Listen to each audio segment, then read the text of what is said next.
Once upon a time, there was a farmer boy who lived on the edge of a world of sword and magic. This boy was destined to become a legendary hero, but he simply did not want to. He was content with his peaceful, slow-paced life, and despite constant notifications from the system, he continued to live as he pleased. Meanwhile, the world around him and all the kingdoms on the continent were defeated by the Demon Queen Elizabeth. They didn't stand a chance without the legendary hero. As a result, the Demon Queen conquered the entire world and established her empire. But one thing haunted her: the legend of the legendary hero who was destined to defeat her. So Elizabeth used her search magic to find him and challenge him. But the MC is too busy living his best life.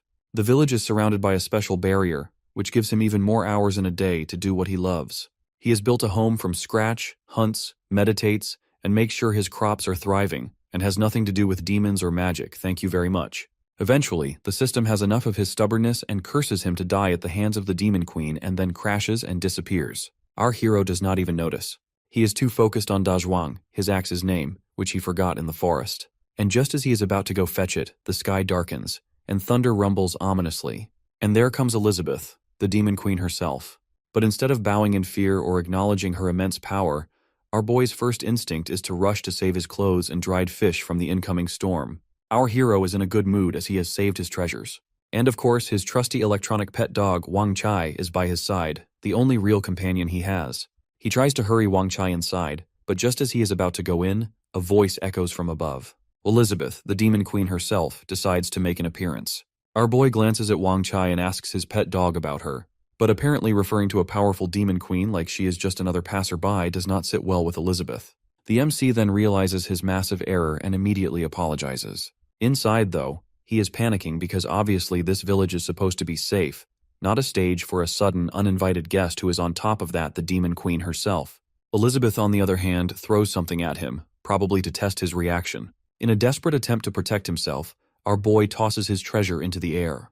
But the object lands right in his hand, and it turns out to be a sword, and not just any sword, mind you, but the glowing, holy sword, Alpha. He tries to toss it away, but it seems like it has other plans.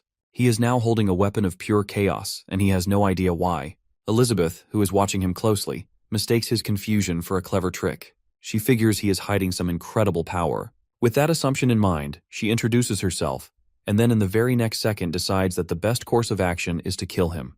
Our poor hero is now more confused than ever, and he scratches his head as to how the heck the Demon Queen is here when he has not even left the village. Things are going from bad to worse, and just when he thinks it cannot get more ridiculous, Wang Chai starts barking at her. As Elizabeth starts casting her magic, the MC remembers that the system informed him that their encounter was bound to happen, and now, after realizing he has absolutely no control over his fate, he tosses the sword aside. After all, he is just a newbie in this crazy world, and with the ultimate boss showing up, it seems like surrender is his only option. With a half smile, our boy decides to retreat inside his house and feels oddly at peace with how his life has been here without any regrets. Not even a single one. But Elizabeth misunderstands his smile as a challenge. So, in her infinite wisdom, she decides to throw boulders at his preciously built house. Meanwhile, Wang Chai calculates the trajectory of the attack and fires missiles at the incoming boulders. Elizabeth figures that Wang Chai is some kind of magical artifact tied to the MC, the so-called legendary hero. She is also convinced of her own superiority, so she does not bother to question it further and uses her magic to finish the job quickly. Meanwhile, Wang Chai defies every law of common sense and manages to calculate her attacks and turn them right back. Naturally, Elizabeth finds this laughable that the little thing is actually trying to teach her a lesson.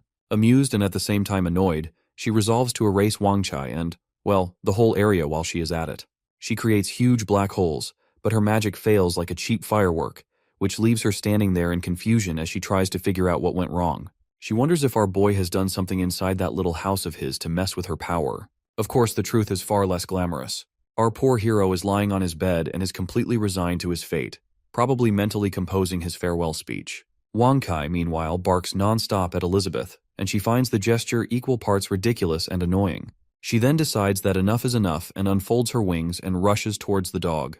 An hour later, the MC wakes up and feels unsure if he is dead or alive. Everything is quiet, unnervingly so. He summons what little courage he has and tiptoes to the door to crack it open and hopes for the best, but sees the worst. There she is, Elizabeth, standing in the yard with Wang Chai dangling in her hands like yesterday's laundry. The poor dog looks thoroughly lifeless. Their eyes meet, and with someone tossing aside a used napkin, she throws Wang Chai to the ground. She then mentions something about being sorry for destroying his magic tool, though her words lack any real care. Our boy knows very well that there is no point in arguing with her and suggests they sit and talk instead of continuing whatever this mess has turned into. Elizabeth agrees to talk to our boy, but only after making sure he is 6 feet under the ground. Before she can make that happen, though, things take an unexpected turn. She realizes she has hit her breaking point and wonders if this is how it all ends for her. With all the grace of a toppled statue, she collapses. Our hero rushes over to check on her, but then things get weird as her clothes start disappearing. And as Elizabeth's body slowly becomes visible, the MC's nose starts bleeding like crazy. By the time night falls, Elizabeth wakes up to find herself on a bed. Her first thought is how humiliating it is for the Demon Queen to end up like this. She notices the handcuffs and assumes that our boy has decided to turn her into some kind of trophy instead of just finishing her off. She tries to use her magic but realizes that the shackles won't budge, and more than that, their clinking makes it clear they are yet another overpowered artifact of our hero. She then looks around the room and takes in the odd collection of weird things. It all feels like a wannabe wizard's hideout to her, and she realizes that she might have underestimated the MC. He is not just annoying, but he is weird as well as annoying. Her train of thought gets interrupted when our boy walks in carrying some food. But before he can launch into whatever awkward speech he has prepared, she shuts him down. There is no way she will beg for mercy, so if he plans to kill her, he might as well get it over with. Our hero is nervous, but the poor guy is trying his best not to show it in front of the Demon Queen and just wants to talk with her. As for the handcuffs, he assures her that they are only there for safety. But to Elizabeth, it sounds like he is testing how much he can humiliate her before she snaps. The MC then tries to prove that he is not a bad guy and unlocks the cuffs. He even smiles, like that will somehow fix everything. To Elizabeth, though, it feels like he is mocking her and acting like she is no threat at all. She suppresses the urge to blast him to bits and decides to play along for now, but later he will regret his attitude. Our boy then turns to leave, to let her get some rest. Meanwhile, the question of why he has not killed her when he had the chance obviously lingers in the mind of many. For our hero, the answer is simple. In a world full of magic and resurrection skills, killing the Demon Queen could easily backfire. Plus, killing someone is not exactly his thing. He is more comfortable dealing with chickens and fish. His big plan to resolve their conflict is ridiculously simple. That is, become her friend. He feels proud of his brilliant idea and laughs to himself. Unfortunately, his laughter only convinces Elizabeth that he is mocking her. She glares at him, while he notices that his poor companion, Wang Chai, has turned completely miserable in the middle of all this chaos. Elizabeth is curious whether Wang Chai is some powerful magic tool of the MC. To our boy, though, it is just a little gadget he just recently made out of boredom. Elizabeth, who is waiting for the perfect opportunity, sees it as her moment. She decides to use her infinite magic to recover her strength, as in her eyes, our hero has just lost his magic tool, and now the power is all hers. She throws him a half-hearted apology for breaking his toy, all while preparing to strike. The MC, on the other hand, is completely unaware of the Demon Queen's plotting, and is busy taking out the memory card from Wang Chai. He then opens a shelf to reveal several more Wang Chais and reassures her not to worry, as he has plenty more. Elizabeth freezes and finds herself completely caught off guard. Our boy, however, slides the memory card into another Wang Chai and activates it. Then, Elizabeth catches a smell of something delicious. Despite her usual belief that she is beyond such trivial things like food, the smell pulls at her senses like a magnetic force. Our hero offers her some food made up of vegetables and grains he has grown himself. Elizabeth takes a bite of the dumpling. Then another, as if she has no control over her own hands. The taste is an explosion like magical fireworks going off in her mouth. Even as a demon queen, she cannot deny that the flavor is irresistible. Then suddenly the spice hits her like a punch, and soon she is sweating and trembling. The MC, who has added a bit of chili as per his own taste, begins biting his fingers nervously. As Elizabeth struggles to keep her cool, she thinks to herself that of course this evil hero is using food to imprison her for some sort of bizarre experiment. Our boy has carefully made a soup with different ingredients that can cut off the spice Elizabeth is feeling after eating the dumplings. But his food seems to mess with her head. One moment, she is sure he is feeding her poison, and the next, she feels like she is floating in the sky. Still, she takes the spoon and eats it, and for a brief moment, she feels stronger, like she has just discovered some hidden power. But then, she snaps out of it and demands to know what he really wants from her. Our boy just simply wants to figure out how a demon queen and a hero can live peacefully together. But of course, Elizabeth misunderstands again that he just wants to use her as a test subject to get stronger and defeat her. She is furious because as a knight, dying is fine, but being humiliated is not. Somehow, though, she lets it go and decides it is not worth the fight. The MC, on the other hand, is completely thrown off that if she will kill him for messing things up. But instead of doing that, Elizabeth climbs onto the bed and makes it clear she is agreeing to his terms, not because she is scared of him, but because she wants ultimate power. And of course, her deadly aura makes it clear that if anyone tries to make her bow down, she will destroy them. Our helpless boy, not really knowing what else to do, agrees to everything she demands, even the extra food. A year has passed, and our hero finds himself lost in thought while using the holy sword to chop wood. The demon queen has broken the village's protective barrier, and now it is as exposed as a rabbit in a wolf den. Monsters have started to show up, though they seem hesitant to come too close, whether out of fear of the demon queen or common sense. Who knows? But the MC cannot shake the thought that if Elizabeth ever decides to leave, he will be doomed. Just as he is drowning deep in thoughts, Elizabeth snaps him out of it as she demands lunch, and being the good servant he has become, he rushes to fulfill her request. The MC's survival depends on one thing, which is getting Elizabeth's protection.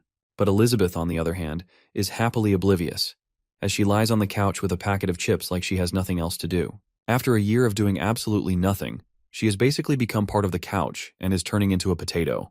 But despite that, she has the audacity to complain about getting tired of watching the same stuff on TV. Our hero, however, has more important things on his mind.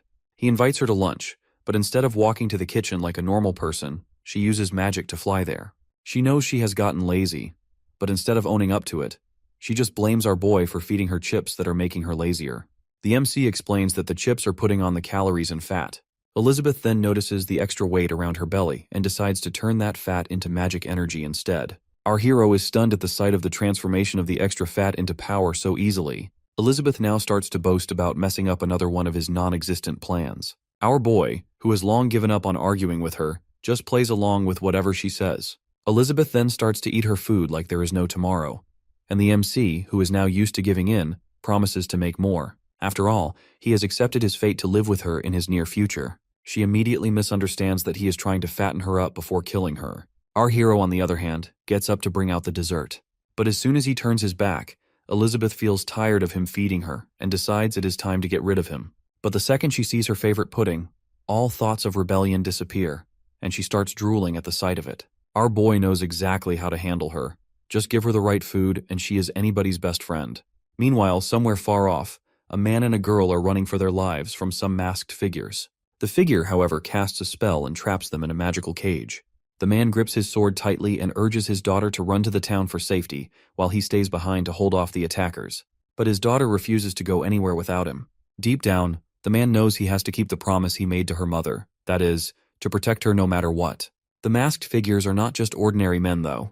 They are armed with magic, and the man knows he has to end this quickly before things get worse. So, with a swing of his sword, he slashes one of them down. But naturally, the others do not just go away. One of them transforms into something that looks like it escaped from a nightmare. The girl, still not getting the hint to run, shoots arrows at the beast, but they just bounce off like they are made of marshmallows. The man begs her to flee. He does not have the luxury of time. These are Dark Guild apostles, and fighting them is like trying to tame a wild tiger with a toothpick. But his daughter is not budging and insists on helping him. Meanwhile, one of the apostles dashes toward the man and punches him so hard he probably tastes his own teeth. Even lying on the ground, half wounded, the man wants his daughter to leave. But she is not going anywhere. The creature, now looking like a cross between a monster and something out of a horror show, threatens to finish them off. The girl finally realizes the situation and offers to go with them if they would just spare her father. But the creature does not give a damn about her negotiation. He rushes to attack, but then something massive steps on it, and the whole area fills with dust. When the smoke clears, the girl opens her eyes to process what just happened. Standing there is Lord Mammoth, who has just crushed the creature under his weight. And atop Lord Mammoth is a shrine, with the immortal frog inside, who reports to someone that the danger is eliminated. The immortal frog then asks what to do with the man and his daughter, and then a small house on the frog's top shows up.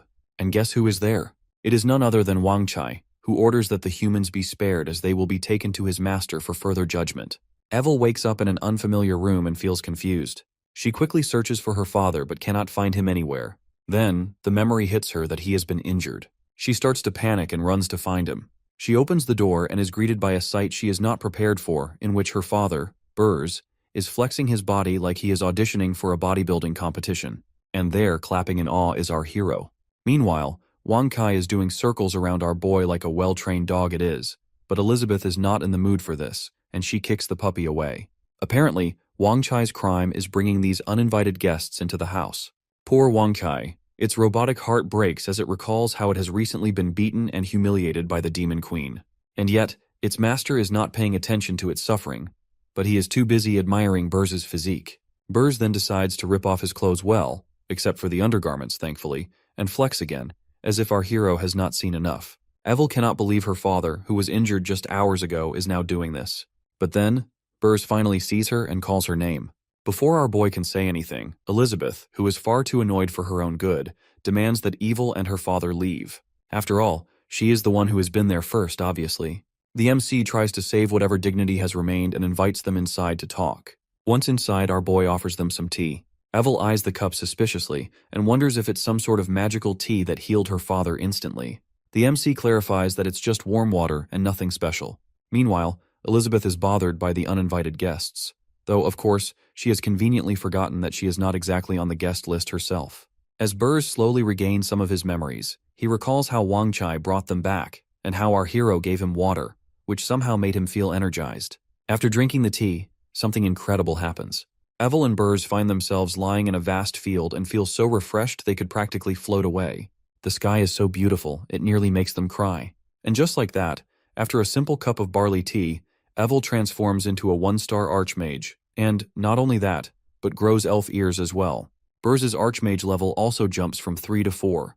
The MC offers them some more, but Burz gets overwhelmed by his kindness so much that he does not know what to say. Our boy, on the other hand, is helpless as he has no snacks to offer them because the Demon Queen, has taken all of them, and he cannot afford to poke her. Our boy just cannot resist asking why they are being attacked, and Burz explains that it's all thanks to the elf bloodline in Evil's body. Evel then starts spilling her story. Apparently, her mother was some saintess of the elf race who fell head over heels for Burz, despite the elf bloodline's strict rule against marrying outsiders. Our hero then gets curious if it's the elves who are after them, but Elizabeth shuts that idea down and declares Evil's whole story pure nonsense because the interracial marriage rule is as outdated as dial-up internet, all thanks to the Demon Queen unifying the world.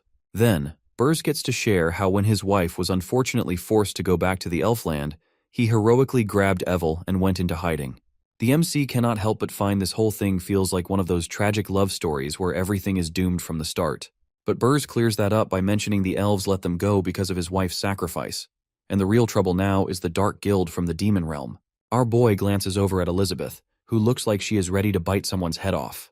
He immediately realizes he might have hit a nerve, so he apologizes. Elizabeth, however, is still fuming, but decides to focus on the Dark Guild instead and demands more details. Burz explains that the Dark Guild has been experimenting on humans and is trying to bring back the Demon Queen.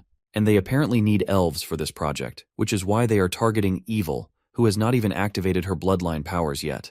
Elizabeth sees right through our hero's thoughts, but he assures her he knows exactly where she has been all this time. Meanwhile, Burz and Evil have no clue what kind of strange telepathic argument is going on between them. Elizabeth, who is clearly taken aback by how much the world has changed in just 1 year, demands to know who told them the Demon Queen is dead. Burz explains that the Demon Queen disappeared 500 years ago, and if she were still around, she would have already come back to rule. Upon hearing that, the MC, who had been out of the loop for just a year, looks like he has aged 5 centuries right on the spot. Elizabeth, on the other hand, is eager to know more details about the source of the information regarding the Demon Queen's death. Evel mentions that, according to some literature, the Demon Queen was killed by the legendary hero. The hero and the Demon Queen battled for an entire month, and in the end, the hero sacrificed himself to save the continent, and they both died. At that moment, Elizabeth's aura turns about as deadly as a storm cloud on a summer day. The poor father and daughter duo immediately agree with Elizabeth that the rumor has to be false. Then the MC drops the bomb that he is the legendary hero. Well, according to the system, anyway. But he does not stop there, and also introduces Elizabeth as the Demon Queen. The father and daughter nearly pass out from the sheer overload of this unexpected information. Elizabeth, on the other hand, just as usual misunderstands our boy's intentions and assumes that he is mocking her for being locked up by him. She gets furious and storms out while slamming the door with enough force to make the walls tremble. Burz, who has been holding his breath all this time, finally exhales and turns to our hero regarding his plans about them. The MC, who is still in shock himself, decides to give it some time to let everything sink in. As night falls, Burz and Evil lie wide awake. The events of the day have completely thrown them off. They whisper back and forth, with Evel still in shock. though strangely, she has a twisted version of the truth in her head that Elizabeth has fallen for our boy, the legendary hero, and given up everything to live in hiding. Meanwhile, Burrs focuses on our boy's advice to calm down. Just then, the MC appears like a ghost in the darkness to check why they are not asleep yet. Late into the night, the MC suggests they play cards. It sounds like a harmless idea. Unless, of course, you happen to be evil and Burrs, who assume it is some kind of test to decide if our boy will spare their lives. As they sit down, Evel cannot shake the feeling that the cards are radiating some evil energy. She musters her courage to ask our hero what the game is called. The MC pauses for a moment and loses himself in deliberation over whether to hit them with the original name, which is completely incomprehensible for them, or just tone it down for their fragile human minds. Finally, he settles on Dragonfight, a name that seems anything but reassuring. Upon hearing the name of the game, Evel and Burrs panic like they have just been handed their execution orders. Meanwhile, there is someone else in the room as well, and it's none other than Elizabeth. She is hidden in plain sight thanks to her concealing magic. Our boy then gets to explain that the game involves two brave heroes teaming up to defeat a dragon, but the cards will decide if they are heroes or the dragon. Evel and Burrs exchange looks that scream doom and dread, and their suspicions are now firmly confirmed. Our hero draws his cards first and looks satisfied with them. Then Burrs pushes Evel, and she reluctantly reaches out, and the moment her fingers brush the cards, the entire room seems to shift. Evel feels her energy drain faster than a phone battery on a Zoom call. She whispers an apology to Burrs, but he, in his infinite optimism or perhaps denial, reassures her that he has it covered. The MC asks that if they want to become dragons. Evel and Burrs immediately refuse, and our boy confirms it once again and then draws some cards to start the game. But as soon as the card reveals, his face gets dull. Seeing his reaction, Evel panics that whether they have somehow already failed this bizarre test. Our hero then goes first and places an 8. Burrs then goes next, and he treats his turn with the intensity of someone defusing a bomb. He carefully draws a jack and places it down. Evel skips her turn, while our boy takes forever to think hard about his next move, only to pass as well. Burrs is stunned and realizes that our hero is dragging the game on purpose and forcing him to keep playing and draining his energy. To end this madness, Burrs decides to play all his cards at once. He uses a powerful combo called Flying Dragon, as per the rules. But playing such big cards has a heavy cost, and now he is struggling with intense pain in his legs. Then suddenly a giant roaring dragon illusion explodes out of nowhere and shakes everything. The dragon launches a fiery attack at the MC, and the father-daughter duo look ready to dive under the bed. Elizabeth, on the other hand, watches the chaos just like she watches the television. But as soon as the dragon disappears, Burrs's confidence vanishes too.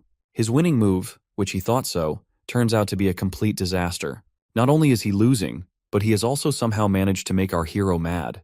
Our boy, though, does not seem to notice the panic attack Burrs is having. He is lost in his thoughts and then compliments Burrs about his move. Before Burrs can even react, the MC passes his turn again. Burrs starts to sweat and shake like crazy and makes his next move while Evel skips hers. Then comes our hero's turn. Acting like he has all the confidence in the world, he plays a straight, and another illusion pops up, this time of giant waves crashing everywhere. The father and daughter cling to their lives as if the waves are going to wash them away for real. When it finally stops, they look ready to quit, but nope, our boy is not done showing off. His next move brings out knights on some horse-drawn carriage. Burrs finally gives up as he is now out of ideas and patience. Evel, however, decides she is done hiding behind her father. She ignores his warnings and mirrors the MC's move. The night is getting more and more disastrous, and Burrs cannot stop worrying about evil. She assures him that she is all right, though the look on her face says otherwise. Even the MC has to admit her guts. She is ready to do whatever it takes to protect her dad, even if it means breaking her own cards. But of course, that bravery cost Burrs 2 of his fingers. But as if things are not messy enough, our hero decides to fire up the chaos by pulling out the Joker cards. What follows is straight out of a horror story as the Supreme Clown King, a demon-level nightmare, shows up.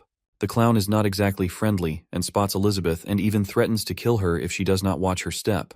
Elizabeth, of course, is not having it. She is not just mad at the clown for treating her like some weakling, but also at our boy for summoning this overpowered nightmare without a second thought. She has barely managed to get to the 3-star demon god stage, and that is after swallowing her pride and taking help.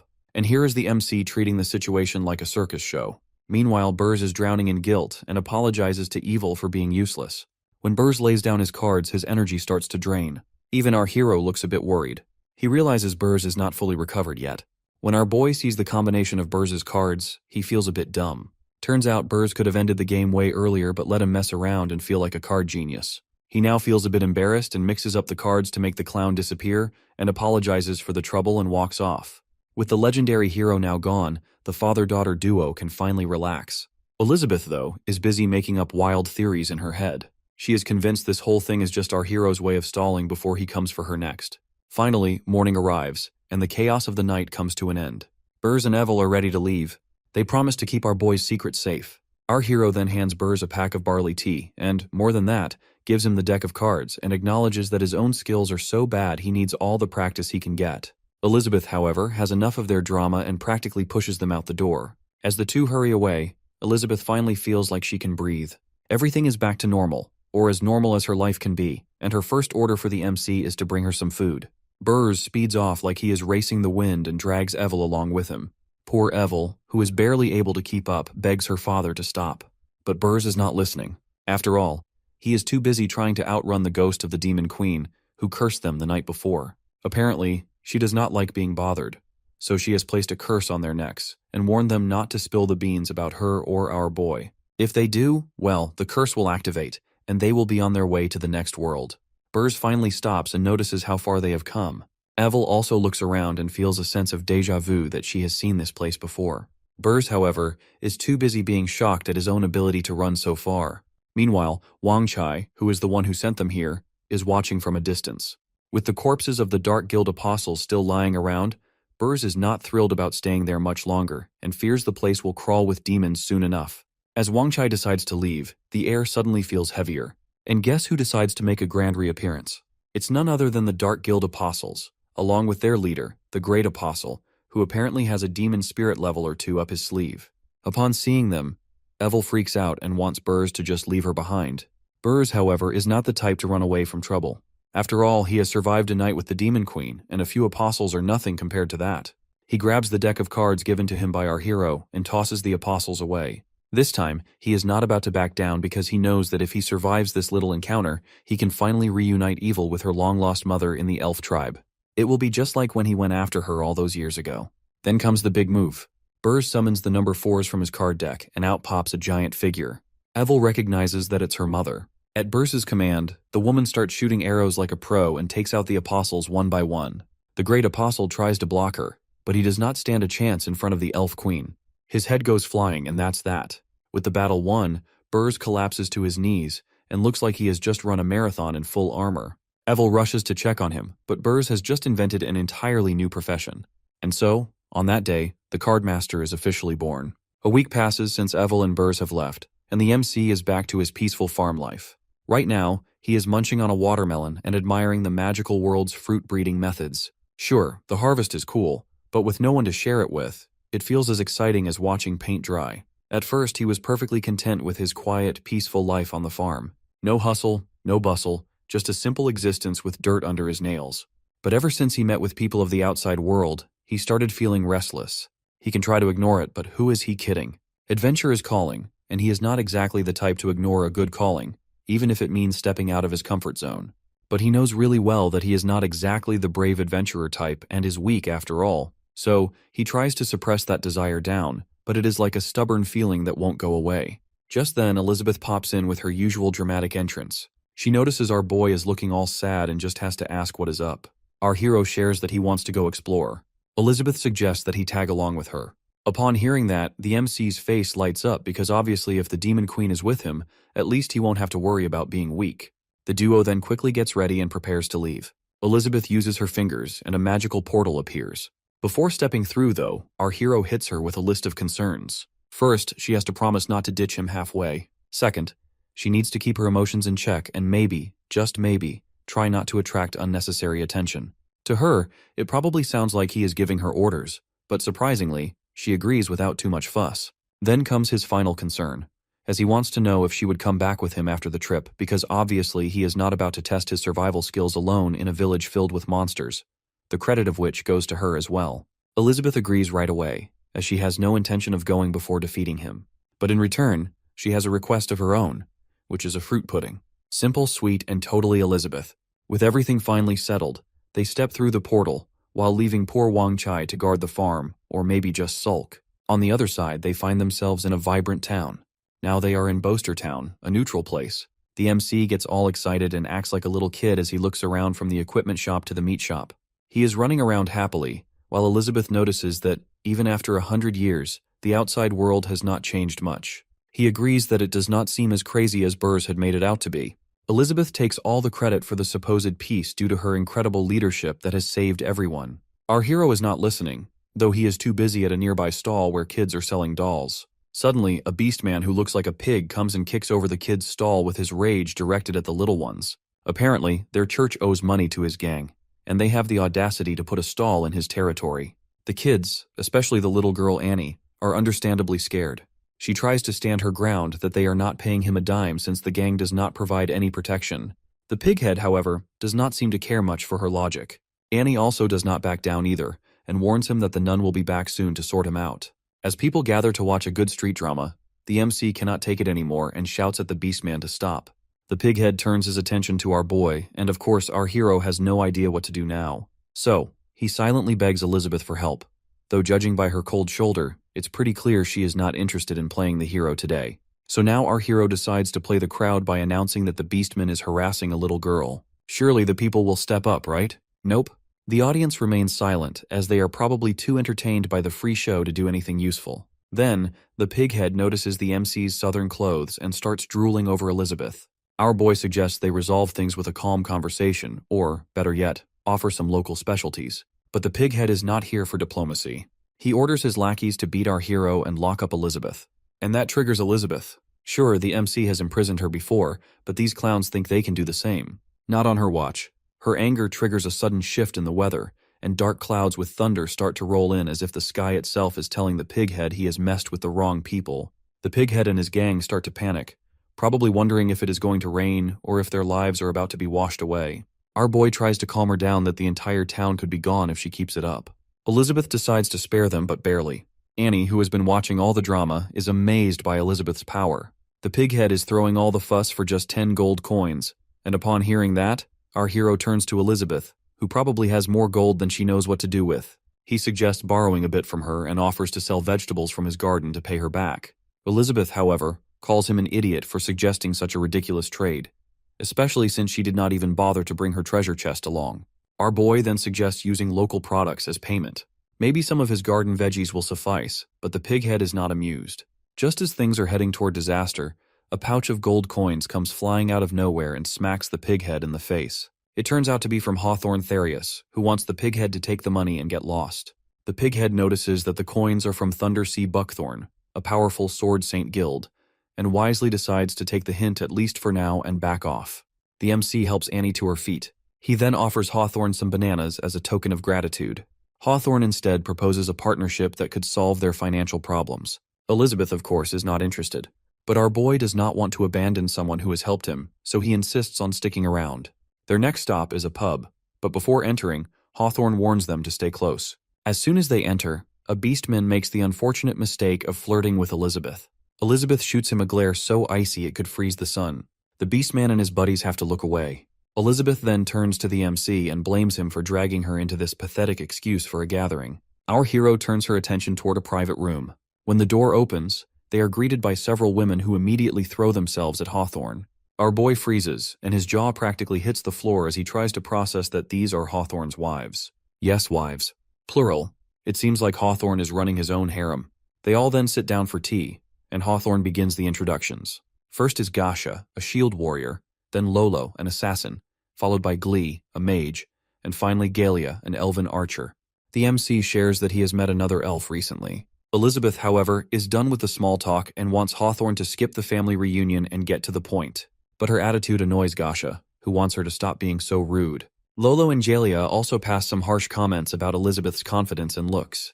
Elizabeth is on the edge of an outburst. She gives them a warning that if they want chaos, she will be happy to deliver it, but they better not cry about it later. Our hero can sense that a storm is on his way, so he immediately pulls out his secret weapon, Elizabeth's favorite pudding. One spoonful later, her anger vanishes like it had never existed. Our boy then shares a ridiculous story about how they are members of some nameless tribe, with Elizabeth as their queen and himself as her loyal servant.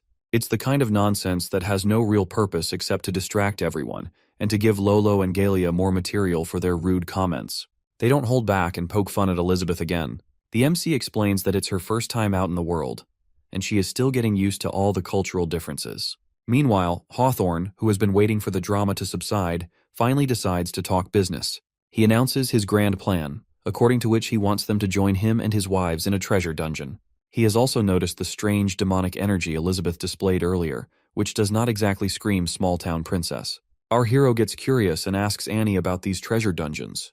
Annie explains that these are magical spaces created by ancient beings to hide valuable treasures, and they are hidden and dangerous. Hawthorne then reveals the real reason he needs them, and that is because the dungeon requires 8 people to break the barrier. Upon hearing that, Annie's mood takes a downturn.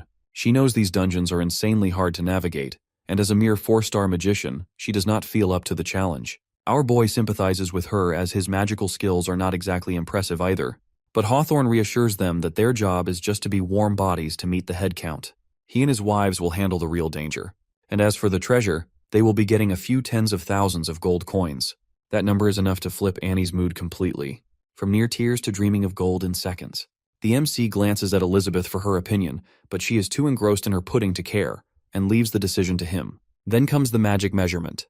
Hawthorne has Glee bring out a fancy crystal ball that supposedly determines everyone's magical level. Annie explains how it works like she is giving a lecture. Hawthorne's level is already known, which is 4-star demon spirit, and his wives are somewhere between 4 and 5-star grand mages. So naturally, he wants to know where the rest of the gang stands. Annie goes first and clocks in at a respectable 300.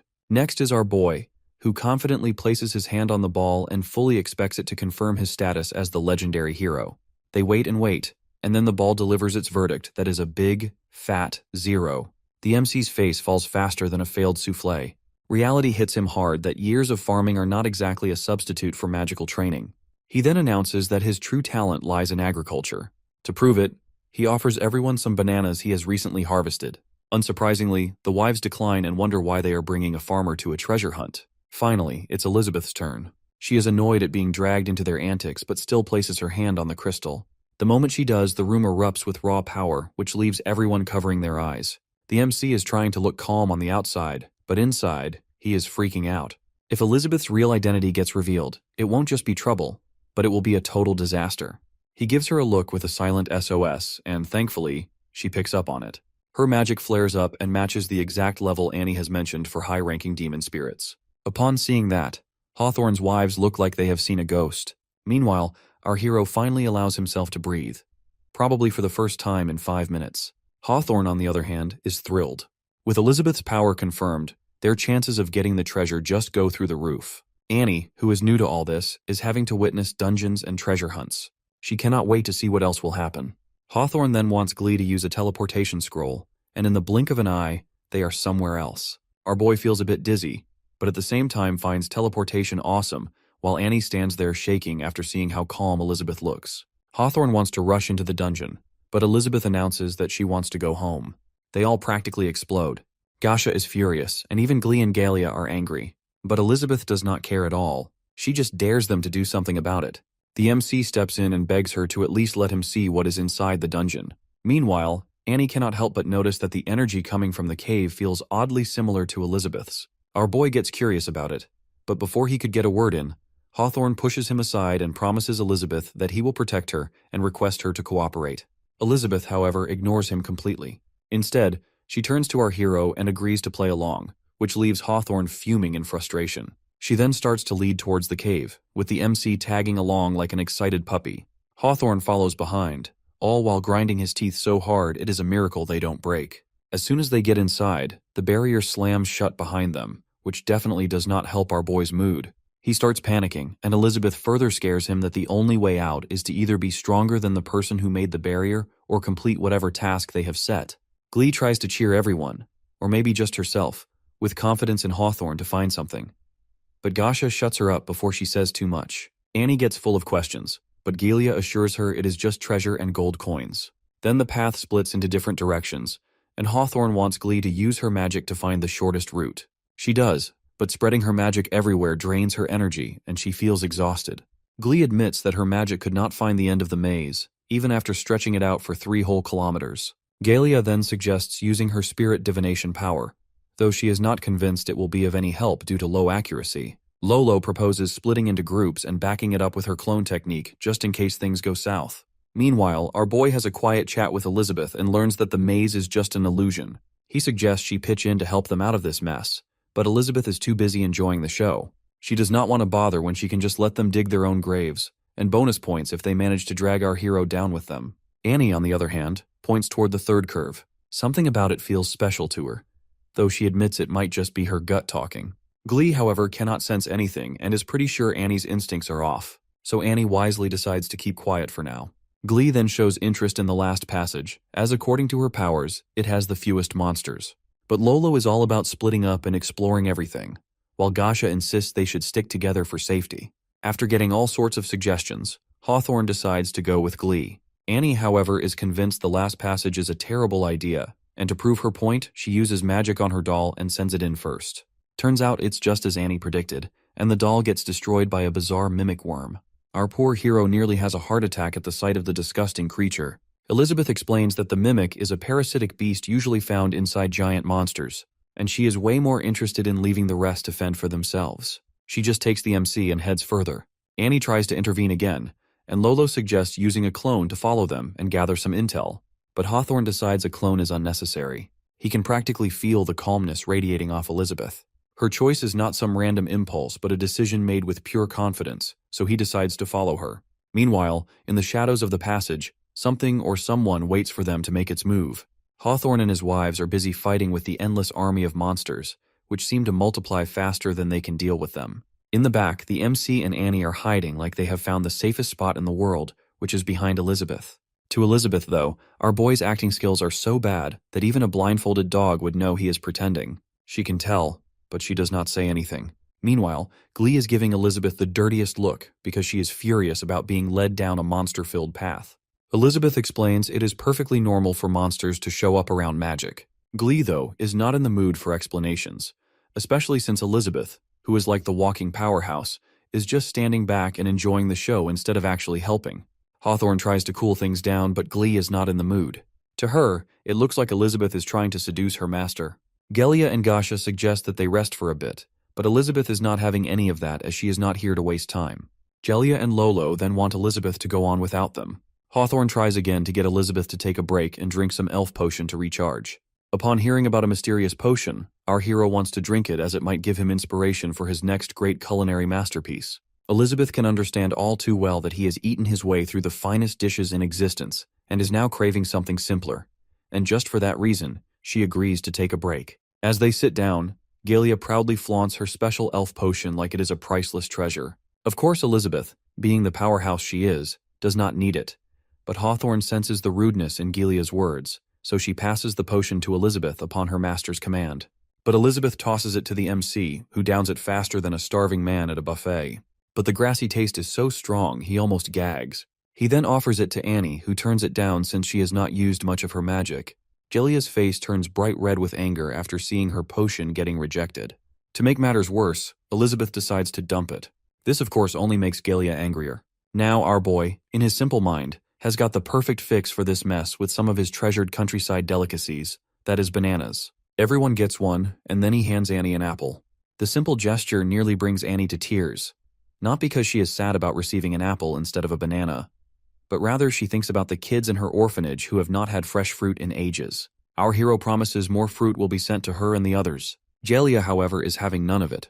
In a fit of rage, she throws the banana away, and Glee squashes another one. Hawthorne, on the other hand, suggests they eat for now and promises something far more extravagant once they find the treasure. As he, Lolo, and Gasha bite into their fruit, something utterly bizarre happens. The moment the fruit gets inside, they are suddenly teleported to a forest, all while wearing outfits that look like they come straight out of a costume shop. They find themselves surrounded by some insect-like creatures in coats who are singing and dancing. They then start to dance as well and move in the weirdest ways, as if they are auditioning for the world's strangest musical competition. Back in the cave, Gelia and Glee are left in shock as they do not know what to make of the weird dance performance happening right in front of them. Gasha, Lolo, and Hawthorne are pretty surprised when their magic levels suddenly shoot up after eating a banana and doing a strange little dance. They feel powerful, and our hero, who has been watching their dance, claps like it's the best performance he has seen in all of his life. Elizabeth, on the other hand, knows if they kept going, they were going to be in trouble, and our boy has already figured it out and raised their levels in advance. Gelia is stunned by the sudden surge in magic, and Annie puts two and two together that it's all because of the MC's bananas. Gelia, however, is still in denial that bananas could not possibly be magical. But Gasha, who has just become a 2-star demon spirit, insists that it's all thanks to the bananas. Lolo, however, blames a high-level magician for some hidden enchantment in the bananas. Hawthorne, meanwhile, is in disbelief at jumping 3 stages in one go to become a 3-star demon spirit. He turns to our hero for the origin story of these magical bananas. Our boy is completely caught off guard. To him, they are just bananas. Hybrid crops, sure, but grown naturally with no magic involved. Gelia and Glee are still hopeful and decide to eat the bananas too, as they hope for the same result.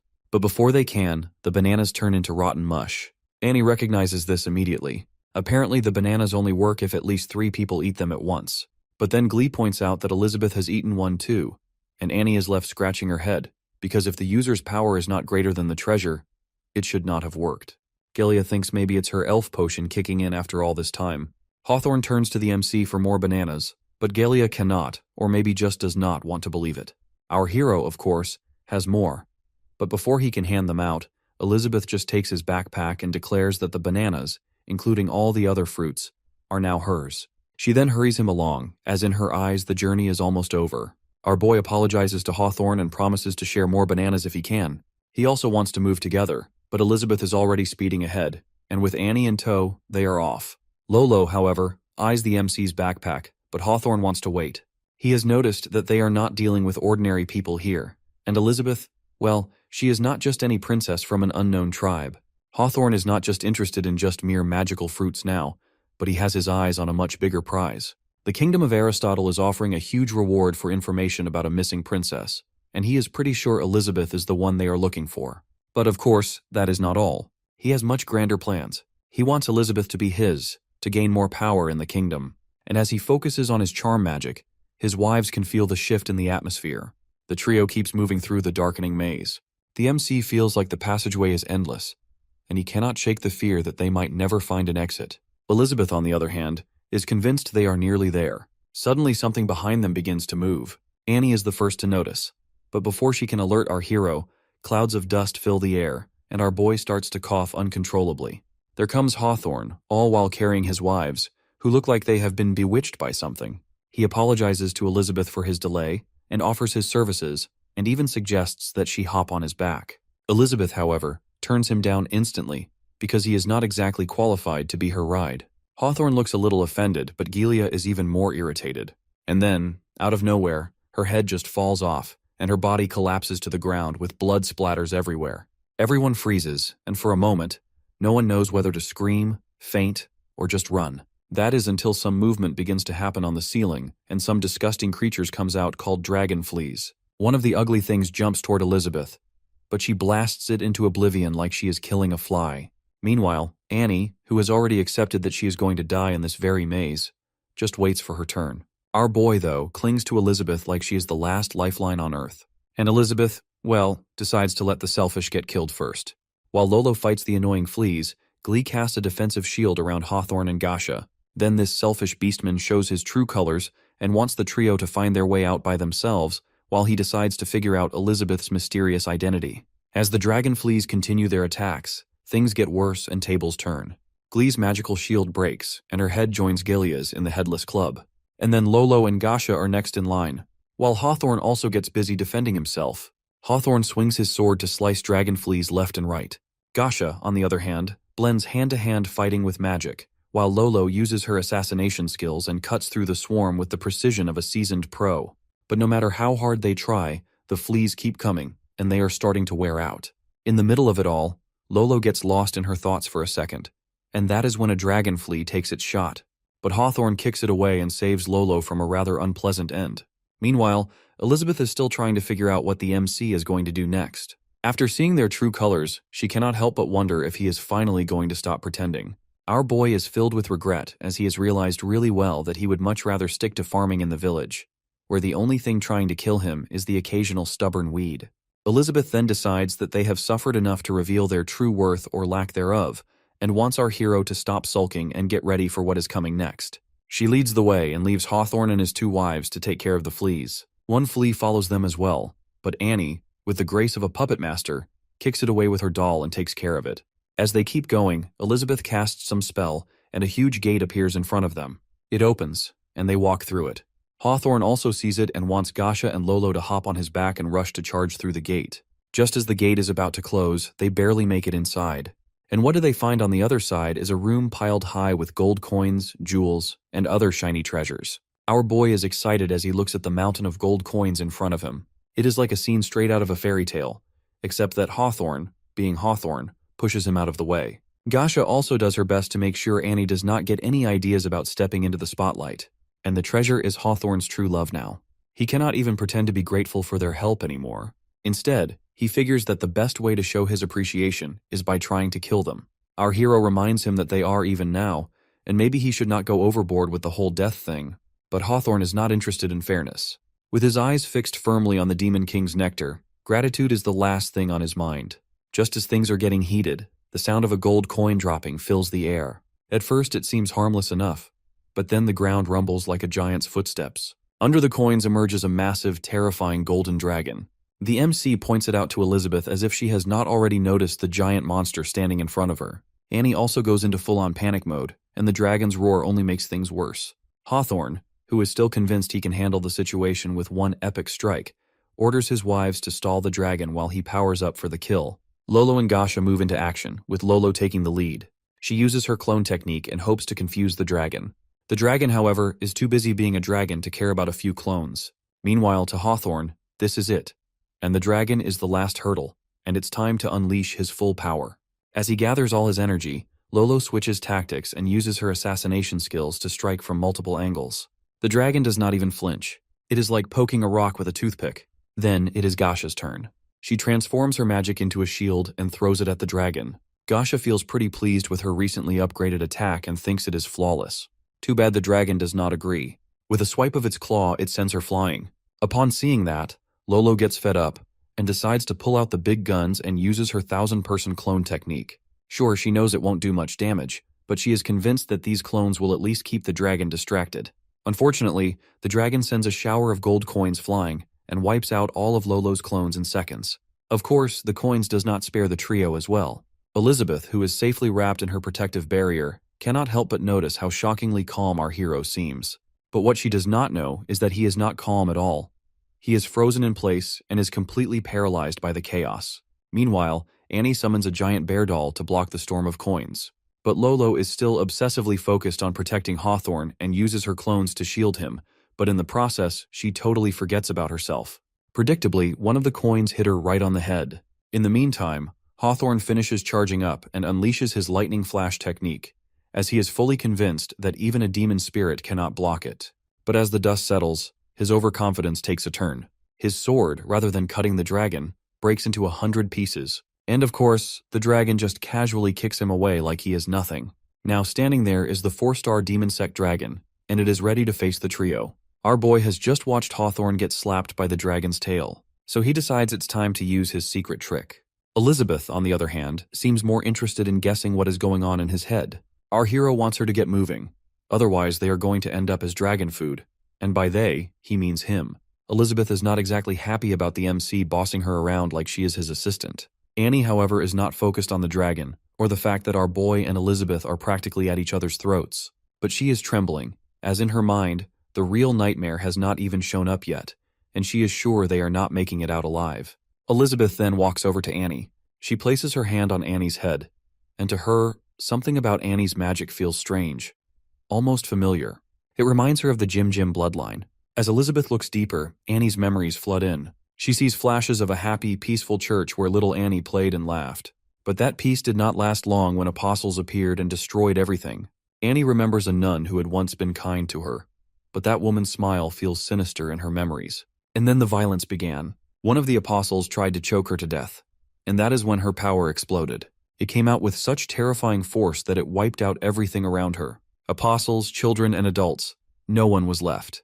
Now back to the present. Elizabeth realizes that the girl has suppressed her power so far down that she has even messed with her own memories. To Elizabeth, it's just pure stupidity, and Annie is a disgrace to her bloodline. Annie, on the other hand, is too busy apologizing through her tears to the children she has killed back then.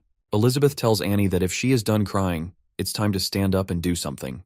Otherwise, she can just sit there and wait for the dragon to eat them. Elizabeth's words shift something in Annie, and she is no longer thinking about her guilt anymore, but rather about protecting someone, and that is the MC. She summons her magic, and puppets of different kinds appear around her, and they charge at the dragon. The dragon roars and kicks the puppet panda. The panda puppet holds tightly onto the dragon's claw, while the rabbit puppet takes the dragon's body as a punching bag. The dragon lets out a scream, but the punches keep landing, one after another. The MC watches with curiosity, and tries to figure out what Elizabeth has done to make Annie change so much. But Elizabeth's big move is just a gentle reminder to her to face the present, and nothing groundbreaking, really. The dragon slams the rabbit puppet to the ground, but the rabbit grips the dragon's other claw tightly. The snake puppet now makes its entrance and wraps itself around the dragon's body. The dragon retaliates by whipping up a hurricane with its tail.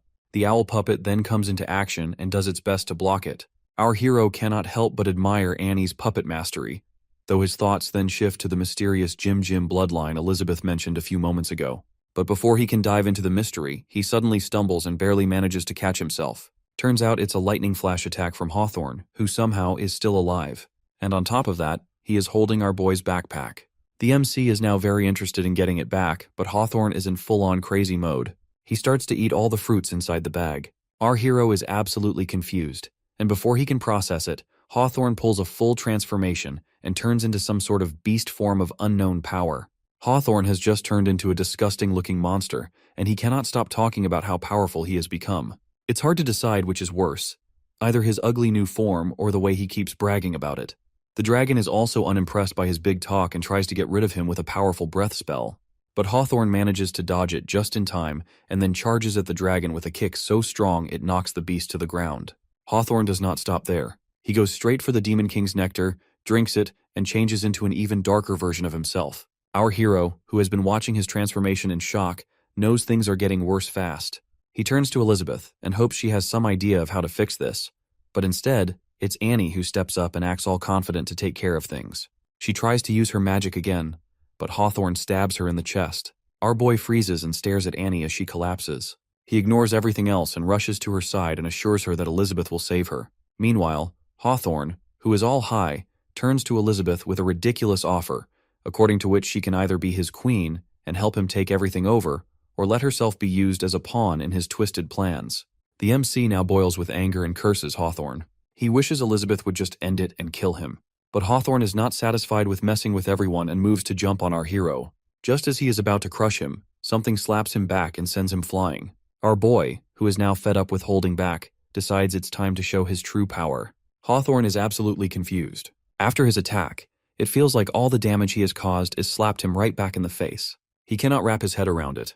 Elizabeth, however, has it all figured out. She knows exactly that our boy has manipulated Hawthorne into being his own destroyer, as even she cannot bring herself to harm something created by our hero's hands, no matter how badly she wants to. The MC, meanwhile, just stands there, all confident that he is indeed the legendary hero, but in reality, he has no clue what is really happening. In his little delusional world, he is Elizabeth's devoted servant, who feeds her gourmet meals in exchange for her protection, and this time, she saved him as well. As long as he is useful, she will keep him safe. He has it all figured out in his mind, but the poor guy is wrong. Hawthorne, on the other hand, is not bothered by the odds. He just laughs. Less than half of his power is used, and he is already winning in his mind. He rushes at Elizabeth and is pissed off that she rejected him, but then he gets hit by something and sent flying. Not the glorious victory he imagined, disgusting beastman. He cannot understand what is going on when suddenly there is a dragon, and not just any dragon, but the Golden Dragon Queen no less, with a 1-star Demon King rank. The dragon turns its tail toward Elizabeth, as if it is asking for a little pat on the back. Despite being on death's door, Hawthorne refuses to admit he is beaten, but the dragon has enough of his stupidity. With a swipe of its claw, it stabs him. Our boy is shocked by what has just happened, so he turns to Elizabeth to confirm it. Elizabeth explains to him that the space they are in is fake, but then suddenly the two of them and Annie begin to float. The dragon and Elizabeth starts to speak in some weird language. Then, in a blink of an eye, the dragon transforms into a girl named Amelia. She gets teary and clings to Elizabeth and starts to complain that she has been waiting forever for her to return. Well, that is a plot twist no one saw coming. Amelia is not just some dragon, she is Elizabeth's pet. First, let's talk about Amelia's story, which starts in a forbidden land between heaven and earth. Elizabeth finds her there as a fragile little egg.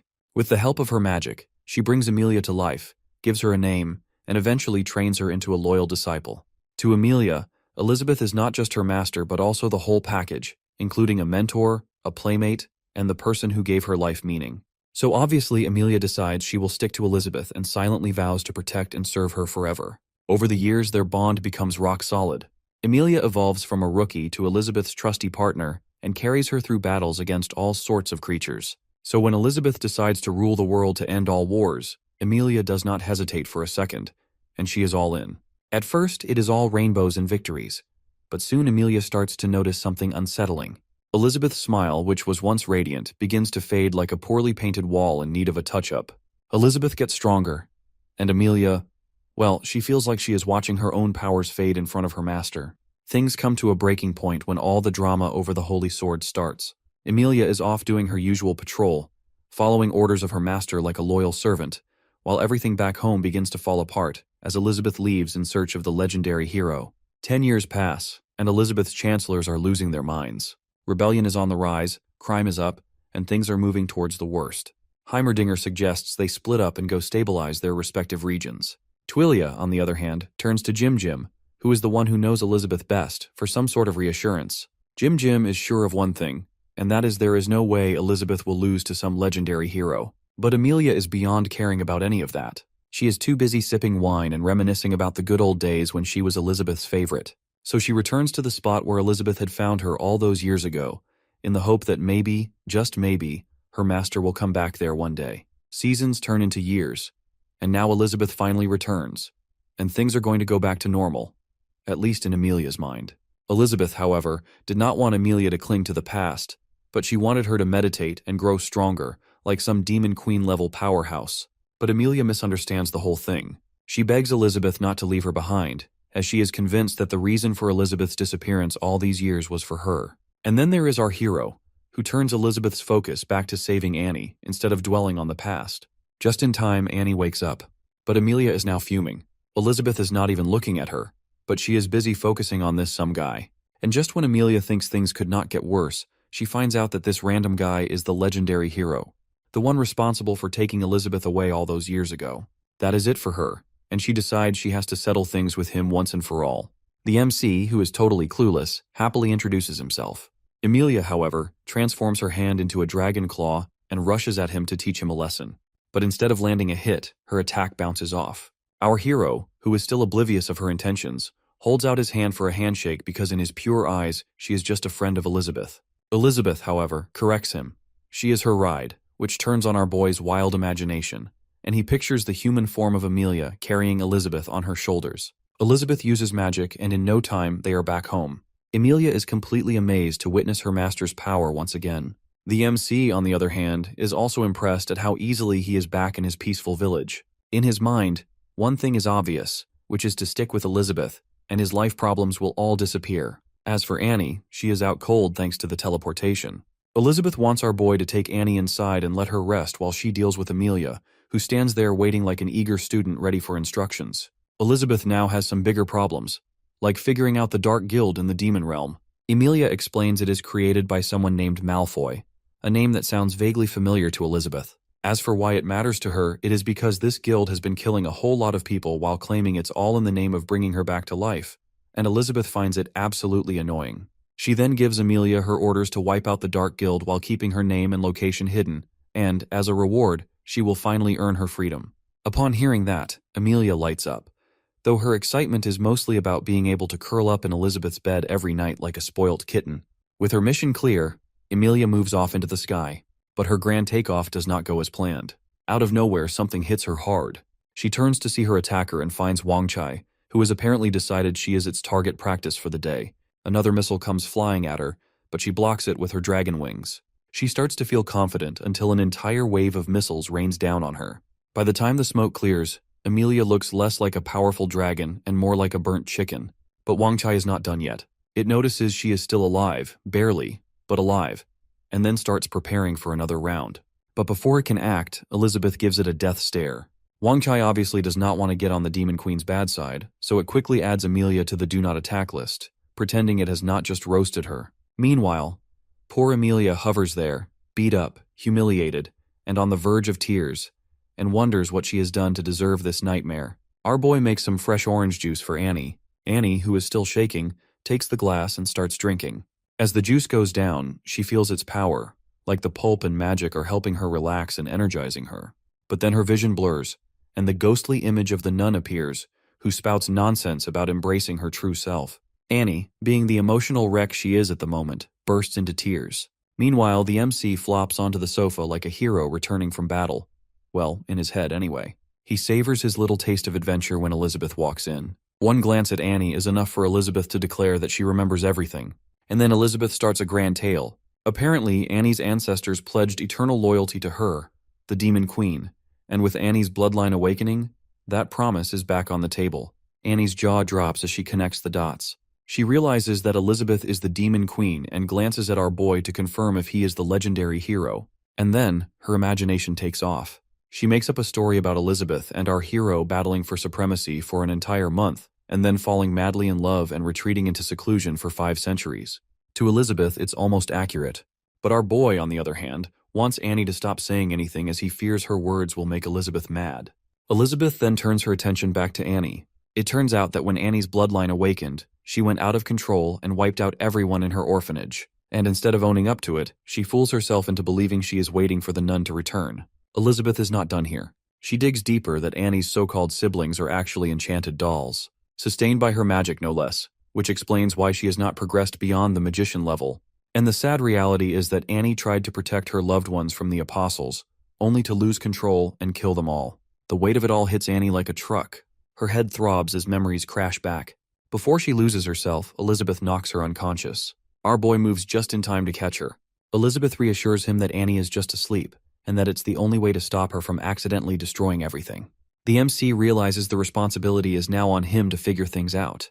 The church is quiet, with the soft sound of sewing in the air. Annie lies on a bed and is asleep, while our hero works on sewing a doll. Then Annie finally wakes up and apologizes to our boy for causing nothing but trouble. She now remembers everything, that she was the one who caused harm.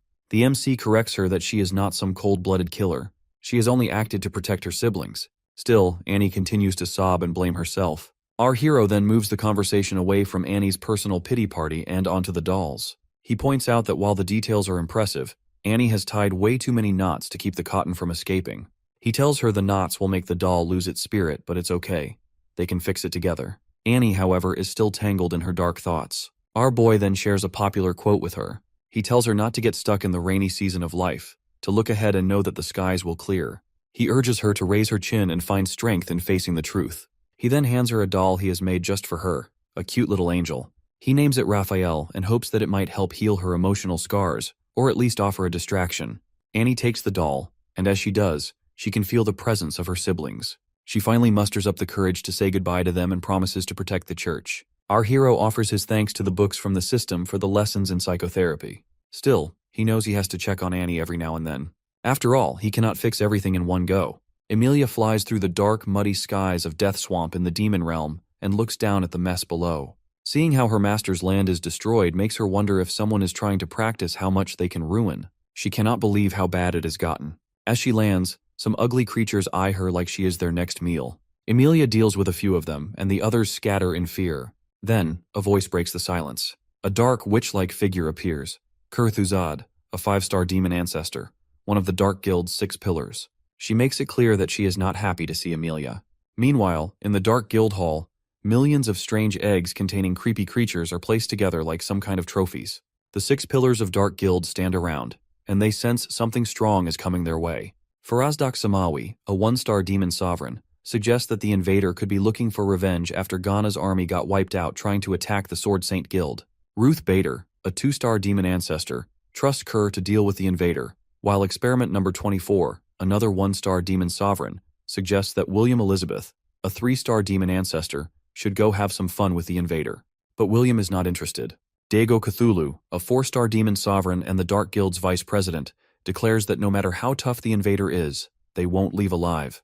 And at the top of everything sits Malfoy, the Dark Guild's president, a 1-star demon sovereign. Back in the swamp, Kerr is burning in confusion and is trying to figure out why her magic suddenly is not working.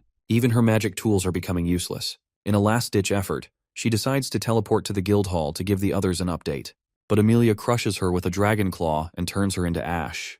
With Kerr now gone, the remaining great apostles eye the empty spot in the pillars and start planning how to take down Amelia while she is supposedly tired. Amelia does not even care. She sees them as nothing but trash. One roar from her golden dragon turns them into dust, and she just keeps moving forward like it's no big deal. She soon runs into a monstrous creature guarding the gate of the Dark Guild Hall. The creature tries to act tough and demands Amelia answer its questions or die. But Amelia just kicks it aside and walks through the gate. Finally, she meets Malfoy, who, instead of looking like the decent guy he used to be, has aged into a twisted, ugly version of himself. To Amelia, he does not look like a threat anymore. In fact, it's starting to feel more like a joke. Amelia knocks Malfoy out in just one hit, which leaves his demon pillars to just stand there, completely stunned. But surprisingly, Malfoy is not actually dead. He regenerates himself and starts talking about how strong Amelia has become. But at the same time, he is also curious why she has woken up all of a sudden and guesses she must have run into Elizabeth. But before Amelia can answer, tentacles shoot up from the ground and grab her. And here comes Dago, all in delusion that he is going to become the new Lord of Demons by taking her out. Amelia is not exactly impressed. She starts biting the tentacles, and Dago thinks it's a waste of time. The thing is, Amelia does not care about his opinion, and she keeps swallowing them, one after another. Dago, who has been bragging about how big and tough he is, quickly changes his tune. In a matter of seconds, he goes from boasting to begging for his life. But Amelia is way too hungry to let him go and finishes him off in no time. Then Ruth comes. She is clever and pretends to surrender, but then tries to use a seductive kiss attack to make Amelia her puppet. Nice try, but Amelia plays along for about a second and then gets bored and throws her aside. As for William, one would think he would have learnt something after seeing the vice president and his dad turned into a meal. But nope, he thinks he can take on Amelia. Poor kid does not even get a chance to blink before she kicks him halfway across the place. Next comes experiment number 24, who decides to give it everything it has. Farazdak does the same and shows off all his muscle power. But they both get slammed by Amelia's wing like they are nothing more than bugs. Then Amelia turns to Malfoy and makes it clear that he does not even come close to being her match. Malfoy surprisingly admits that she is stronger, and he envies her since, as a human, he would not get the chance to reach that level. But Amelia is not in the mood for chit-chat, and she gives him a choice to either kill himself or fight for his life. He knows that there is no way he can win, but he has someone else who can help him. And it turns out that certain someone looks a lot like Elizabeth. A month passes, and our boy is out tending to his daily routine. But something is off. He is lost. Well, guess you cannot be the legendary hero and always be cheerful. Elizabeth also can tell something is bothering him. One night, after days of going through depression, our hero finally decides to face whatever is on his mind. The next morning, he presents Elizabeth a delicious bowl of ramen, and she notices he is acting strange, like he is about to drop a bombshell. The MC then starts the conversation by pointing out that after living together for so long, Elizabeth can sense he is not a threat to her. In fact, the two of them, that is, the legendary hero and the demon queen, can live peacefully together. And now he has a request for her as he wants her to return to her place, pick up where she left off, and start ruling the world again. To Elizabeth, that came out of nowhere, and she has no idea why he is bringing it up now. Our boy explains that when he first arrived in the village, he thought he could stay here forever, living a peaceful life. He did not believe in their fated encounter according to the system, but then she came to him. And because of that, the time barrier around the village got broken, and in the outside world, 500 years have passed in the blink of an eye, and things turned chaotic. Dark guild forms, and the whole mess involving Burrs and Annie is just the tip of the iceberg. Elizabeth, however, is confused, as she does not see how this has anything to do with them. But our hero knows that deviating from his destined path means he cannot live without her. And he does not want to live just as a farmer, oblivious to the chaos around him. He wants to be the very hero everyone thinks he is.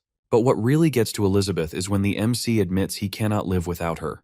Now that is interesting to her. Our boy, on the other hand, does not want to be some useless hero, stuck in a village when the world is falling apart. He is not about to live a selfish, peaceful life while everything burns. And if the village gets wiped out by monsters, all he can do is move to the city and get a regular job. In the meantime, Elizabeth finishes her noodles and gets what he is trying to say. Our boy wants her to fix the mess outside, which is no big deal for her, and she can handle it. Upon hearing that, our hero gets happy and offers to help her pack. How sweet. But Elizabeth is not exactly eager to go back into the outside world. But instead, she has two solutions to deal with the problem. The first option is to cast world-destroying magic and just end it all in one go. The MC immediately rejects that idea, no surprise there. So Elizabeth moves on to option 2, which is to find someone capable of ruling the world and teach them from the shadows. And who, in her humble opinion, is the perfect candidate for the job? None other than our boy himself. The MC grips the holy sword tightly and tries to wrap his head around how he ended up in this situation. There is Elizabeth sitting a few feet away, who is enjoying watching our boy, the mighty hero, get dragged into swordsmanship training after constantly annoying her with his tricks. The sweet, sweet taste of karma. While she acknowledges our hero's raw power is far beyond hers, she takes immense pride in her mental strength and experience, something she is convinced he will never quite match. Just a few hours ago she was ready to walk away as he wanted, until he confessed that he cannot live without her. In her eyes, it is clear that ruling or destroying the world are just trivial matters for him. So, he has decided to just sit back and watch things unfold while Amelia takes care of the Dark Guild. Of course, she cannot help but think all his strange actions for the past few days, and then babbling nonsense this morning are just excuses to get her attention. After spending a year together, it is obvious to her that he has fallen for her, whether he admits it or not. Our hero, however, is a man of deep thoughts. He wonders if mastering swordsmanship is really as simple as swinging a sword 1,000 times a day. To him it sounds a little too easy. Meanwhile, Elizabeth just watches him with barely contained amusement. She might not have been as strong as him, but she enjoys every moment of watching him struggle. She is convinced that she is the only one who can control his wild interests. Love is not really her thing, but with the MC, well, she might make an exception.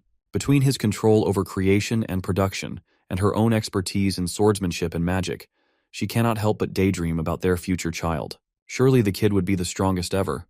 But of course, his father needs to get his act together first.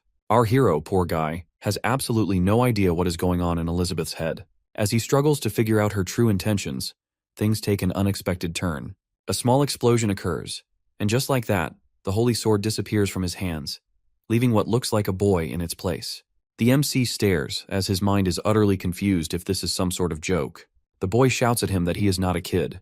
Elizabeth also notices the chaos and recognizes the boy as Alpha, the holy sword spirit. Alpha does not seem too happy to see her and then rushes at her with clear intent to kill. Unfortunately for him, Elizabeth sends him flying with a kick. Poor boy lands with a bump on his head and looks like he has just been through a serious boxing match. They then sits down to talk. Our hero apologizes to Alpha for not realizing the sword had a spirit inside. Alpha lets it slide on the reason that his appearance is supposed to come at the critical moment when the hero battles the Demon Queen, not for a year of chopping firewood. He then grabs our boy by the collar and demands an explanation for such a misuse of his power. The MC tries to calm him down, but Alpha is having none of it. To him, it looks like our hero has forgotten his true calling as the legendary hero, and is now too busy making friends with the supposed villain of the story. Elizabeth gets curious if Alpha wants to kill her. Alpha's anger disappears immediately, and he admits that it is just the system's settings, though under the current circumstances, he supposes she is his savior. Elizabeth then suggests that Alpha should help our boy rule the world. Alpha gets confused, and the MC tries to explain that he has been idle for too long and has decided to take responsibility as a hero. And his plan is to practice first and then save the world. Alpha points out that our boy has already accumulated enough experience to fight a Demon King level enemy, just by swinging him around for practice. The MC goes on that he has no natural talent, but with Alpha and Elizabeth by his side, he is confident he can accomplish anything. Before Alpha can say further, Elizabeth silences the boy with magic. She wants our hero to wait while she takes care of things. She grabs Alpha, who is now in full panic mode, and signals our boy for help, but Elizabeth drags him away. After a brief lesson, Alpha returns with his face swollen like a balloon, and he agrees to help the MC. With everything sorted, for now at least, Elizabeth instructs our hero to begin his journey and focus only on swordsmanship. The trio lands in Titano Town, which is alive with people, especially around the Sword Saint Guild's area. Elizabeth has used her magical instincts and dragged our hero and Alpha here, all while claiming that something big is about to happen. Alpha, though, thinks it's all a waste of time and complains until Elizabeth threatens to split him in half if he does not stop. That shuts him up right away. The poor kid clings to our boy like a scared kitten and turns back to his sword form. The MC spots a flyer on the ground.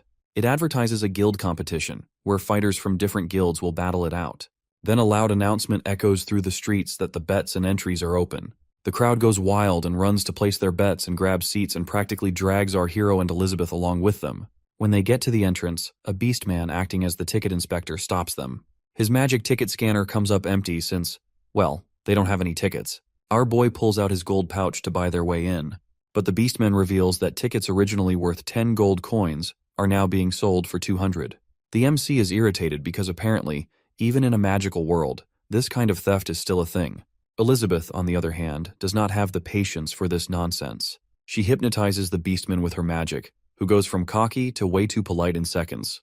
Not only does he let them in, but he hands over VIP tickets like they are his personal guests. As our couple enters the VIP room, all the big names are already there. Tagore Severus, the spellwriter, sits in a corner. Then there is Brian, the drunk blacksmith from the Dwarf Kingdom, whose loud laughter fills the room. And finally, the Saga sisters, Luna and Anna, who are representing the Sword Saint Guild. Anna spots Elizabeth and our hero right away and wants her sister to check them out too. Elizabeth plops into her seat and immediately demands snacks while Anna and Luna keep staring at them like they are trying to figure out a puzzle.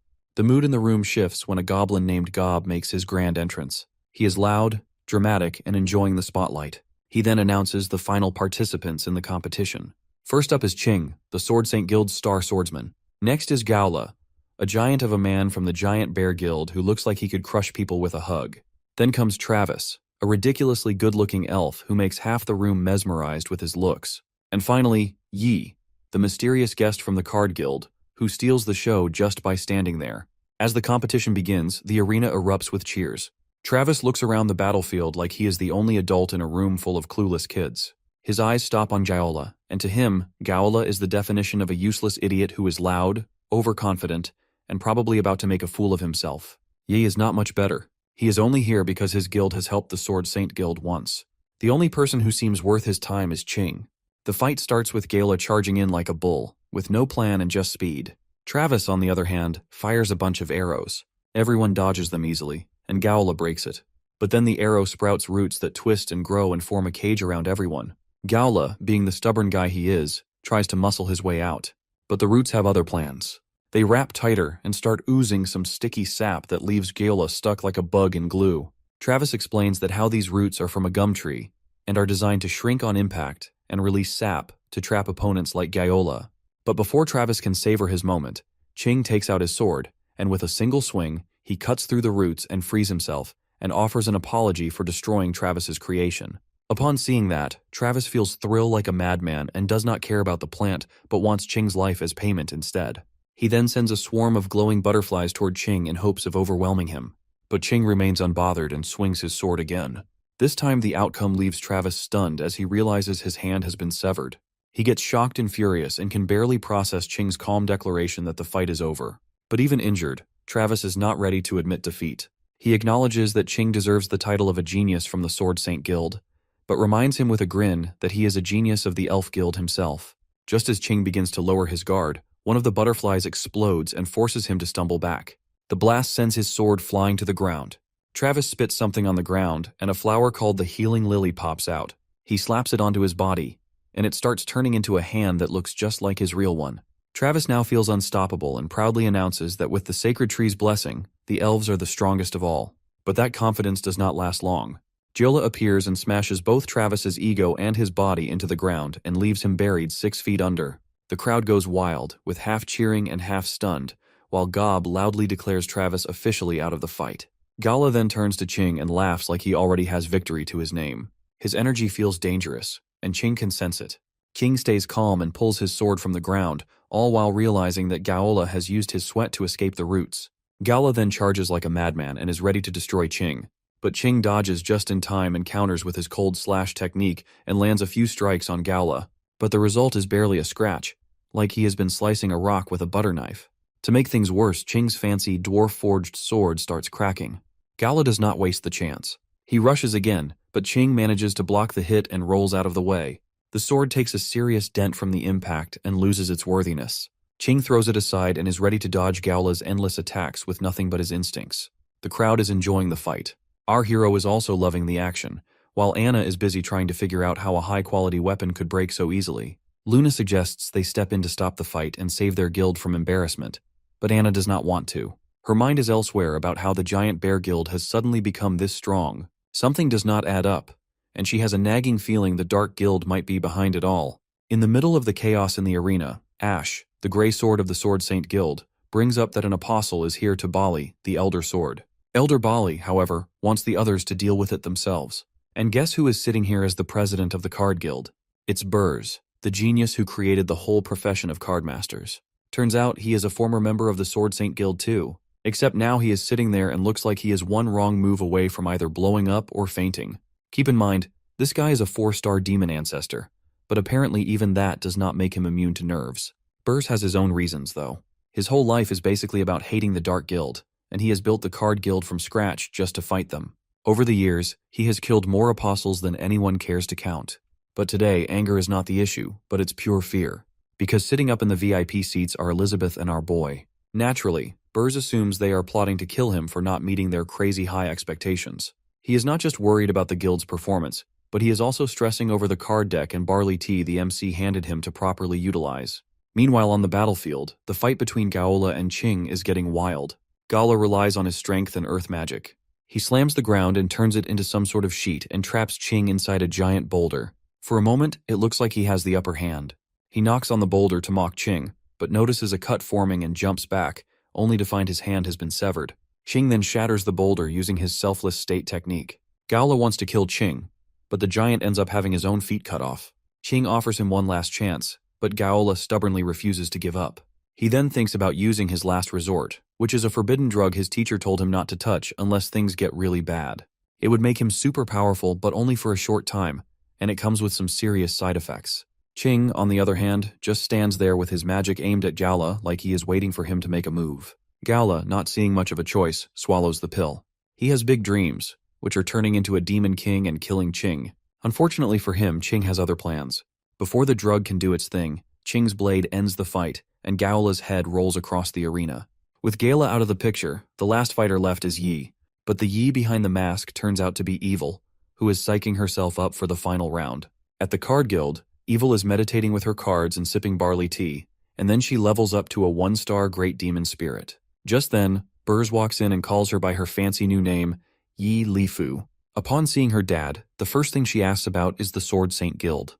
Burrs, being Burrs, brings news that is equal parts bad and hopeful. Sure, the Dark Guild's invasion is sorted out, but the Sword Saint Guild has way more drama going on than he expected. Yi does not look thrilled. She is worried because they need the guild's help to develop their region and boost the MC's Card Guild. But Burrs has not returned empty-handed. He throws a pouch with some fancy dark gears from Great Apostles. But the real good news is that they can now join the Sword Saint Guild's competition finals. And he wants Yi to compete and win.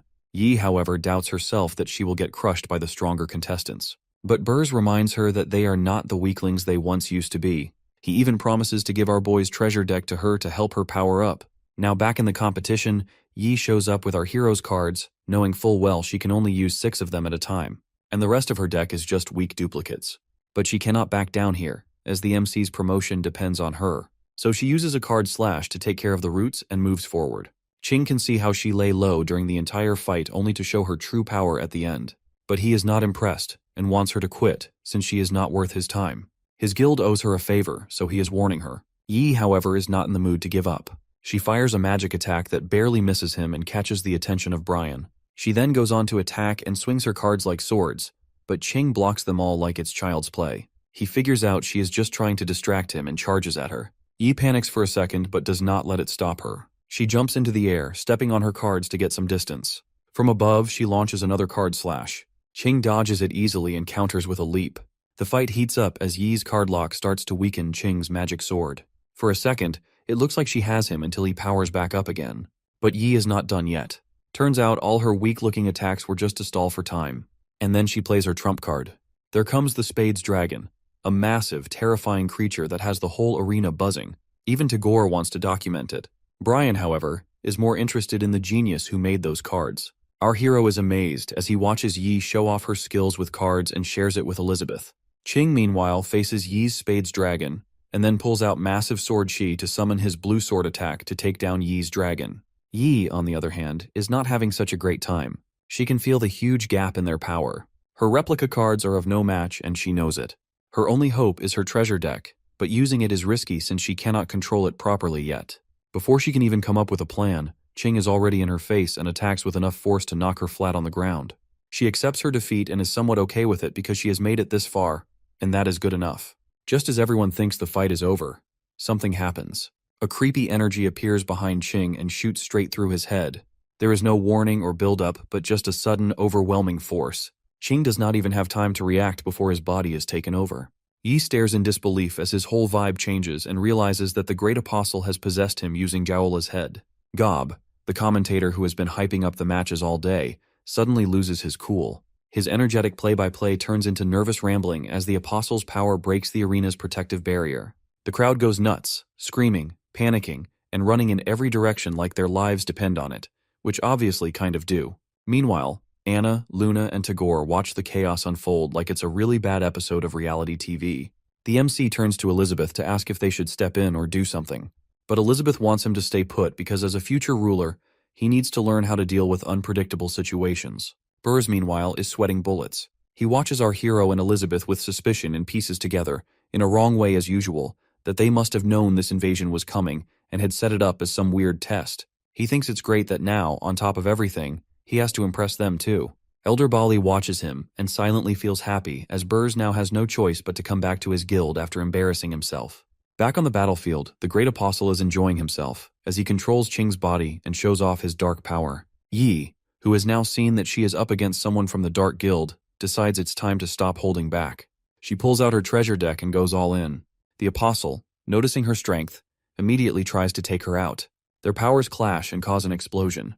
When the dust settles, Yi stands tall as an illusion of a knight with a glowing holy shield appears behind her and protects her. The battlefield is a chaotic mess, but the MC cannot shake the feeling that this all feels oddly familiar. Even Brian admits these new cards Yi is using have an unreal power. Tagore also cannot help but note how the phantom warriors Yi summons look like the legendary 13 holy warriors from ancient stories. Elder Bali, on the other hand, is busy wondering if this is the same strategy Burrs used against the 6 pillar demons. Burrs answers that he used 9 cards back then, while Yi is only using 5. Yi, down on the ground, is already in action. She picks 2 cards from her deck, 1 red ace and 1 black ace, and demands that the Great Apostle leave Qing's body. What follows is an explosion that momentarily stuns the Great Apostle. For a moment, even he seems impressed, but the realization quickly hits that he is the target. He cannot figure out how mere cards can pack so much power. He decides he is not about to stick around and tries to escape with the intention to take Qing's body with him for further study. Unfortunately for him, one of Yi's illusion warriors blocks his way with the shield and tosses it to another, then another, and effectively traps him. The Great Apostle is completely thrown off by the sheer absurdity of it all. He is not ready to die so soon after being just born, so he desperately unleashes his most powerful move, a fierce sword spell. But before he can do anything, the illusion warriors trap him inside a glowing box. Yi orders the warriors to press in. The shields move and slowly close the box tighter and tighter. The Great Apostle panics and begs for mercy, but his pleas fall on deaf ears. Moments later, the shields compress completely, and his body bursts inside the box. Qing falls to the ground, free at last, though his swollen face makes him look like a pufferfish. Yi's mask slips off, and she realizes that she has been a bit careless. As the fight ends, Burrs finally relaxes and convinces himself that Elizabeth and our hero will be satisfied with how things have played out. Our boy, however, is not just satisfied, he is thrilled. The moment he recognizes Yi, he turns to Elizabeth and nudges her to remember the father-daughter duo they met before. Elizabeth, who is far less impressed, shoots an annoyed look at Burrs, who immediately starts sweating under her glare. He silently vows not to disturb them again and bows deeply as if his life depends on it. The MC also sees Burrs and grows even more excited. He cannot wait to ask questions and catch up, which only makes Burrs more terrified. The poor man seems convinced that our hero's enthusiasm means he has somehow failed to meet expectations. Elder Bali, who has been watching from the side, cannot hide his curiosity about the very person that Burrs respects so much.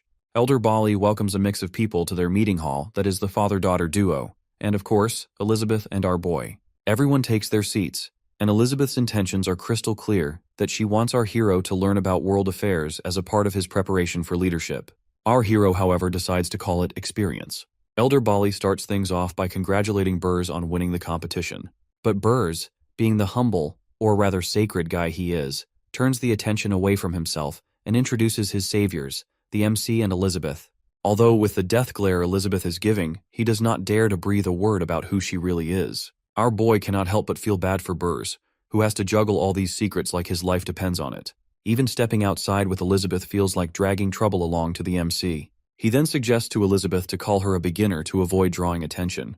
Elizabeth is uninterested and wants him to do whatever he feels like. So he takes her indifference as a go-ahead and makes up one of his usual ridiculous stories. This time, he claims he is some minister from a far-off nation and that Elizabeth is the princess. Ash, who knows the area, wonders how he has missed hearing about Princess Elizabeth. But Burrs, like the loyal sidekick he is, backs up our hero's nonsense without hesitation and even credits him with teaching card tricks. Not wanting to leave Burrs hanging, the MC returns the favor by praising his card skills and even asks for sword fighting tips. This shocks Luna, who cannot understand how someone so good with cards needs help with swords. Ching, however, wants her to keep quiet and not embarrass them in front of the adults. Yi turns to our boy and asks for his honest opinion on her skills. Our hero gets clueless. Then Burrs also requests feedback. Poor MC has nothing useful to say and admits he has not expected them to get so creative with his cards. Burrs then shares that they have copied his cards and even started a guild without telling him. Yi looks a little down, as she feels like she is not strong enough, but our boy cheers her up that opening the guild to more people is actually a good thing. Somehow, the father-daughter duo completely misunderstands him and takes it that he means that regular folks like them can easily teach the card tricks and help the guild grow. Our hero just silently cries as he envies them for having magic power. Meanwhile, Tagore, with his fancy demonic eye lens, scans everyone for magical energy. He sees that Elizabeth glows with power, while the MC barely has any at all. When Elizabeth notices Tagore staring, he panics, and her glare is so intense it makes him rethink every decision he has ever made. Elizabeth shares her desire to kill someone, but luckily, our boy saves the day by offering Elizabeth her favorite pudding, which immediately calms her down. The conversation then takes a serious turn as Elder Bali brings up the need for an alliance to fight the Dark Guild. Ash lays out a bunch of dark gears they have collected during the competition, and Burrs explains where they come from. Apparently these gears grow inside people who accept the Dark Guild's power. Luna guesses that one of the participants, Gaola, might have accepted the dark power after passing a purification test. Anna, however, suggests the Dark Guild might have just skipped the test entirely. Tagore mentions that detecting fusion through purification only works for the weakest cases. He explains that fusion has 3 levels. In the weakest, the host becomes a puppet-like dark apostle.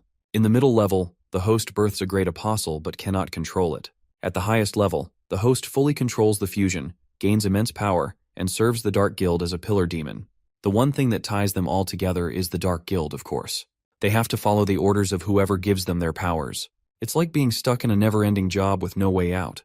King wonders if he almost became one of the top apostles of the Dark Guild. Tagore explains that while Ching was under their control, he was not completely in it. If he were, his skills could make him super powerful, like a pillar demon. Elder Bali is grateful to Burrs for his help. Burrs, as a former member of the Sword Saint Guild, just did what was expected of him. No big deal. Ching accepts his defeat and admits that Yi is strong, especially with her card skills. But Yi gives all the credit to our hero. Brian then turns to our boy and wants to know if he made those cards and where he learnt blacksmithing. He also notices the holy sword in his backpack that just does not look like any ordinary sword. The MC answers that he is not really a blacksmith, and he does not know much about it. He just does a bit of work at home for fun. Brian does not buy it and just laughs it off. Luna feels confident that the Dark Guild won't dare to make a move as long as the Sword Saint is around. But Anna warns her not to talk too much. Naturally, that makes the MC even more curious about the Sword Saint. So he asks Burrs, who shares that after the Sword Saint sent word from the mountains 6 months ago, there have been no updates since. Ash further breaks it down for our hero. The Sword Saint went to arrest Elder Axe, who betrayed the guild, but she never came back. Ching shares that he went to the mountains and found the place destroyed, half of it leveled. Elder Bali adds that Axe got his hands on a huge magic weapon, the giant axe named Demon Burial. It's so powerful that Axe can actually fight on the same level as the Sword Saint. Brian has checked all the fancy weapons from the Dwarf Kingdom, but did not find anything that matches the description. So, he figures it must be something made by the Dark Guild. Our boy, who is still not getting it all, listens as Burrs explains how the Sword Saint Guild works. The president is the Sword Saint with 5 elders under him. Each one specializes in a different weapon, including sword, dagger, spear, shield, and axe. But since Axe betrayed them, he killed the dagger and spear elders and started a rebellion. Elder Shield died fighting the Dark Guild, which leaves Bali as the only senior elder left. The rebellion has caused a lot of people to turn against the guild, including Elder Bali's own son, Hawthorne Therius. The MC recognizes the name and shares that his son is no longer alive. Elder Bali knows the traitor's fate is decided, but the real issue is that too many things have gone wrong, and the Sword Saint Guild is struggling to stay together. He is desperate for everyone to unite against the Dark Guild. But honestly, the odds are not looking great. Brian is on board to provide weapons except for the high-level ones because, well, grinding stones are in short supply. But his father is working on it. Tagore cannot help but question why Elder Bali thinks they can possibly take down the Dark Guild with their current resources. Elder Bali explains that he is relying on Burrs and hopes that he will close his guild and join them as vice president. Burrs, however, has already left their guild and is not interested in returning. Elder Bali does not back down easily and offers to open a new department and make Yi its elder. Yi knows really well that she is not capable enough to hold such a high-ranking position. Elder Bali then proposes that as long as Burz joins, he will get complete control of the resources. In other words, he can do whatever he wants, even if it does not involve magic or anything useful. Ash also tries to convince Burz to rethink. After all, joining them is much easier than starting a new guild. Burz feels the pressure and turns to the MC for advice. Our boy shares the wisdom from his hometown, and according to which it's easier to join a high-ranking position than start one's own business. But the ambitious ones still choose to start from scratch. But our hero knows that he himself is not really a big dreamer, so his advice probably is not worth much anyway. But in Burz's mind, he completely misreads the MC's words, that he does not want him to be just some sidekick. He is now caught between not wanting to offend Elder Bali and not wanting to disobey his savior, and is in a tough spot. Elder Bali even offers Burz to add his own conditions if it helps. Finally, Burz stands up and explains that he did not create his guild for fame or wealth, but to raise the MC's reputation. His decision is firm. As for Elder Bali, he does not understand why Burz is so dedicated to our hero's cause. Burz, however, assures that his guild will still support the Sword Saint Guild in taking down the Dark Guild.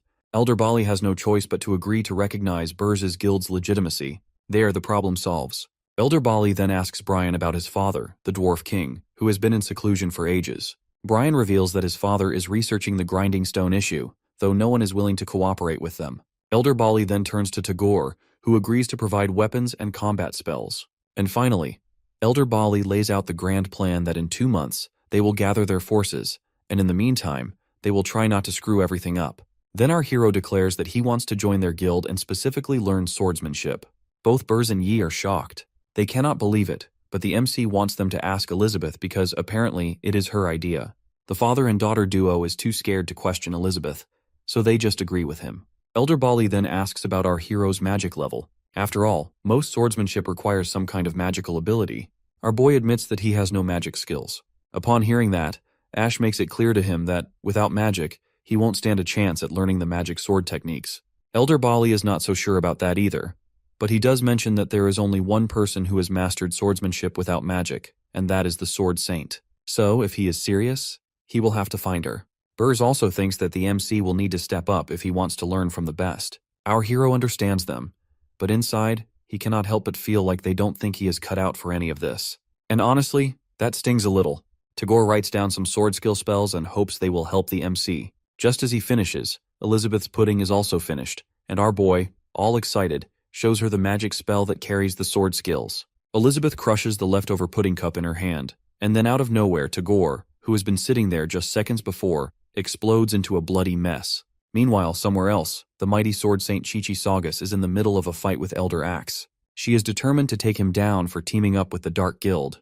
Chi-Chi uses her magic to attack Axe, but of course he blocks it with his weapon, the Demon Burial. Axe then starts to brag that as his bond with his weapon grows, Chi-Chi's threat will go away, and soon he will have the upper hand. Chi-Chi, however, reminds him that if he keeps acting like that, the Axe will soon take over, and he will lose himself. But Axe does not care. He wants Chi-Chi to see just how strong the darkness is. And so, the dark energy starts spreading all over his body and takes control of him. Axe's body starts to change in the most inconvenient way as it transforms into that of a woman, though thankfully, his face remains intact. Burial, the demon is clearly in control now and is overtaking every inch of him. Chi-Chi cannot help but call him a fool. It's like watching someone fall for the oldest trick in the book, getting controlled by a dark gear embedded in his chest, and still not realizing it. Axe then rips the gear out and starts to vanish and gets replaced by the demon. Chi-Chi is not about to play nice. She draws her weapon, Phantom, a super weapon with a long, storied history and forged by the Dwarf King himself. Made from the hoof armor of the Phantom Horse King, it can make her run 10 times faster, like turning her into the wind itself. Burial wants to silence her, but Chi-Chi is not about to make that easy. She unleashes her chopping skill and rips the ground apart. As the fight drags on, Chi-Chi watches in annoyance as her phantom weapon cracks under the pressure. Burial, who is now in Axe's body, still struggles to adjust and blocks some blows while others hit their mark. Chi-Chi knows that the Phantom Horse King can travel up to 100,000 kilometers a day without getting exhausted, yet it barely caused any damage to her. Burial, on the other hand, gives Chi-Chi some time to think while she starts to stretch her muscles. But Chi-Chi has no time to waste on her, and she pulls out her next set of weapons. First up, the Stalactite Spear, a weapon forged from the rare stalactite columns deep in the dwarf's secret treasure cave. It's deceptively light, but at the same time indestructible. Then comes the Insect Scythe, a weapon made from the sickle of the insect king mantis. It can lock onto targets and convert damage into magic energy. Next is the Cthulhu cane, which is crafted from the limbs of a dark sea creature. It comes with a lovely little bonus that the user's soul will slowly erode. Finally, Chi-Chi pulls out the explosive knife, which is made from rare ores from the Earth's core. It's a weapon that requires the user's high skill to control it. Otherwise, it can explode if one so much as sneezes near it. Burial can feel her new body loosening up, but Chi-Chi is not waiting around.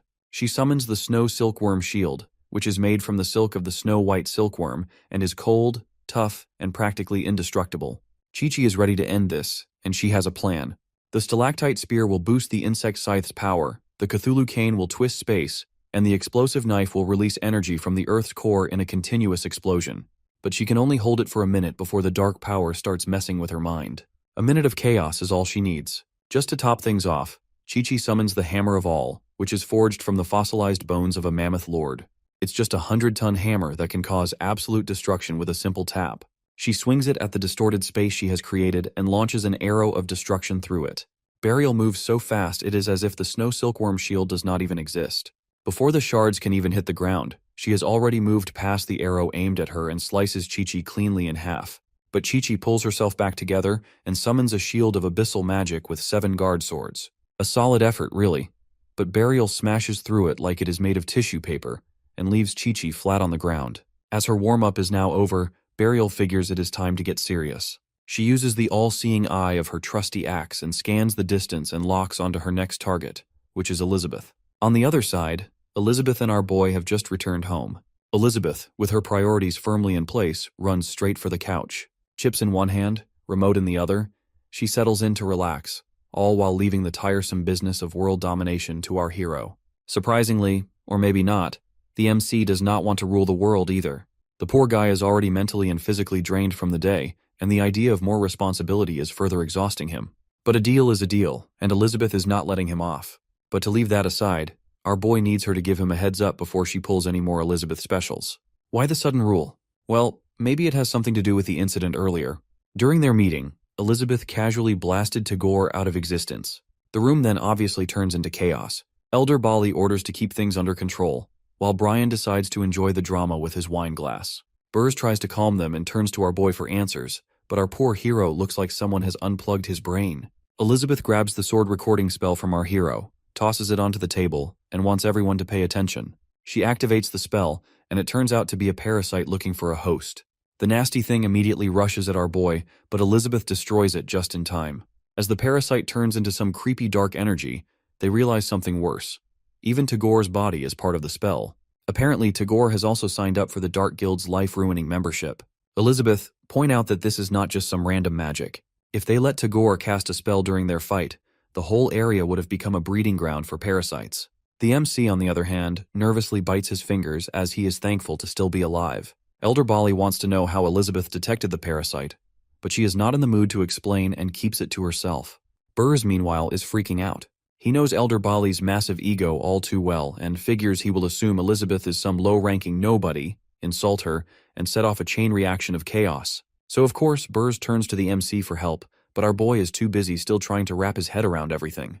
Elizabeth is now done with the drama and announces it's time for tea and drags our hero along with her and leaves Burrs to deal with the mess himself. As they leave, Elder Bali decides he will head south with Ash to figure out who these two mysterious people really are. Back at home, the MC demands Elizabeth warn him about any future messes she plans to create. She ignores him as usual, and instead focuses on the information she has picked up. First, Tagore's glasses, which can detect magic, are probably made from Jim Jim's red demon eyes. Second, the dark energy from Tagore is not even from the Dark Guild, which means some other bad guys are out there. But since Amelia has already wiped out the Dark Guild's headquarters, Elizabeth figures the leftovers are perfect practice for our hero to deal with. Our boy, on the other hand, is curious as to how she knew about Tagore. He wants to learn her tricks, but then remembers he does not have magic power to begin with. Elizabeth knows that Tagore's glasses don't reflect his magic, which is a clue most people would not notice. Thankfully, her clothes designed by the MC can detect any bad intentions, which gives her the upper hand. In her eyes, he is just teasing her to admit that he is stronger. She is annoyed but unwilling to argue and decides eating chips is more important than dealing with his nonsense. Our boy asks her to teach him swordsmanship and complains about how the Sword Saint Guild rejected him. Elizabeth immediately says no and reminds him of their agreement, which is a deal she has just made up. Apparently, to rule the world, the MC has to master both magic and swordsmanship, and he cannot take any of his inventions except his clothes and has to follow her rules. Having no other options, he decides to ask Burs for help. But before he can leave, Alpha pops out of the holy sword and tells him not to bother, as Burs does not have pure swordsmanship skills. Our boy understands and then goes to check the bookshelf for something. Alpha gets suspicious that if he is looking for the item he once got from the system, the one he just threw away like it was nothing. Alpha decides to explore the MC's house, a place the Demon Queen finds as her personal paradise so much that ruling the world is not as appealing as lounging there all day. He sees the microwave, fan, and vacuum, and scrutinizes them like they are some sort of alien relics. Just as he is piecing together this mystery of domestic appliances, he steps in the kitchen, and suddenly pain shoots through him, sharp as a knife, or at least that is what it feels like. The sensation disappears as quickly as it came and leaves Alpha in confusion. He looks around to see from where that sudden killing intent comes. Our boy? Please, the guy cannot intimidate a houseplant. Elizabeth? Now that is a possibility, but her murderous vibes would be way scarier. His eyes then land on the kitchen wall, where a set of butcher knives hang innocently. Only they are not so innocent. Strange energy radiates from them, strange enough to make even the king of weapons uneasy. It looks like his soul has left his body, and he runs out of the house without a backward glance. Our hero, on the other hand, is unaware of Alpha's dramatic exit and is busy with his latest discovery, which is a book on Tai Chi sword exercises. He dismissed it as useless before, but desperation has a way of making even the dullest things seem promising. The book claims the techniques are simple and require neither magic nor extraordinary skill. Perfect for someone like him. Still, he cannot shake the nagging doubt that they will help in a real fight. Meanwhile, Elizabeth, who has just finished a bag of chips, is starting to feel sleepy. When the MC asks her for help, she figures he has arms and legs, so he can go practice on his own. As he leaves, she grins to herself. She has a plan. She will let him practice, fumble through the moves, and when he has no idea what he is doing, she will step in to save the day. Outside, our boy finds Alpha in his sword form, as uncooperative as ever. As he did not get any response from Alpha, he opens the book and starts practicing the first move. Meanwhile, 300 kilometers away, things are getting messy. The Toad Immortal is fighting Burial. The Toad starts throwing stomach acid, but Burial easily dodges it and kicks the Toad back. Toad Immortal lies on the ground as it's gravely injured. And then, as if its poor condition is not enough, Burial surrounds Toad Immortal's body with a sound-absorbing energy field. And then from the Immortal's head pops Wang Chai, her real enemy. Toad Immortal then pushes Wang Chai to take over. Burial, however, wants Wang Chai to move aside if it treasures its life. But Wang Chai is not in the mood to cooperate. After sizing things up, it decides the only way to protect its master is to eliminate Burial. So, it cranks up its defenses and launches a missile shower at her. Back at home, our boy is busy practicing sword moves from the book he found. After hours of hard work, he finally masters all of them. When he finishes, Alpha suddenly comes out after getting fully recovered. As if our hero was waiting for someone, he wants Alpha to give him some advice on his sword skills. But Alpha has no clue what he is talking about. The MC explains that the sword moves he just learnt make his body stronger and are not really meant for actual fighting. But still, practicing them makes him feel pretty good, like he has just had a refreshing nap. Alpha, however, remembers something else from earlier. That is when he found some really scary weapons in our boy's house and ran off. Once the top weapon, the legendary hero's sword, Alpha, was just reduced back to its original not-so-glorious form. He almost lost his soul in the process, which would be pretty embarrassing. If it had not been for our hero practicing with the sword, Alpha would have stayed weak, and basically just a tool for chopping wood. As the MC keeps feeling good about his Tai Chi sword practice, Alpha is having a mini identity crisis. Not only has our boy unknowingly saved him, but Alpha also misunderstands our hero's words and thinks he is bragging. So, the once proud sword starts questioning if it is even worth anything anymore. He feels down and decides to leave, leaving the MC worry about his sword practice. Back in the middle of the battle, Burial tries to get Wang Chai to work with her so that they both can destroy everything together. Wang Chai, however, just barks at her and refuses. This makes Burial annoyed, and she throws a chopping attack at it. Wang Chai figures out that if Burial's attacks keep going, they will tear through the ground and cause a lava explosion and earthquakes that could really mess up its master's life. It then extends its robotic hand and grabs the dark energy deep in the ground. Burial, on the other hand, is sure Wang Chai won't survive. So, she throws another powerful chopping attack and is convinced that it will be the end. But when she sees her energy being absorbed like it's some kind of tasty treat, she is both mad and confused. Wang Chai, however, is enjoying her energy and even offers her a chance to leave. But Burial is not interested in backing down. She has something much worse in mind. She gathers all the pain, torment, sadness, and 500 years of anger she has inside and packs it into one massive attack and throws all that built-up resentment at Wang Chai.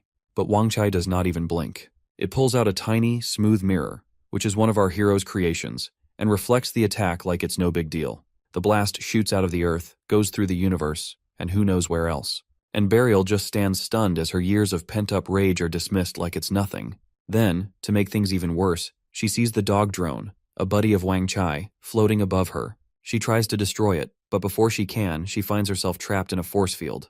Wang Kai, who is still chilling, calls her the toughest opponent it has faced since Elizabeth, though it does not seem all that worried. The dog drone cranks up the force field's power. Burial does her best to stay confident and tries to hang in there, but the pressure keeps building, and soon enough she cannot take it. She gets burnt and buried deep into the ground. As the job is done, Wang Chai stretches its body and is excited to go through the MC's discarded junk and pick out things to upgrade.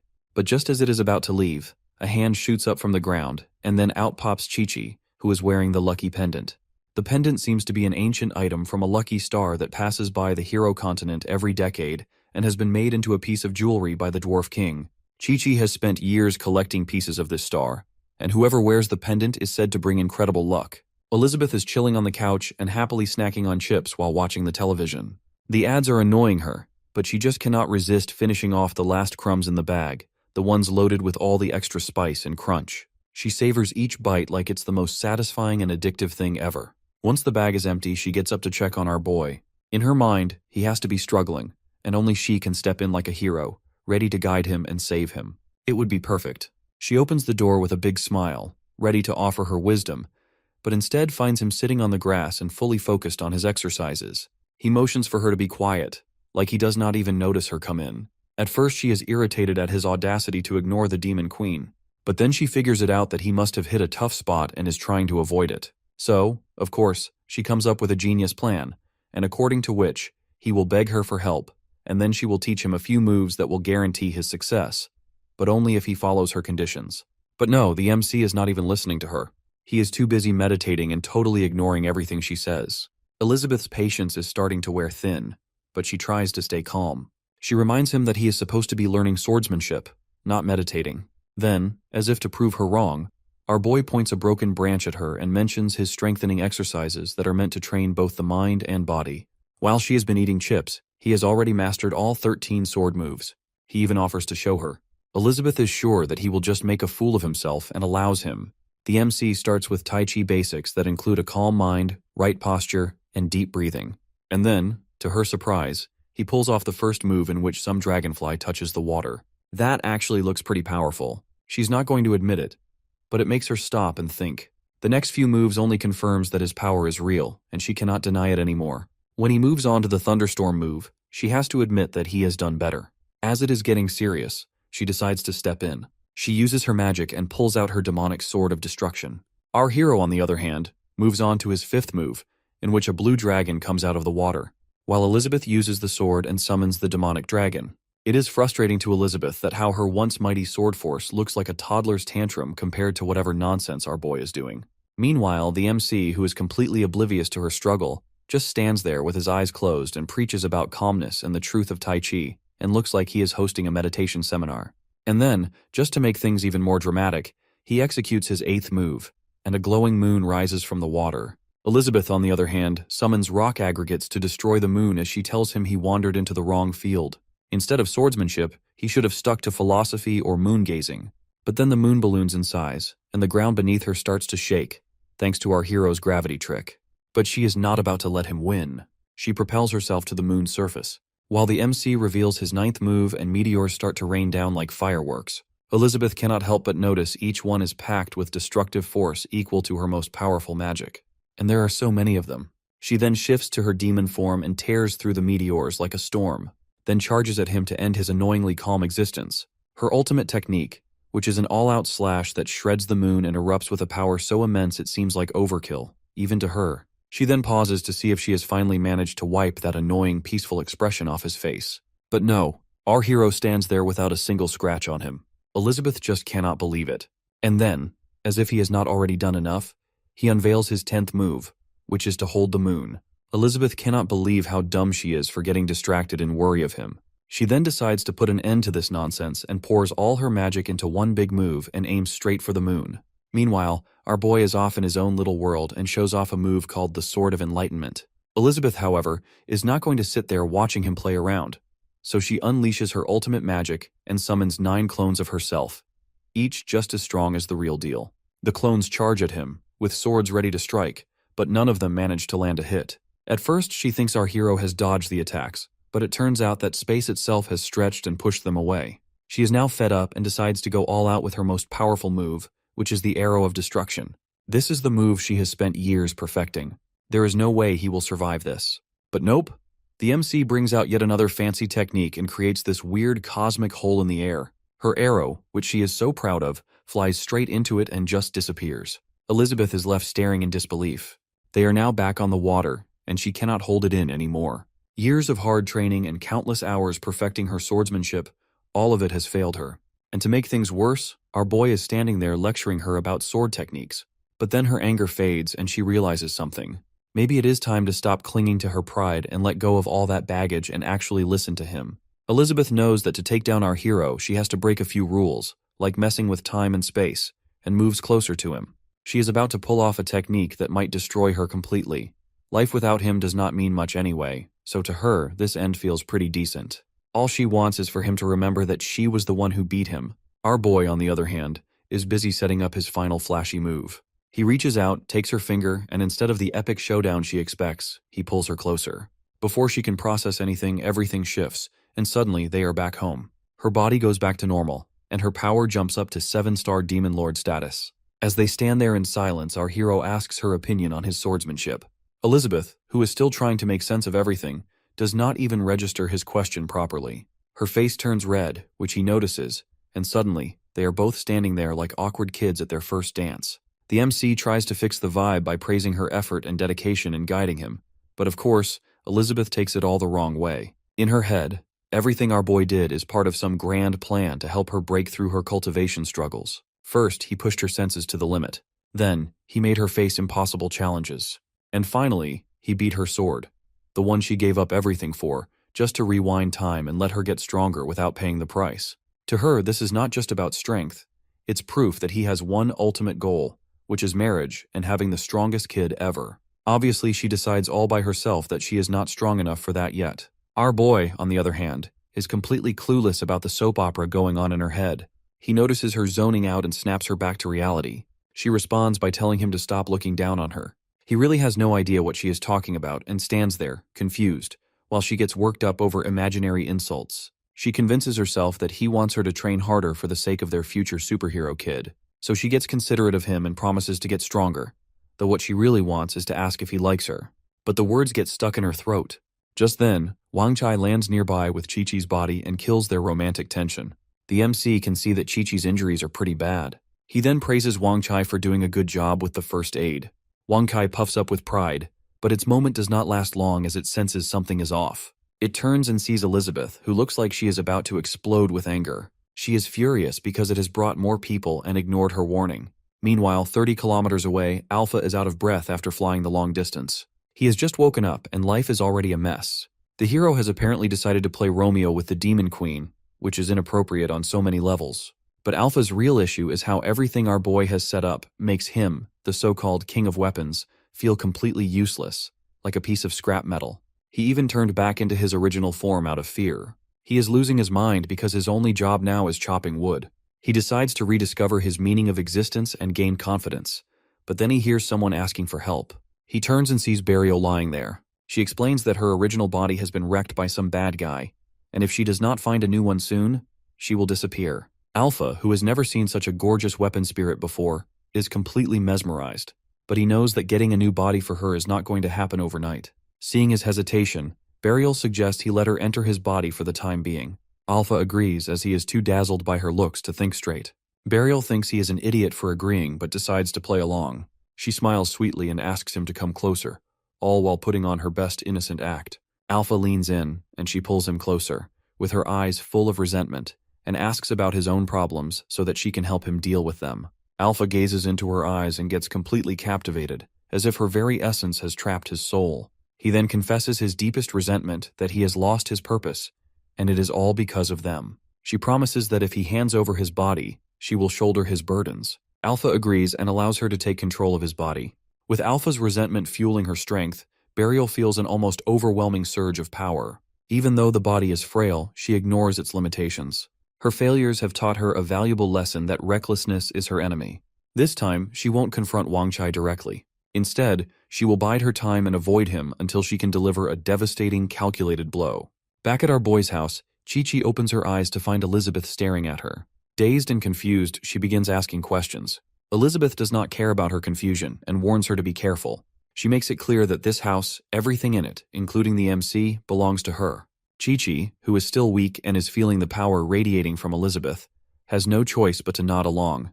Just then, our boy walks in holding a bowl of noodles, only to freeze in his tracks when he sees the awkward position in which Elizabeth and Chi-Chi are practically on top of each other. It's like something out of a weird romance scene. He gets dumbfounded and shuts the door so slowly, it's as if he is trying to pretend nothing has happened. A bit later, they are sitting in the lounge, and our hero kindly suggests Chi-Chi rest. As for the injuries, he asks if they are caused by monsters, but Chi-Chi explains that she has been tracking a traitor connected to the Dark Guild, though she decides her identity is probably best kept a mystery. Elizabeth does not let it slide. She presses Chi-Chi about the Dark Guild as they have already disappeared. But in the back of her mind, she is already planning her little chat with Amelia. After all, if the Dark Guild is still out there, it is definitely because of her. But Chi-Chi does not know about the last 3 months of drama as she has been too busy chasing after traitors. Then they move to introductions. The MC introduces himself and then Elizabeth as Bai, his roommate. Chi-Chi's reaction is not exactly friendly, and Elizabeth is irritated about it. Thankfully, our boy steps in and defends Elizabeth about how she has helped Chi-Chi change clothes and used magic to heal her injuries. Chi-Chi cannot believe anyone could heal her injuries without advanced healing magic, especially not without being on the elf leader's level. Chi-Chi cannot help but be intrigued by Elizabeth. There is something about her. Those sharp elf ears, the powerful aura that surpasses even Chi-Chi's own as a 5-star demon ancestor, and the ability to use advanced healing magic. It is clear to her that Elizabeth is not just anyone. As she looks around the house, Chi-Chi notices the unusual design. It is unlike anything she has seen before, filled with gadgets that look like they belong in some mad scientist's lab. She wonders if they have been living here for long. Our boy agrees with that, but Elizabeth does not seem too happy about her endless questions. Talking with the two of them has made Chi-Chi realize that they are as different as night and day, with the MC being kind and gentle, while Elizabeth is all cold glares and sharp words. Chi-Chi has dealt with the Dwarf King, Aristotle, the Elders of the Elf Guild, and even Malfoy, but these two are complete mysteries. Elizabeth is now done with the small talk and wants Chi-Chi to leave if she has nothing important to say, and of course not to make a mess. The MC reminds Elizabeth that Chi-Chi is a guest and is injured, so he will clean up later. Elizabeth just pouts. Chi-Chi realizes that their conversation is getting nowhere, so she apologizes for the interruption. She knows she needs to find Burial quickly, or the whole continent will be in danger. She even wonders if it has something to do with the Sea of Darkness, but pushes that thought away. It is not like she needs any more complications right now. She summons her sword but feels nothing. No sword, just a spark. She tries again, only to stumble back and her mind completely blank. She cannot even remember a single sword form. Elizabeth then explains that the impurities in Chi-Chi's body have stolen her sword skills. Our boy gets curious about these impurities. Then Chi-Chi admits that in a moment of weakness, she made a deal with the Sea of Darkness, a shady group linked to the Dark Guild. She admits her mistake, and that she has fallen for the temptation. Our hero suggests she can learn swordsmanship from him since he is also training, and Elizabeth can help them out. Upon hearing that, Elizabeth's reaction is immediate and intense. She gets angry at the MC for daring to drag her into his stupidity.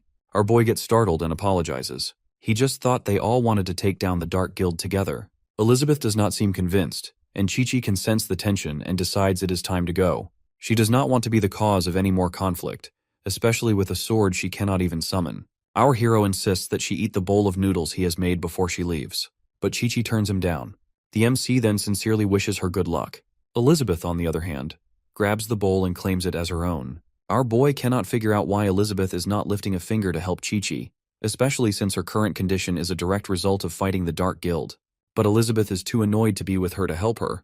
Chi-Chi sits under the open sky and tries to clear her mind by meditating, but her thoughts keep drifting back to her fight with Burial, and she cannot shake the feeling of losing.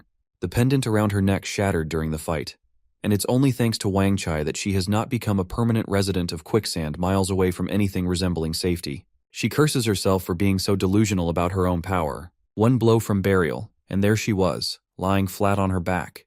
That should be a wake-up call. She regrets ever allowing the Sea of Darkness to manipulate her when she was at her weakest. Her self-pity is interrupted when our boy appears and notices that she has not gone too far after all. He sits beside her, almost as if he knows she needed someone to drag her out of her head. He then shares a bit of his own story about how he once had the chance to learn swordsmanship, but decided to be all nostalgic and stick with village life instead. Now he regrets it and feels like a fool with no talent. He is desperate to find a way to defeat the Dark Guild. But to Chi-Chi, he does not understand her condition. What she learnt is not just swordsmanship, but it's demon swordsmanship, which is passed down from ancient ruins. Our boy tries to be optimistic that she still has magic, and can grow stronger by changing her field, and someone he knows has done it as well. Chi-Chi, though, is not buying it. Losing her swordsmanship is like losing a part of herself and her identity. She is not sure she can handle that. Our hero mentions that in the grand scheme of things, nothing really matters. They can just start fresh and work together. He even shares about Tai Chi swordsmanship with her. Meanwhile, Elizabeth, who has apparently been watching them with her concealment magic, is fuming at the MC for daring to betray her. She lets her imagination run wild and pictures our boy and Chi-Chi getting all cozy, practicing together, and probably becoming best friends forever or a couple. Who knows? Of course, that just sends Elizabeth into a rage. Our boy hears Elizabeth's voice, and she pops up, and he takes it that she wants to help them. But instead, Elizabeth reminds him of their agreement, according to which nothing can be given to anyone without her say-so. Our boy jogs her memory that she ate the noodles he has made for Chi-Chi. But to her, everything is for herself, including him. Our poor hero, who is in desperate need of her help, has no choice but to agree to whatever nonsense she throws at him. Then, just to make everything even more ridiculous, Elizabeth pulls out her space curtain, wraps Chi-Chi in it, and takes her away. The MC just stands there alone and feels that Elizabeth's sharp tongue is matched only by her unexpectedly warm heart. Chi-Chi finds herself in a strange place owned by Elizabeth. She looks around and knows right away that this space can only be owned by the Demon Queen. Elizabeth promises to help her, but Chi-Chi senses danger and hardens her defenses. She is right to be cautious because, in an instant, Elizabeth launches a fierce attack at her. Chi-Chi dodges the attack and cannot understand why Elizabeth, who once saved her, now wants her dead. There is no personal grudge between them, so she just cannot comprehend this sudden hostility. Elizabeth is not exactly giving off friendly vibes. She just wants Chi-Chi dead as fast as possible, and even suggests she stop resisting to make it easier. Chi-Chi is not about to give up either. She makes it clear to Elizabeth straight up that she is not some weakling but a top-tier demon ancestor. Elizabeth, however, does not look impressed. She keeps hammering Chi-Chi with attacks until she finally manages to pin her down. Chi-Chi demands to be let go, but Elizabeth is not listening. Then things get weird. Elizabeth notices that Chi-Chi's head is not in the game anymore. Without her swordsmanship, Chi-Chi has turned to some shady power inside her, and it's clearly messing her up. Instead of finishing her off, Elizabeth switches tactics. Her energy forces its way into Chi-Chi's body and takes out this parasite-like creature that has been living inside her. Chi-Chi hits the ground and starts to recover, while Elizabeth turns her focus to the slimy little hitchhiker. The parasite, the dark sinister form, tries to dodge Elizabeth's questions about its ties to the Dark Guild. Elizabeth gets fed up and blasts it into nothing. Just when Chi-Chi thinks the nightmare is over, her body starts acting up. She moves like a puppet with its strings cut. Then she starts to talk as if she is possessed. Apparently the thing inside her made a deal with some magical entity. It promised her the power to become the Demon Queen, on the condition that every time she showed weakness, it took something from her. And if it gets destroyed, it has a backup plan, which is to use her body instead. Turns out that certain someone was Elizabeth, and it blames her for breaking the terms of the contract. Elizabeth recalls that something like this happened before. In the Demon Queen's training area, Elizabeth is working hard to reach the Demon Queen level, because she knows that a clash with the legendary hero is coming sooner or later. Just as she is pushing herself to her limits, a voice interrupts her. The voice introduces itself as Azathoth, the Lord of the Sea of Darkness. He offers her power, the kind that can rocket her straight to the Demon Queen realm and make her laugh in the face of the hero's strength. All he asks in return is, well, the teensiest little favor, which is to let him live inside her body. Elizabeth smells trouble, and a little poking around in his intentions reveals that Azathoth is not in this for charity. He is planning to reside in her body, lie low until the hero shows up, and then snatch the prize for himself. And yet the moment she grabs his chaotic essence, their contract gets sealed.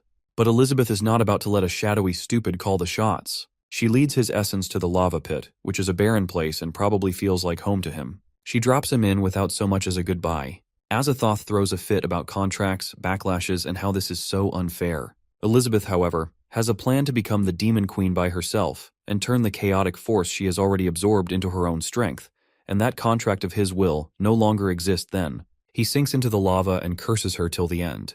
Fast forward 5 centuries, Azathoth is here to settle the score and show her the real power of his chaotic force. He turns himself up into his chaotic form, combines it with the top-level swordsmanship of Chi-Chi, and throws an attack at Elizabeth. Azathoth attacks straight at Elizabeth, but it gets blocked by a barrier. He gets furious as he realizes that his great swordsmanship has no effect and simply vanished.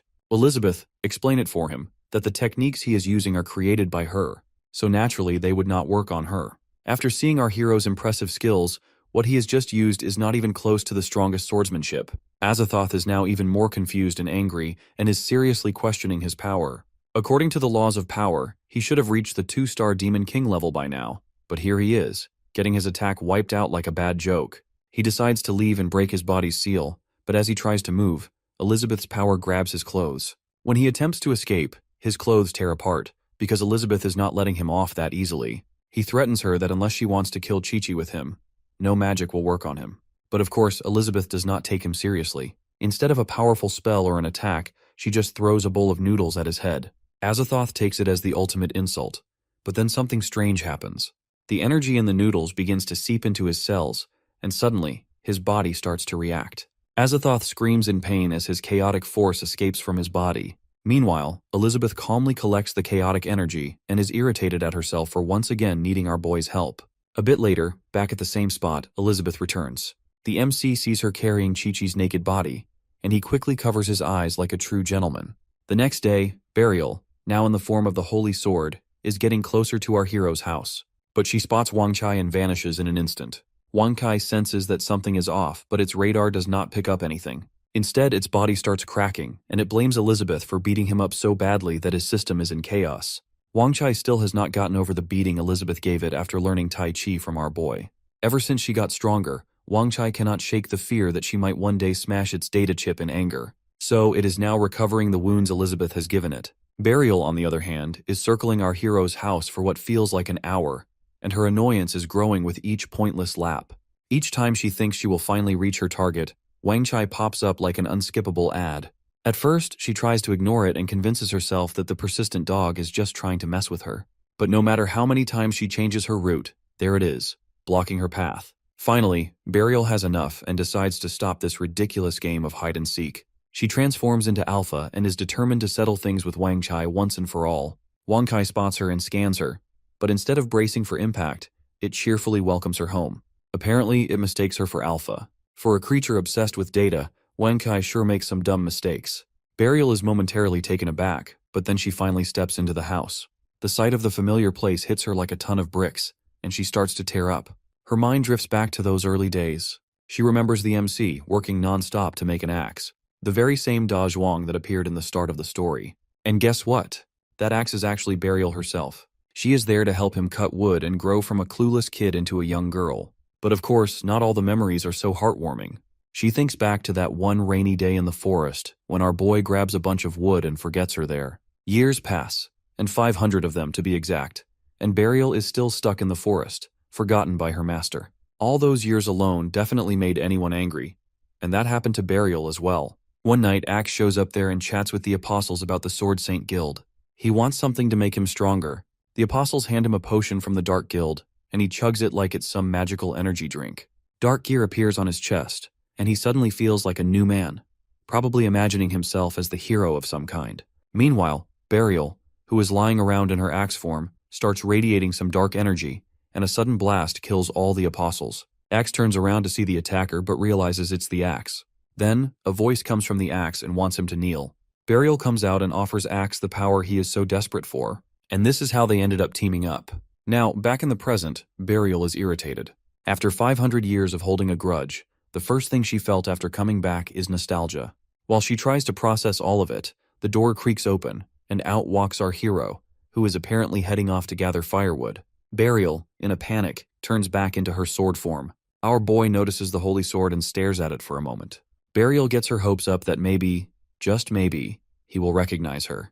but it turns out he is thinking about the alpha instead. That is when it hits her that some random kid has taken her place, and that was the reason their resentments were so much alike. Then the MC picks up the sword, and she feels a familiar warmth, just like when he used to wield her. And of course, our hero feels something too.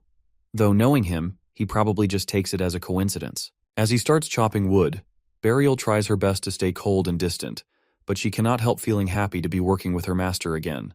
Our boy seems to notice too, like they are perfectly in sync that day.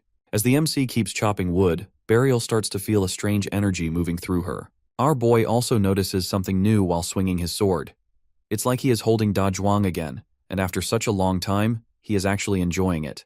Burial realizes that her master has not forgotten her, and all the anger and bitterness she has been carrying starts to lift. If the magic barrier had not broken and the world had not turned into a mess, he would have gone looking for Da Zhuang.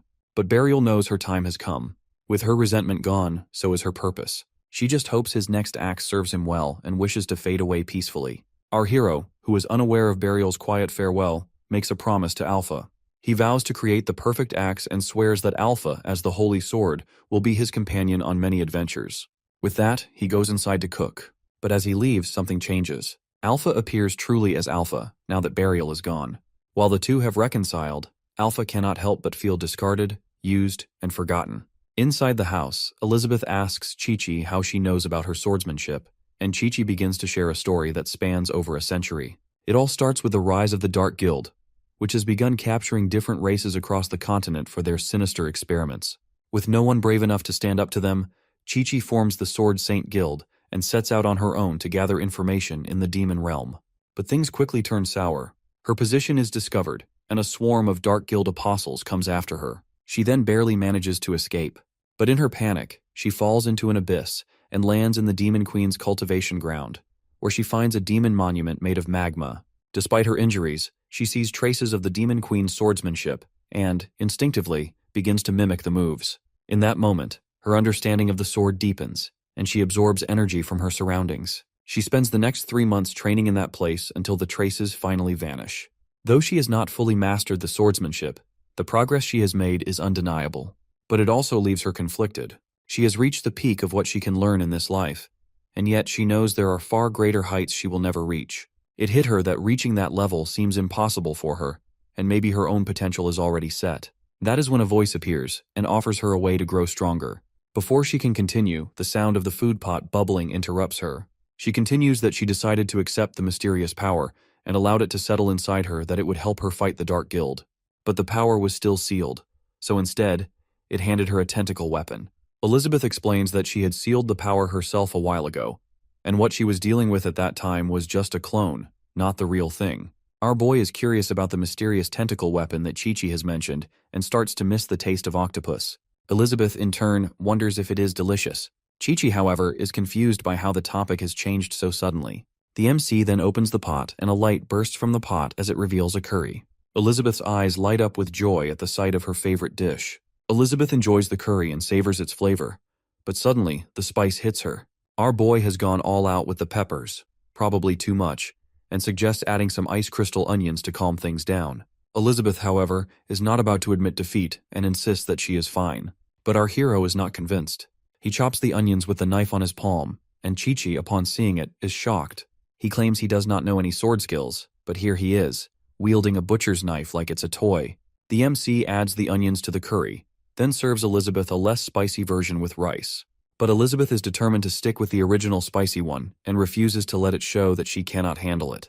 Our boy then offers it to Chi-Chi, but before she can even touch the plate, Elizabeth gives her 3 options. Our hero and Chi-Chi are both unsure what exactly she means by 3 options. Elizabeth then uses magic to float the pot, the Tai Chi exercise book, and the butcher's knife, and presents them before Chi-Chi. To her, Chi-Chi is lucky to be in this situation, though we all know Chi-Chi does not exactly feel lucky at the moment. Before Chi-Chi can respond, the MC adds his thoughts that, sure, the curry and manual are fine, but he is not about to hand over his precious kitchen knife. Elizabeth is not in the mood for his commentary and wants him to zip his lips because this is a test between her and Chi-Chi. Chi-Chi feels the weight of being tested by 2 legendary figures and goes into deep thought. She looks at the pot of curry, which is practically radiating magical energy, and knows that eating it will likely push her to the level of a 1- or 2-star demon queen.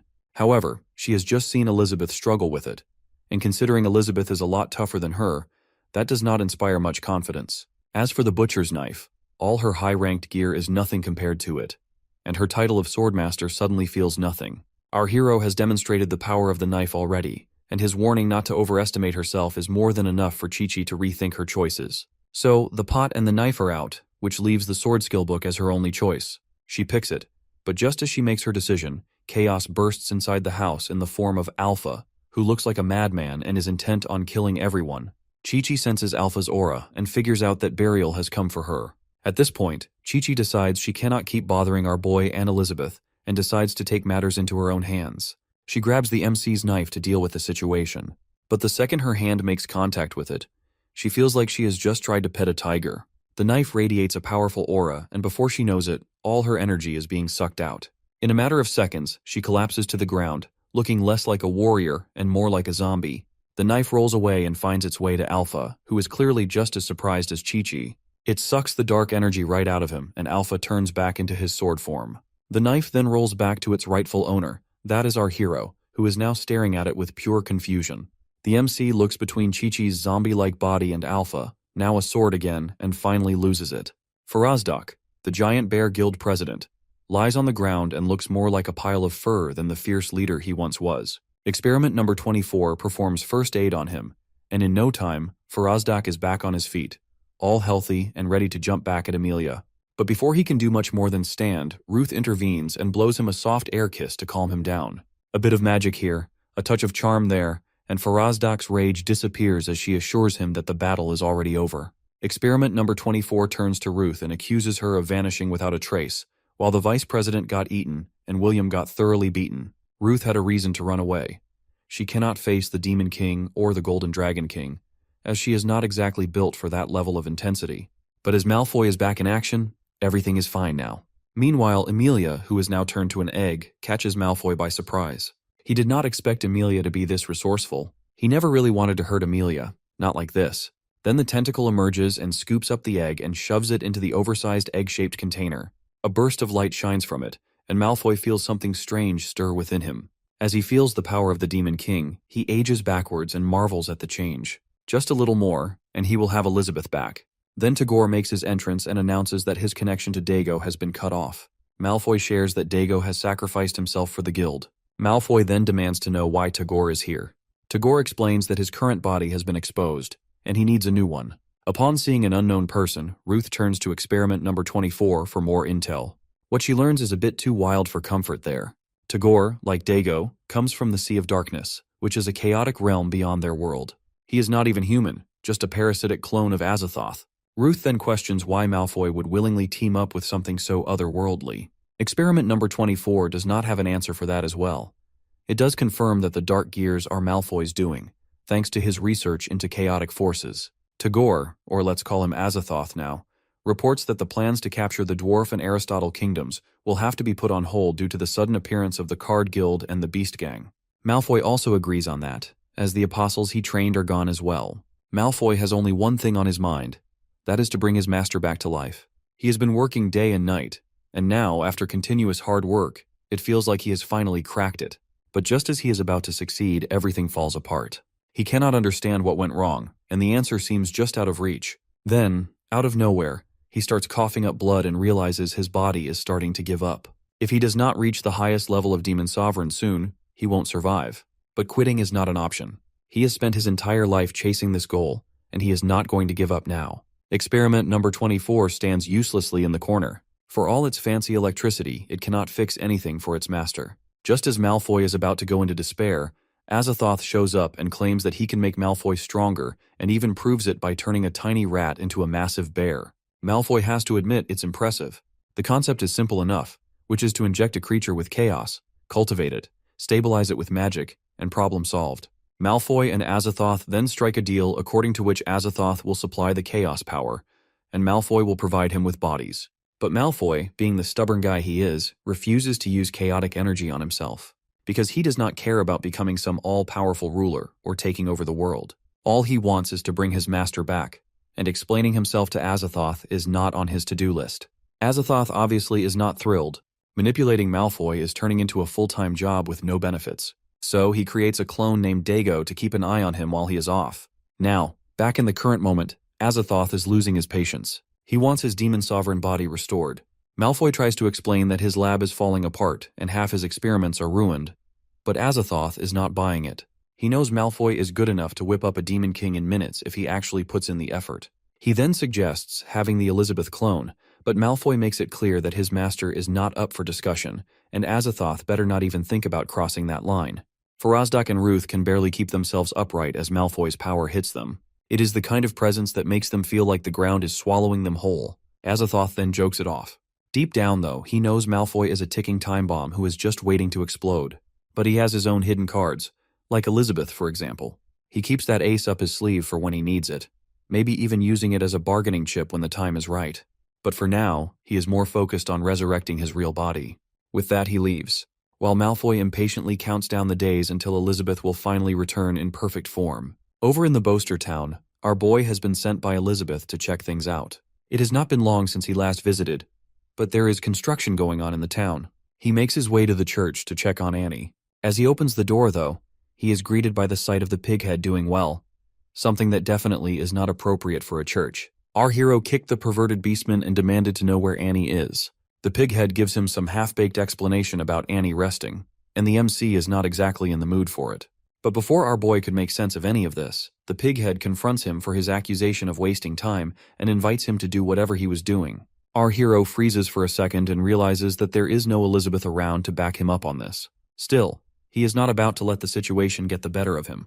He gives himself a mental pat on the back and decides that he will be the brave hero he wants to become. Just as things are about to take a turn, thankfully Annie appears. The pighead drops everything and rushes to her side and insists that she should take it easy. He proudly points out the spotless floor, which he claims to have scrubbed with blood, sweat, and probably a little too much enthusiasm. Annie thanks him for his hard work. The MC, meanwhile, stands there wondering if he imagined the whole thing wrong. They then sit down to enjoy some tea, and that is when our boy notices that Annie has gotten taller. Just like Elizabeth had said, with Annie's magic power back in full swing, her level has increased, and apparently, so has her height. Our hero then gets curious about the Beast Gang's sudden change in attitude toward Annie. Annie does not know either but mentions a big incident that happened last week, one that caused significant damage to the town. His thoughts turn to the Dark Guild, and Annie confirms his hunch. 1 week ago, the Beast Gang's leader suddenly turns into an apostle. Azathoth, who is watching the chaos, is sure after seeing it that orcs are better suited to absorb pillar power than humans or elves. But the problem is that they become nothing more than walking, mindless killing machines and not a parasitic body. The Beast Gang's leader causes chaos and smashes everything in sight. The streets are a mess, and no one dares to stand up to him. That is until Annie shows up to fix the chaos herself. She summons her puppets, and they charge at the leader and tear him apart piece by piece until he is nothing more than a lifeless pile. The pighead watches in tears as he loses his leader. Meanwhile, Azathoth, who has been silently observing, is more interested in Annie than the fight. Her power catches his attention, but what really gets him curious is her bloodline, which can be traced back to Jim. He starts plotting to consider Annie as his next parasitic target. But one sharp look from Annie, and the butterfly he is using to watch her explodes. Now back to the church. Our boy puts together the pieces that the Dark Gears left behind are enough proof that the Dark Guild is involved in the incident. Annie, though, cannot stop thinking about that strange magic she felt earlier. It's the same thing her eyes noticed right before the mysterious man vanished. Maybe catching him will give her some clues about her lost memories.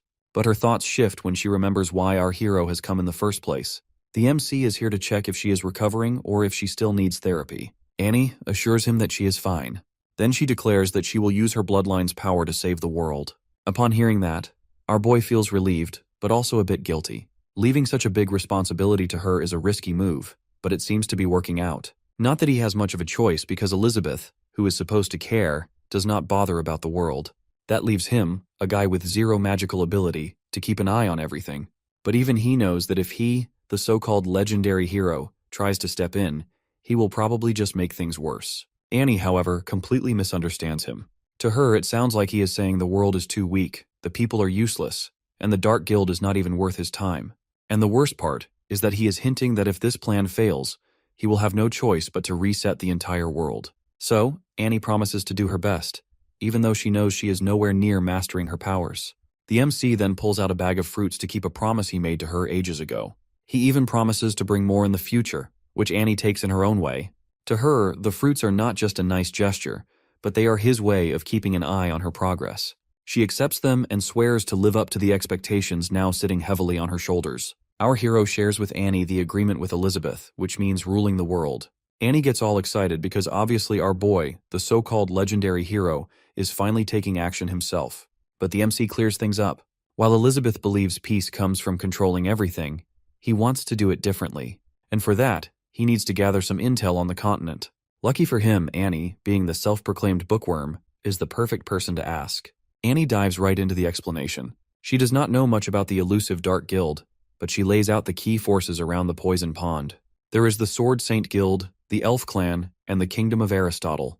And not to forget the Dwarf Kingdom, which plays the trusty sidekick role with their knack for weaponry and strong ties with the Sword Saint Guild. The Sword Saint Guild itself is basically the continent's self-appointed boss. If one wants to start their own guild, they have to get their stamp of approval first. Before the Dark Guild, the major powers were constantly bickering, but the Dark Guild's emergence has scared them into temporary teamwork. The rest of the continent is not exactly peaceful either. There is Boaster Town, which is neutral and far from the main action. The Magical Beast Great Plains, Tatano Town, the Lost Desert, Giant Mountains, and of course, the Poison Pond, which separates the Dark Guild, Demon Realm, and Hell Volcano from the rest of the world. Among the main powers, Chi-Chi, the leader of the Sword Saint Guild, is the strongest and has set up camp near the Poison Pond to keep an eye on the Dark Guild. The Kingdom of Aristotle has closed itself off 10 years ago, and the Elf Clan is not much better, as they only allow limited contact with the outside world. The Sword Saint Guild's power has dissatisfied the Kingdom of Aristotle and the Elf Clan, but no one is willing to say it. For now, they are just coexisting, or more correctly, tolerating each other.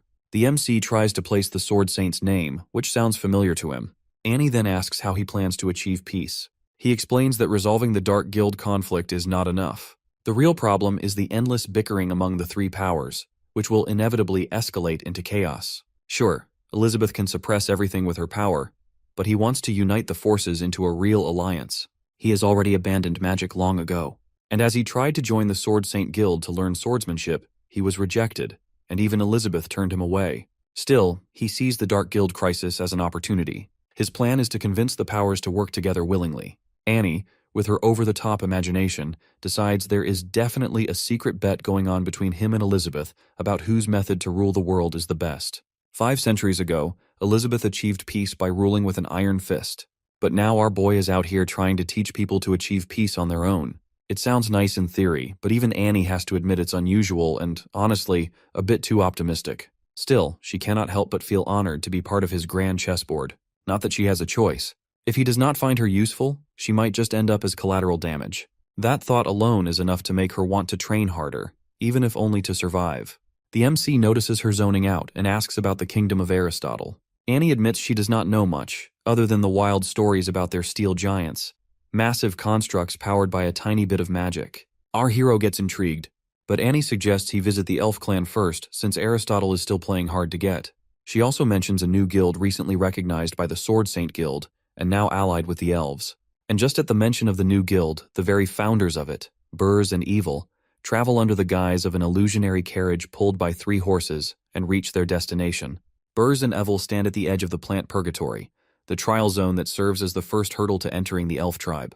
They pull out their trademark card/technique and cut through the thorny plants like they are nothing more than weeds in a garden. But of course, this is just the outermost layer. The real challenge is yet to come. There is also someone else in the shadows watching them.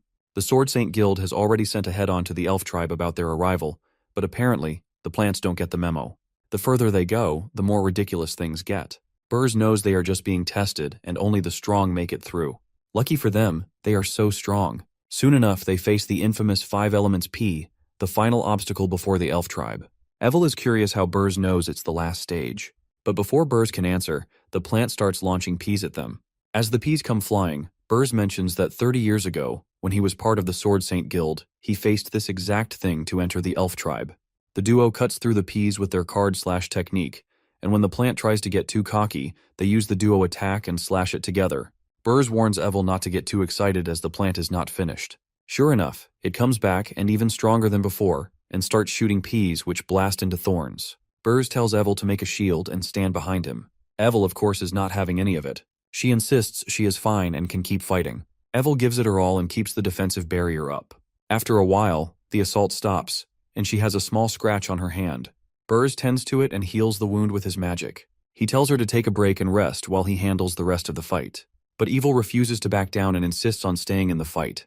Burrs gives her a warning to be careful. The plant reveals its true form and flexes its powers including fire, ice, venom, and flora. It is not just a plant anymore, but it has become the full package of the Floral Horror Edition that can rival a demon sovereign. With its 5 elements working together in perfect, horrifying harmony, it seems determined to prove that it does not matter who the enemy is. It can crush them all. Burrs has encountered this plant before, back when Chi-Chi wiped it with it in no time. But now, years later, it has clearly become stronger. The longer they fight, the more dangerous it becomes, and Burrs knows they cannot afford to waste time.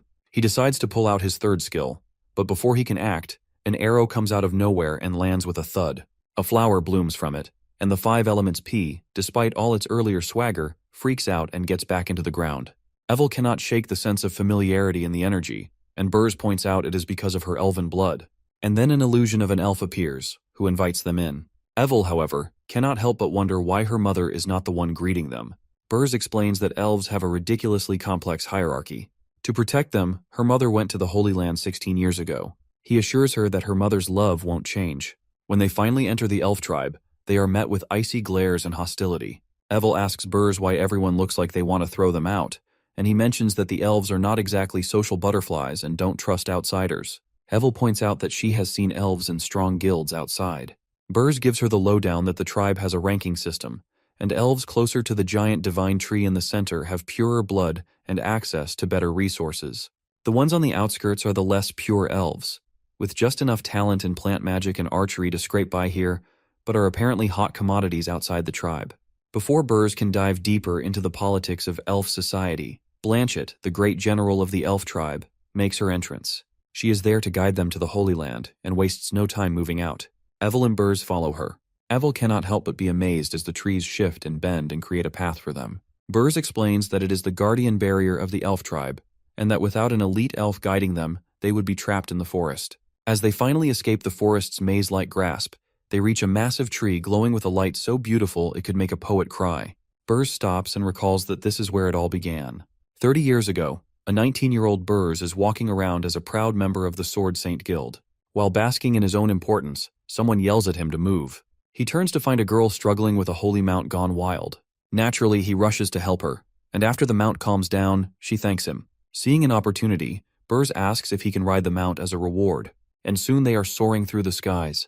Burrs is amazed to see the secret core of the elf tribe, while the girl, Nikita, is scared. When he notices her panic, he is taken aback at the sight of an elf being scared of heights. It's just because she never learnt to overcome her fear. Burrs then points out her father in the distance, which causes her to freak out completely. Outsiders are clearly not allowed to ride the Holy Mount, and if her father catches her, she knows he will be in trouble even with his Sword Saint credentials. It turns out Burrs is just teasing her and wants her to enjoy the view instead of obsessing over rules. She starts to loosen up, and soon enough, they laugh and chat, and have the kind of light-hearted fun that makes them forget their worries for a while. Somewhere in the middle of all the chaos, they realize they like each other. Later, as they rest, Burrs suggests she make the most of her freedom while the tribe's officials are stuck in endless meetings for the next few days. Nikita cannot help but envy him, and notices that how his aura radiates pure joy, devoid of even the slightest hint of anxiety. She wishes she could be like him, free from the suffocating rules of her tribe and able to explore the world beyond. Burrs gets curious about her frustrations, and asks why she wants to escape so badly. She reveals the political mess waiting for her at home, with the upcoming clan elder elections driving her uncles to scheme against her father. As part of their plans, her father has decided to use her as a bargaining chip and marry her off to solidify his support. Burrs promises to secure a teleportation scroll from the guild and take her away the next day. However, he warns her that running away will mean living in hiding from both the elf tribe and the Sword Saint Guild forever. Nikita expresses her readiness for a simple life, even if it comes with the risk of danger. They then seal their reckless plan with a kiss. Blanchett vanishes into thin air, and Burrs notices the hidden barrier she has slipped through. Of course, they have no choice but to follow. On the other side, Blanchett reports to the clan that her task is complete. Evel, on the other hand, looks like she has swallowed something foul. Vertan orders Blanchett to step aside. She is joined by Erland and Avari. Burrs greets them politely. Vertan skips the small talk and demands to know why they are here. Burrs explains he is representing the Sword Saint Guild, and that they have teamed up with his own card guild to form a hero alliance against the Dark Guild. He is here to invite the Elf tribe to join. Avari and Vertan are not buying it. They point out that the Sword Saint Guild has been losing its grip lately, and their leader has been missing for some time. Burrs requests for their magic to summon plants and insects to help track the Sword Saint. He explains she is close to becoming the Demon Queen, and losing her is not an option. He even tries to win them over by reminding Erland that he and Chi-Chi are old friends, but Erland, as silent as a stone, does not react. Avari, however, is more concerned about the energy cost. Apparently, rallying the plants outside the tribe is not just a flick of the wrist, it's a power-draining task. Naturally, she wants to know what is in it for them. That is when Evil points out the obvious. If they don't find the Sword Saint soon, the Dark Guild will come knocking on their door, and they will regret then. Vertan dismisses her as reckless. It is not just about the greater good, but it's about power balance. If they want the elves' help, they have to prove they are not just another group of wannabes. Then from the ground comes out the 5-elemental pea plant. Vertan announces that if they want to talk alliances, they will have to defeat it first. Evel is scared, but Burrs assures her he has it under control. Just as they are gearing up, a blinding light engulfs them. Burrs activates the Holy Guard skill and blocks out all light. He then explains to the elf elders that, even without their leader, they will still have to face the Dark Guild. Meanwhile, the plant in front of them withers, and Avari cannot help but acknowledge how much Burrs has leveled up. Vertan, on the other hand, asks which powerful card can summon such holy magic. Evel, however, is angry that their so-called test seems more like a death sentence and warns them they will regret it when the Dark Guild will come at their doors. Burrs does not want Evel to be rude. Then, Elrond finally opens his mouth that it has been 16 years since they last met. Evel cannot wrap her head around why Burrs is suddenly so respectful to these ancient figures, especially when she just wants to find her mother and get out of there. Then comes the plot twist when Burrs drops that Erland is her grandfather. And then, out of nowhere, Erland throws them a little welcome party for Evel, and it turns out they were all messing with them. But the father-daughter duo is still as clueless as ever. Erland asks Burrs to refer to him as father. Burrs tries to make sense of it all and asks for his wife, and Erland eagerly invites them to follow him. Evel has no idea what is going on, and Burrs is not much better off. Still, it seems like Evil's mother has somehow managed to patch things up with her father over the years. But, judging by Erland's creepy smile, it's pretty clear there is more to this than a family reunion. They turn to see the gigantic divine tree, and Erland mentions that the tree they saw outside is nothing but a projection, and that this one is the real deal. He goes on to share the ancient story of how the first clan leader, Twilia, sacrificed herself to create the tree and give the elves their magical gifts. Over the centuries, the elves have become a powerhouse thanks to the tree's protection. But now the tree is withering, and their dependence on it has led to their decline. As the elves began mixing with outsiders, it completely went against the first clan's original goals. So naturally, Erland had a problem with Burrs and Nikita's relationship, as it's apparently draining the tree's life force. Erland then performs a spell that strips away the tree's magic and reveals its true, lifeless form. Evel feels uneasy, and Burrs stares at the center of the tree, finally seeing Nikita's body, transformed into nutrients for the tree. Erland explains that this is all for the good of the tribe. While Burrs is now completely broken, Burrs is absolutely furious. He grabs Erland by the collar as he rages about being kept apart for 10 years from his wife, and how Erland has just used her as tree fertilizer. He demands that Erland hand her back, like now. Erland signals to Vertan and Avari, who move toward the ancient tree. They hug it like it's their long-lost best friend, merge with it, and soon enough, a branch sprouts from the tree. Upon seeing that, Burrs finally lets go of him. Erland explains that the two elves have become nutrients for the tree. It's the highest honor, and surely Nikita feels just as honored. Burrs punches the ground in frustration. He is having a hard time buying into the whole selfless elf thing. Erland mentions that even a tiny branch can extend the tree's light for another year. Sure, outsiders might not get it, but elves have their reasons. Then, Erland drops a bombshell that Nikita can still be revived, but only if Burrs is willing to pay the price. And the price is just the hero treasure cards Evil has on her waist. Erland has sensed some divine power in the cards, and if they offer them to the divine tree, it might be able to bring Nikita back. Burrs is curious now, but Evel reminds him that those cards are meant for saving the world, not playing around with life and death. Erland, however, insists that if the tree absorbs enough divine power, it can totally bring back the lives it sacrificed. And just to sweeten the deal, he promises to protect Nikita afterward. Burrs, who is torn but desperate, starts to warm up to the idea. Evil warns him about the possible fallout. If things go wrong, Elizabeth and the MC will totally blame them.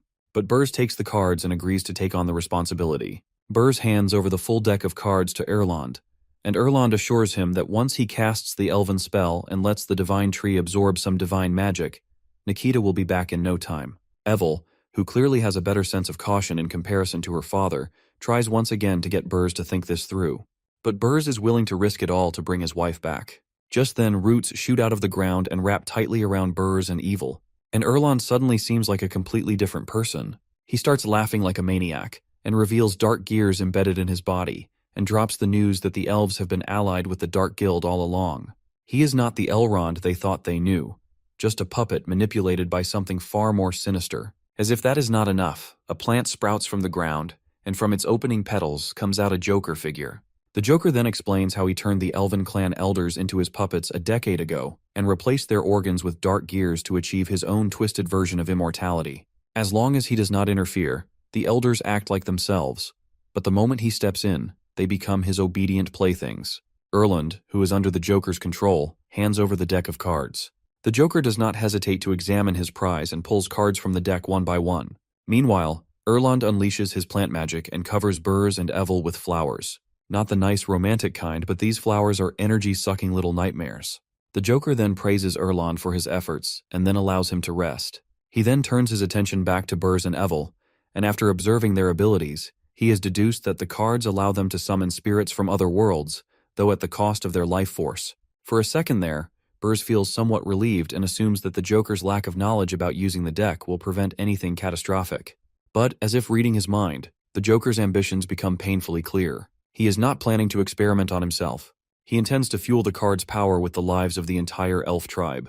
The sky darkens out of nowhere, and the ground begins to shake. The elves are in panic mode as their life force literally streams out of their mouths and floats toward the divine tree. Not even the holy mounts are spared. And then there is the Joker, who is gathering all the energy on the cards so that they can absorb it. Upon witnessing that, Burrs realizes that they are, without a doubt, screwed. Just when things cannot get worse, the Joker decides to summon his skills, and as well as a ridiculous creature that looks more horrifying than him. Meanwhile, in the peaceful chaos of our boy's home, Elizabeth suggests washing the dishes. A perfectly normal idea until a parasite-looking creature decides to crawl out of the dirty pile. It spots our hero and rushes at him but is swallowed by his vacuum cleaner. The MC and Elizabeth don't even notice as they are too busy debating his latest grand idea. He wants Elizabeth to accompany him to the elf tribe. Elizabeth, being Elizabeth, instantly assumes he is plotting some land-grabbing scheme. But our boy clarifies that it is not about conquest but persuasion. He has heard from Annie that Burrs is heading there too, and he figures they can use that connection to win over the elves. Plus, if all else fails, Elizabeth's reputation might help only if she is not too busy being sarcastic to cooperate. Elizabeth, who is sipping her juice, recalls Twillia, and given that elves live for 500 years, she guesses that she is probably still around. She agrees to tag along, but only after he gives her more of these juices. Outside the house, things are no less dramatic. Annie, Alpha, and Chi-Chi are gathered around Wang Chai and are having what can only be described as the most pointless argument in history. Each is trying to prove they are the most important person in our hero's life. Chi-Chi holds up the sword manual given to her by the hero and the Demon Queen, and declares that once she masters it, she will single-handedly wipe out the Dark Guild. Annie is not backing down either. She talks about the doll made by the MC, a gift none of them can beat. Alpha, of course, cannot resist a laugh. He does not need to brag, or so he claims, as he is our boy's younger brother and his destined sword. But the truth is, he has just been chopping wood with our boy for 500 years. Annie knows that Alpha, being our hero's exclusive weapon, is practically untouchable, but Chi-Chi is not the type to bow down easily. She cuts straight to the point and questions how the hero's sword could possibly be filled with resentment. She has seen her fair share of weapons, and Alpha doesn't exactly show heroic craftsmanship like Wang Chai does. Alpha defends himself that it was not forged by the MC originally, which left him with a side order of self-doubt and a sprinkle of bitterness. But then, our hero resurrected him, making him worthy of the hero's weapon. Annie decides to cross-check this story with Wang Chai. The dog confirms it. Apparently, the sword has been split in half at some point, and our boy trying his hand at swordsmithing only manages to break it further before resorting to glue. And now Alpha proudly shows off the line where he has been glued back together. Chi-Chi decides enough is enough and declares that only one of them can serve both the hero and the queen, and it's time to settle things. She is not shy about flexing her achievements either, as the double blessings of the hero and the Demon Queen have helped her power up to Demon King level. Annie doesn't argue and admits she is weaker than her, but to fulfill her duties to the MC, she will do her best even if it means facing Chi-Chi. Still, she knows she needs Raphael's power because, without it, her chances against Chi-Chi are slim to none. Alpha, meanwhile, is losing his patience. His hands change to sword-like blades as he prepares to settle the argument in his own way. And then Chi-Chi and Annie activate their powers. Thankfully, just as the tension hits its peak, Wang Chai takes out a literal stop sign. The sheer audacity of it makes even Alpha pause. Wang Chai, however, is not there to play referee. No. It reminds them all about its earlier point that there are too many people vying for attention, which will only disrupt our hero's life. Then, Wang Chai clarifies its role. Sure, it could rally the monsters of the Great Plains and fend off intruders, but now our hero is too busy wandering around his village, especially now that Elizabeth is in the picture, and he has been ignoring Wang Chai. Poor thing. Wang Chai's actual request is simple. Stick to the MC, keep his life peaceful, and clean up any threats that come his way. And while they are at it, they can stop trying to outshine each other. The perks of serving our boy are obvious, and Wang Chai is not about to waste time spelling them out. And one last thing. It claims exclusive rights to rummage through our hero's trash. The three nod in agreement. Just then, Wang Chai's radar notices and signals that our boy is approaching. As our hero steps outside, he finds the group sitting together, all smiles and zero chaos, for once. Annie breaks the silence and asks if he is heading to the elf tribe. The MC answers that he needs to stop by the workshop first to pick up some tools before heading there. The trio feels Elizabeth's glare deep in their bones. Not that she is even paying attention to them, but her mind is busy piecing together the MC's big, world-conquering plan. Boaster Town in the east is under Annie's control, while the Sword Saint Guild in the west is Chi-Chi's responsibility. Both are now tied to him. After crushing the elf tribe in the south, it is obvious to Elizabeth that the north, ruled by King Aristotle, is next. He is collecting territories and turning the rulers of the east, west, south, and north into his loyal followers. Everything our hero does screams planning and precision. He found Jim Jim's descendant, upgraded weapons in advance, and somehow roped the Sword Saint Guild into his growing circle of allies. Even the elf tribe's related father-daughter duo fits perfectly into his master plan. There is no way this is all coincidence, but it is clearly calculated. She can see right through him. What annoys her most is the unsettling thought that she might also be a piece in his game. Her intimidating energy suffocates the trio, who silently beg Wang Chai to step in and save them. The little dog, feeling the weight of their silent pleas, decides it is the perfect moment to test its brilliant theory that no one hits a happy dog. He takes out a stick and acts all happy. Elizabeth, who is already frustrated, doesn't even hesitate. She kicks Wang Chai straight into the wall, which leaves him hanging like some piece of decoration. She is furious with our boy, the world, and now Wang Chai's poorly timed antics. She then turns her fiery gaze on the trio and asks if they think she is funny too. They immediately deny. She then delivers a serious warning to them that if they are sticking with our hero, they have to be ready to risk their lives at any moment. Luck won't save them forever, and they cannot always count on her or the MC to bail them out. The trio understands right away. Our boy then comes back, all while carrying a chainsaw. Alpha is now going back to its duties, and this chainsaw is apparently stepping in as the new tool for chopping. He also thanks Elizabeth for upgrading his backpack with space magic, though her expression suggests she is debating whether or not to strangle him. Her magic, which has only just reached new heights, has finally had some effect on his creations. Meanwhile, Annie and Alpha have their attention drawn to the small girl hiding behind our boy. Annie notices the forging on the girl's body and cannot help but think it looks far more complex than anything done to Alpha. Alpha, of course, gets jealous and assures Annie, or more correctly himself, that at least he is still the hero's weapon spirit, which is clearly his greatest advantage.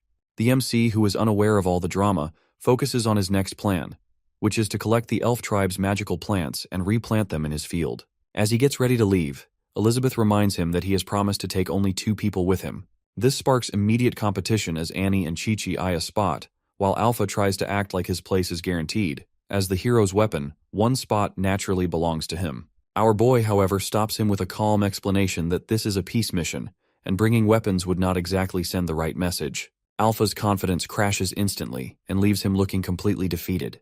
With Elizabeth's portal ready, they are all ready to move, all while leaving Alpha behind to watch the house. Alpha feels that he is left out once again and starts to question his entire existence. Just then, he hears a voice calling out to him and sees injured Wang Chai, who asks if Alpha has learnt the way of survival yet. Alpha figures the MC's plan, which he obviously takes all wrong, that staying back with Wang Chai is like hitting the jackpot. In his mind, who needs some overhyped trip when he has the chance to patrol and learn from the legendary Wang Chai? This seems far more important, or so he convinces himself while happily tagging along with the dog. Meanwhile, on the other side of the portal, things are not exactly smooth. Our boy and the group have just arrived in the elf tribe's territory, and unsurprisingly, Annie cannot handle the ride through the magic portal and faints. Chi-Chi takes it upon herself to check on her, while our hero is completely distracted admiring the giant, ancient-looking tree towering in the distance. To him, it is breathtaking, but to Elizabeth, it is nothing more than a lifeless husk of wood. The MC wants to take a closer look, but Elizabeth decides that a change of clothes is necessary first. She uses magic to strip Chi-Chi of her outfit and leave her utterly mortified as she hurries to cover herself. It seems too much trouble for Elizabeth to bother giving a heads up, though thankfully she spares her from further embarrassment in front of our boy by summoning new clothes for Chi-Chi. Once the situation is under control, she changes into a more suitable outfit herself. She also makes it clear that no one else is allowed to wear clothes designed by our hero as, in her eyes, it would ruin everything. While the MC cannot help but think about how convenient magic is. As they move forward, the atmosphere grows heavier. A flower behind them unfolds and reveals what looks like an eye, through which the Joker watches them. He has already captured the father and daughter duo and turned them into decorations, but Chi-Chi's sudden appearance throws him off. Her presence makes him suspect that a major clash between the guilds is coming. He then shifts his attention to Elizabeth and recognizes her through Burz's and Evil's memories, despite the centuries that have passed. It is a shock to see her again, though she does not seem to have the same arrogant demeanor he remembers. She looks different, less intimidating, and more grounded, if that is even possible. Convinced she is up to something, he decides that it is best to eliminate the group, sparing only our boy. Unaware of the Joker's plotting, our hero and the others push on and manage to take down the trial plants blocking their path. Chi-Chi, the only one who has been here before, waits impatiently for the 5 Elements P.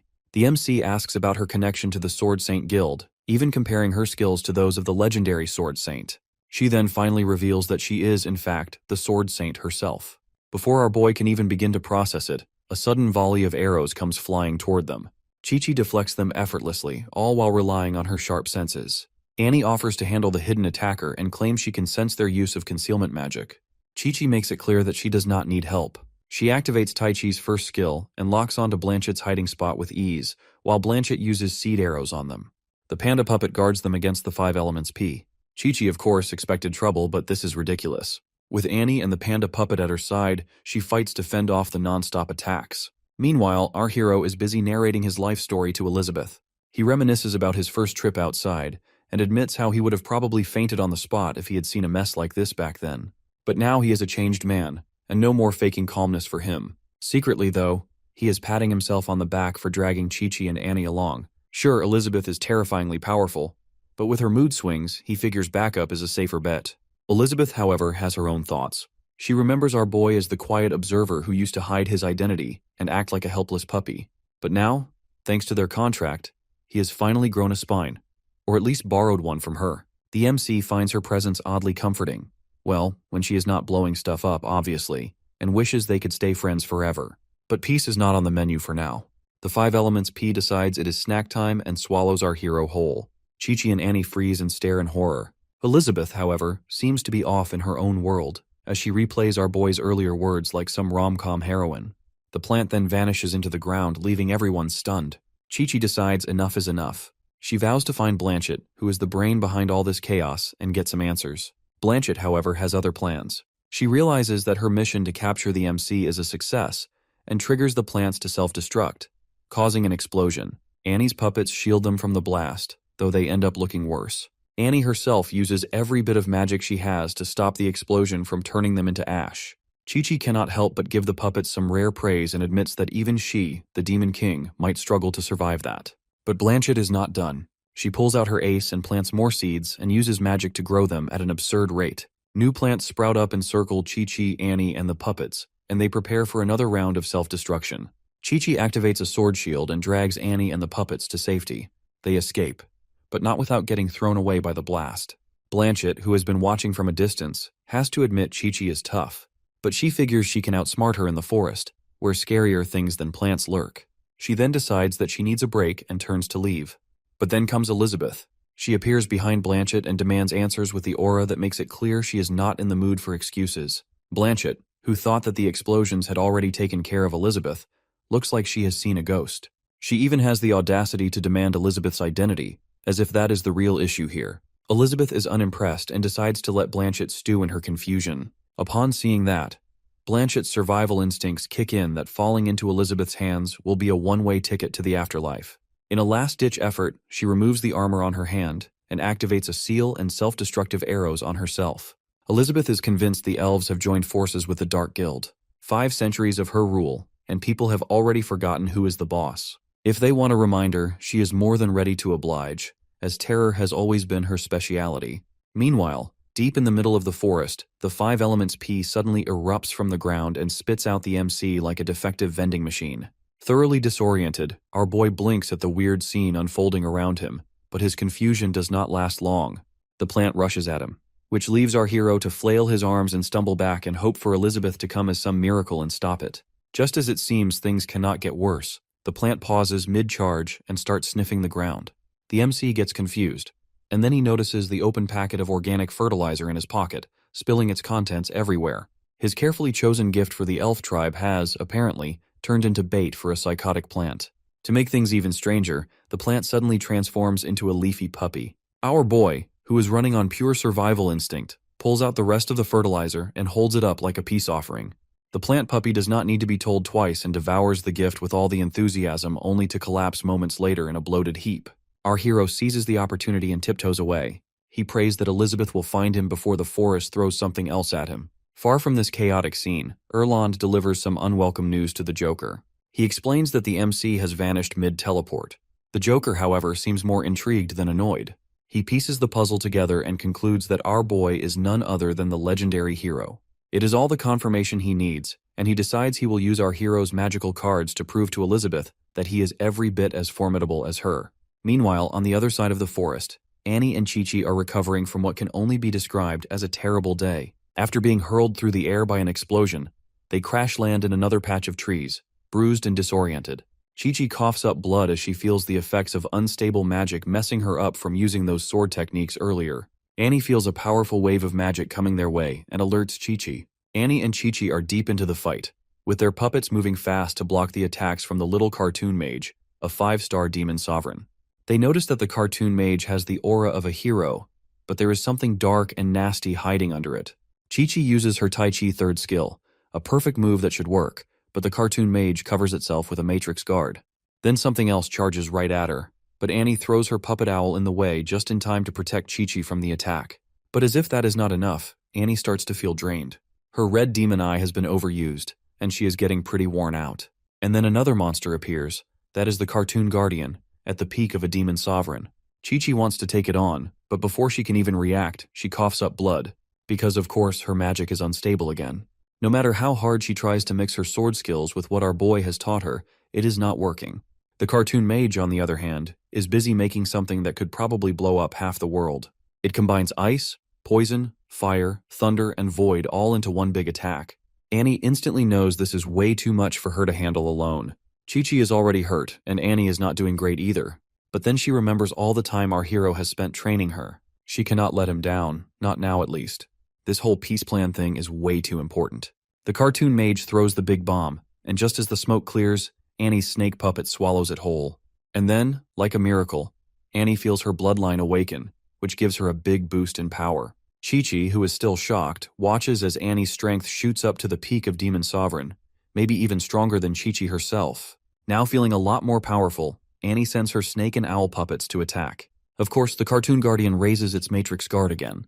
The snake puppet, however, dodges the magic cubes, but it is not easy. Every move is draining Annie more and more. She cannot afford to let the snake get caught. One wrong move and it will be torn apart. She uses her red demon eye to see the cubes before they even show up. She then skillfully moves the snake out of the way while using her wind magic to distract the enemies. At the same time, her owl puppet launches a storm slash, but of course both the cartoon mage and guardian block it with the matrix guard. Annie is barely holding herself together. The snake puppet is doing its thing, which is eating up the magic, breaking it down, and feeding it to her. Annie knows that no matter how strong the magic of the opponent is, it will run out eventually. She just has to hang in there a little longer. But then the snake puppet gets chopped into tiny pieces, and in the blink of an eye, everything turns chaotic. Annie gets hit by an attack, and before Chi-Chi could even react, a massive wave of energy surges through the air and slams into her. Thankfully, Chi-Chi puts up a barrier to protect herself and the knocked out Annie from the blast that has practically wiped out the forest. It works kind of, but she still ends up with scratches. This is not Chi-Chi's first run-in with disaster. She has been here before once when she ended up in the Demon Queen's ruins and again when some crazy force almost destroyed her. Just when it seems like things could not get worse, the cartoon general, a 3-star Demon King, makes its entrance. Meanwhile, Elizabeth is on her own wild goose chase as she tracks some magic surge. She steps through a magical barrier, only to realize it's one big loop that dumps her right back where she started. She knows that there is a magic barrier, so it's clearly way beyond some average Demon King. That is when the creepy creature shows up with a doll that starts growing, and growing, and growing. It's the cartoon ceiling array, a 2-star Demon King with a knack for being extra. The big plan is to trap Elizabeth in a time cage forever. But Elizabeth is not exactly impressed. She does not panic or freak out. She just takes a breath, breaks the so-called invincible cartoon ceiling array like it's nothing, and shatters the time barrier with 0 effort. After all, she has already been stuck in one for a year, and she is not about to let that happen again. As the barrier falls apart, the creepy creature takes out another weapon. Elizabeth's patience is officially out the window. All she wants is to get past this mess, but a weapon stabs her, and before she can even catch her breath, it shifts focus to another headache. The cartoon Grim Reaper, a 1-star Demon King. This creepy excuse for a demon has a fancy trick up its sleeve. It can ignore levels and yank souls out of bodies. It tries it on Elizabeth, thinking it is being clever, but her soul has other ideas. Instead of being dragged away, her soul grabs the Grim Reaper by the collar and demands answers of its master. The Grim Reaper, who probably thinks it is the scariest thing there, suddenly looks like it needs a hug. For the first time ever, it feels the cold breath of fear. In a state of panic, it blasts itself away, leaving the cards on the creepy thing's hand, who realizes that even the invincible soul-snatching trick does not even work on her. Elizabeth's soul then casually returns to her body, and she can feel that it is our boy's power. She cannot help but wonder if all this chaos about the elf tribe trip was part of some grand master plan of the MC's. If he really wanted to test others so much, maybe he could have left her out of his drama. After all, she is not some pawn on a chessboard. She is the player flipping the board when things get annoying. With the creepy energy now dangling in her deadly energy's grip, she gives it an ultimatum to end itself or suffer something far worse. But apparently this little creep has a backbone or maybe just a death wish. It drags her into the cartoon maze, a brilliant trap created by 1-star Demon Kings to outsmart stronger opponents. Too bad it does not know who it's dealing with. Elizabeth takes a look around, and she can tell this is one of our hero's creations. One step of hers and the maze shatters like a glass ornament. Then comes the Cartoon Queen, a 5-star Demon King armed with daggers at the peak of Demon King power. And as if that is not enough, the Cartoon King himself looms in the background, waiting for his queen to win. Elizabeth, our actual Demon Queen, is not impressed. She sits on her swirling dark energy like it's a throne, giving the so-called Cartoon King a once-over. The Cartoon King orders the queen to kill her. The queen then draws the cartoon daggers, with their power matching that of a peak Demon King. Elizabeth is done and absolutely done. All she wants is for this annoying Cartoon Queen to just disappear, preferably forever. Without wasting another second, she fires her attack. But of course, the queen is not going to make it easy.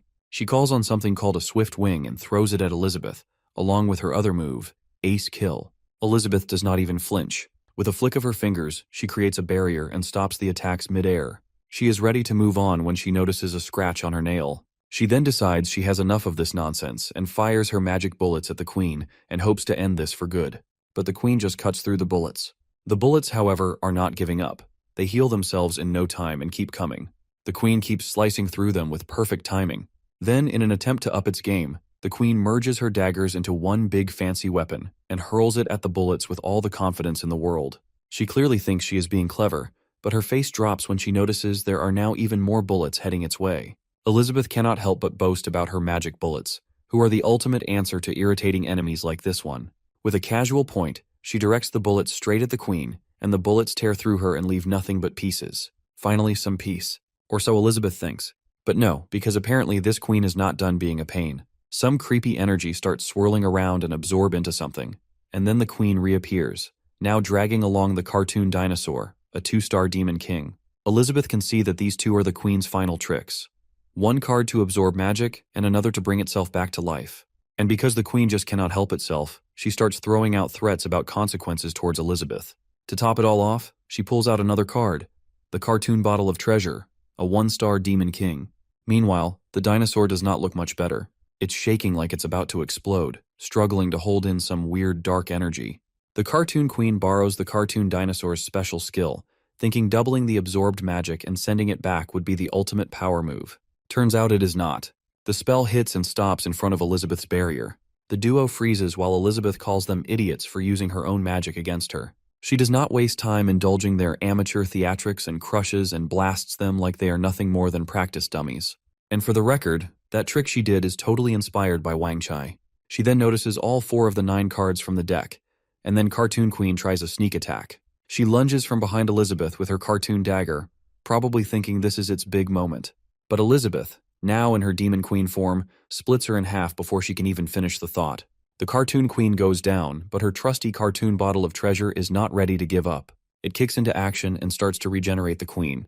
Elizabeth notices the automatic resurrection upon killing the Cartoon Queen, and how convenient it is to have it within a fixed range. Still, Elizabeth is not fazed. She traps the Queen in her ultimate confinement, and limits the resurrection range to her liking. The Cartoon Queen dissolves Elizabeth's punishment and boasts about only needing a single drop from the cartoon bottle to resurrect. Her confidence is borderline comical, and she even brags about the bottle being connected to an endless ocean of magic. Elizabeth does not hold back. Poison, water, skinning, needles, tearing, lightning, she throws it all at the Queen. By the time she is done, the cartoon bottle of treasure withers like a plucked flower in the desert. No more endless ocean, no more magic, and unsurprisingly, no more Cartoon Queen. Just as Elizabeth thinks she can finally take a breath, the Cartoon King decides it's time to step in. He then summons its cartoon daggers. The Cartoon King fuses his cartoon daggers into the almighty Cartoon Lance, a 2-star demon god, while simultaneously transforming himself into 1-star demon god form. He is fully convinced that he is the star of this show. After all, there is only one throne for the strongest, and he is mentally redecorating it to suit his style. Elizabeth, however, does not seem impressed. In fact, she laughs and remarks how it reminds her of an old story, one about a demon king who was the strongest in the world. Looking at it now, a little ant scrambling around, she thinks this must be how she appeared to the demon king back then. In the king's eyes, she is just rambling while standing on the edge of defeat. He then makes his move and unleashes a world-shattering martial arts skill. Elizabeth, on the other hand, counters with her world-breaking magic. But the king's ultimate move, the King of Grand Slam, lands with precision. He then starts to enjoy his self-proclaimed triumph. Elizabeth is done for, or so it thinks. But Elizabeth is not done just yet. While the king is busy celebrating his victory, she clutches a set of king cards and grips them tightly. To her, they are not just playing cards, but they are a reminder that she is still not good enough. She convinces herself that this is all part of the MC's grand plan, and if that's the case, then fine. He can enjoy his lead for now. She will catch up soon enough. As she sorts through the wreckage of both the battlefield and her pride, her eyes land on something completely ridiculous that is a cartoon duck still standing there. Irritated beyond reason, she hurls a blast of dark energy at it, hoping to erase its pointless existence. But of course, things cannot be that simple. Turns out this is not just any duck. It absorbs her attack effortlessly, then throws her own power right back at her. And just to make things worse, the magic backfires spectacularly and leaves Elizabeth with a brand new, completely humiliating problem. She now has the face of a duck. Meanwhile, miles away from all the chaos, our boy is living his best life, completely unaware of the madness unfolding. He hums to himself, happily picking fruit like he is on some relaxing farm trip. He cannot wait to take them home and grow them, and is totally clueless about the storm brewing in the distance. Unfortunately for him, danger is much closer than he thinks. A zombie-looking man is just behind him, watching him like a predator stalking its prey. Erland, the one pulling the strings, reports back to the Joker about our hero's location. And the Joker decides that it's time to drag him back in. The MC is busy humming away and collecting fruits, all while unaware that he is not alone. The man approaches him, who seems normal at first, until he starts moving in ways that scream he is possessed. Our boy, of course, pays no attention to him, as his only concern is the fruit slipping from his hands. Erland, who is pulling the strings behind the man, suffers with pain. Our hero, who is still oblivious, picks up a cactus plant, and as he turns, the man reaches out, only to grab the cactus. That is when the MC finally notices the man. His eyes widen to saucer size, and in panic he flings the fruits into the air. Erland, on the other hand, gets a taste of pain. Without a second thought, our boy bolts and yells things about ghosts in the forest. Erland is now annoyed, and he requests the Joker for 50 dark gears to awaken the rest of the corpses. The Joker agrees, but adds the condition to catch our hero quickly. The MC, meanwhile, is running a marathon through the forest and shouting about zombies as if that would magically summon help. He desperately wants to find Elizabeth and the others, though his survival strategy mostly consists of screaming and running. Just when he thinks it cannot get worse, the ground starts shaking, and he sees an army of corpses coming from all directions. He tries to calm himself down and convince himself that he is the hero and heroes don't panic. Then the realization hits him that he has left Alpha at home. As if that is not enough, the ground beneath him begins bulging and signals that the corpses are coming from underground too. Erland orders the corpses to take our boy down. But just as things seem utterly hopeless, a sudden burst of energy tears through the corpses. And there comes the 5 Elements P, a magical plant he tamed not too long ago. Upon seeing that, Erland realizes that the plant is tamed, which explains why his plant magic has failed so miserably. The 5 Elements P wastes no time and starts to unleash powerful bursts of energy that turn the corpses into a pile of regrets. Our boy clutches the 5 Elements P like it's his last hope. Which, to be fair, it sort of is, as the plant unleashes bursts of power and smashes the corpses left and right. For a moment it's almost impressive, but of course, the undead are not playing fair. A few of them takes out some plant-controlling magic, and the plant comes to a halt. Erland is confident that the combined magic of countless elven ancestors makes his side unbeatable when it comes to bossing around plants. Then the 5 Elements P has its own meltdown, and it shrinks into a tiny version of itself and plops into our hero's hand. The MC stares at it, and the corpses take this as their chance to swarm him and try to bury him under a writhing, disgusting wave. As the weight is about to press down, our boy cannot help but submit to his fate. But then, a laughter cuts through the chaos, and a chainsaw roars to life and slices through the corpses. Erland coughs up blood and gets bisected, and the Joker just cannot process how the whole damage is transmitted. Somewhere in the middle of this, the MC realizes he is holding the chainsaw and how he completely forgot that he even had one. And then the chainsaw's spirit, the girl clings to our boy's legs and promises to protect him from all harm. But the corpses are still coming and lunging at him. Our hero panics and starts to swing the chainsaw wildly. Meanwhile, the Joker notices something odd. Every time the chainsaw lands a hit, the damage somehow bounces back to the caster through some magical link. Turns out, this chainsaw is not just good for turning corpses into confetti. It dishes out true damage. The corpse then tries a new tactic and fires magical arrows at the MC. But the chainsaw deflects the attacks easily. Our hero just stands there all while gripping his chainsaw like it's the ultimate destruction tool. Which, honestly, it kind of is. But it's not just the chainsaw doing the work. His outfit has this crazy ability to bounce back any attack right at the enemy. From the Joker's perspective, the guy looks like some kind of magic genius, but that does not mean he is backing down. He has got the advantage here, with a whole pile of dead elves on his side. Then, because things were not creepy enough, the corpses fuse together into one giant nightmare fuel clown and try to scare the MC into giving up. But the girl is not having it, and she swings her sword with insane skill and does not just cut the monster, but she slices through everything in her way. It cuts through the monster, the air, the Joker, and probably even the universe itself. The Joker just watches his strongest spell crumble. Meanwhile, our boy's slightly panicked expression confuses the corpses so much they think he is one of them. That is, a zombie. Over on the other side of this madness, Elizabeth is dealing with something equally ridiculous. She is facing off against the cartoon duck that has somehow turned into a perfect replica of her. Elizabeth is now offended beyond belief and decides to teach it a lesson. She uses 2 massive boulders and slams them together with the duck caught in between. But the duck comes out completely fine. Elizabeth then ups her game, as she is determined to grind it into dust. She spins it around, slams it a few more times, and then, for good measure, switches to her demon form. In her mind, all of this chaos is the MC's fault. But despite her best efforts, the duck just won't quit.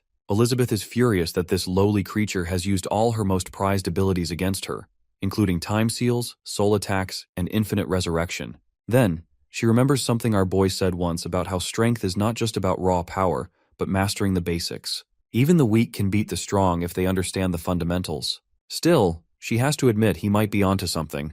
Maybe this whole mess is his way of teaching her a lesson. She then decides to end things once and for all, and prepares her ultimate move. The duck gets into position to copy her.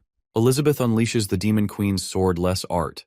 In the middle of a forest, the MC just keeps running here and there while shutting his eyes and mumbling nonsense, as if that will make the zombies lose interest. Meanwhile, his chainsaw crackles with energy and brings Elizabeth there. Upon hearing Elizabeth's voice, he opens his eyes only to trip over a rock and go flying straight into Elizabeth. His chainsaw soaring through the air, and the weapon spirit, not thrilled about being ditched, senses magic in her master's backpack. She graciously decides to return on her own, though not before giving Elizabeth a look of pure irritation.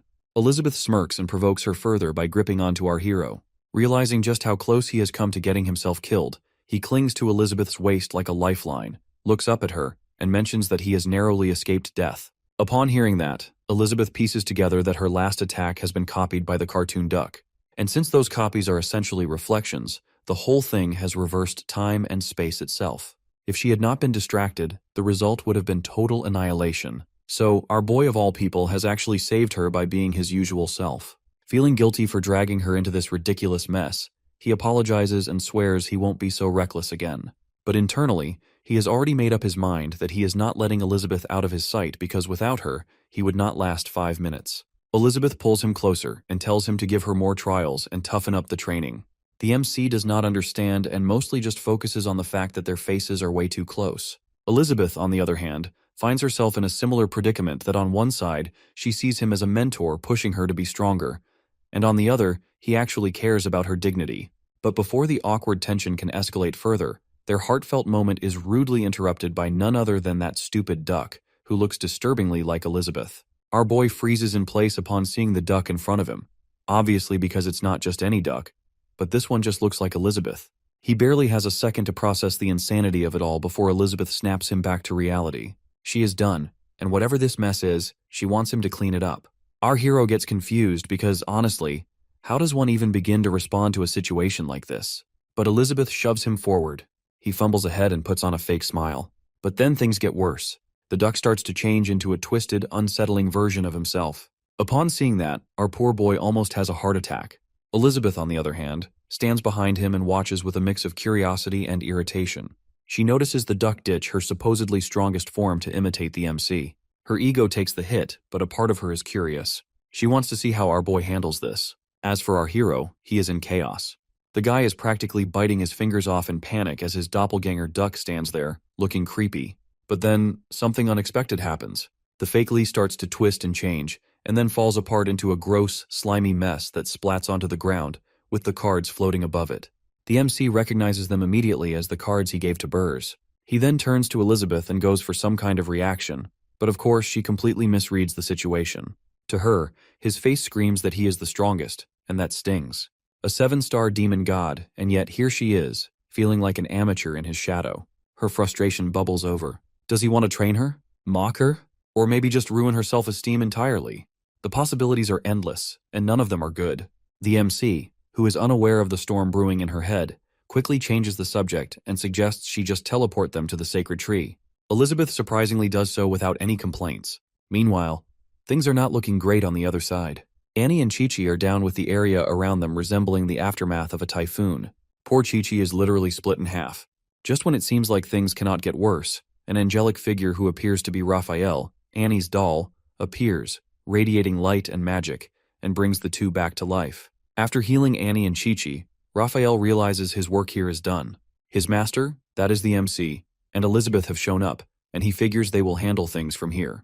So the group, including Elizabeth, our boy, Annie, and Chi-Chi, all teleport to the sacred tree. Our hero takes a good look at Annie and Chi-Chi, and gets concerned about their poor condition. Elizabeth, however, is in no mood for small talk. She is way too busy trying to figure out who has caused all this mess. She uses her magic to pull the sacred tree out of the ground. The MC stares as the tree, who seems to look back at him like it has seen 1,000 lifetimes of misery. Elizabeth notices how much has changed here in the past 5 centuries. Our boy spots Burrs and Evil and runs toward them, but before he can take more than a couple of steps, the tree's roots begin to stir and shoot toward him. The MC closes his eyes and braces himself for the worst. But just as the roots are about to hit, they swerve at the last second and lunge for Elizabeth. She just effortlessly takes care of them with nothing more than a cold stare. The Joker, who is somehow still alive, cannot help but feel a little humiliated. His plant defenses are gone, his cartoon summons are subdued, and his corpse magic has turned out to be completely useless. And yet, there she is, Elizabeth, the one person he has always wanted to meet, the one person who hates him the most. The MC, who is now hiding behind Elizabeth like a scared puppy, wonders if she knows the Joker. Elizabeth, of course, does not recognize him, so he takes off his hat and wipes off some of the makeup and reveals his face. Over in the Dark Guild, Experiment No. 24 is having a blast as he shoots Malfoy with massive bolts of electricity. As the experiment reaches its peak, a slimy, gross creature oozes out of an egg-shaped cell holding Malfoy.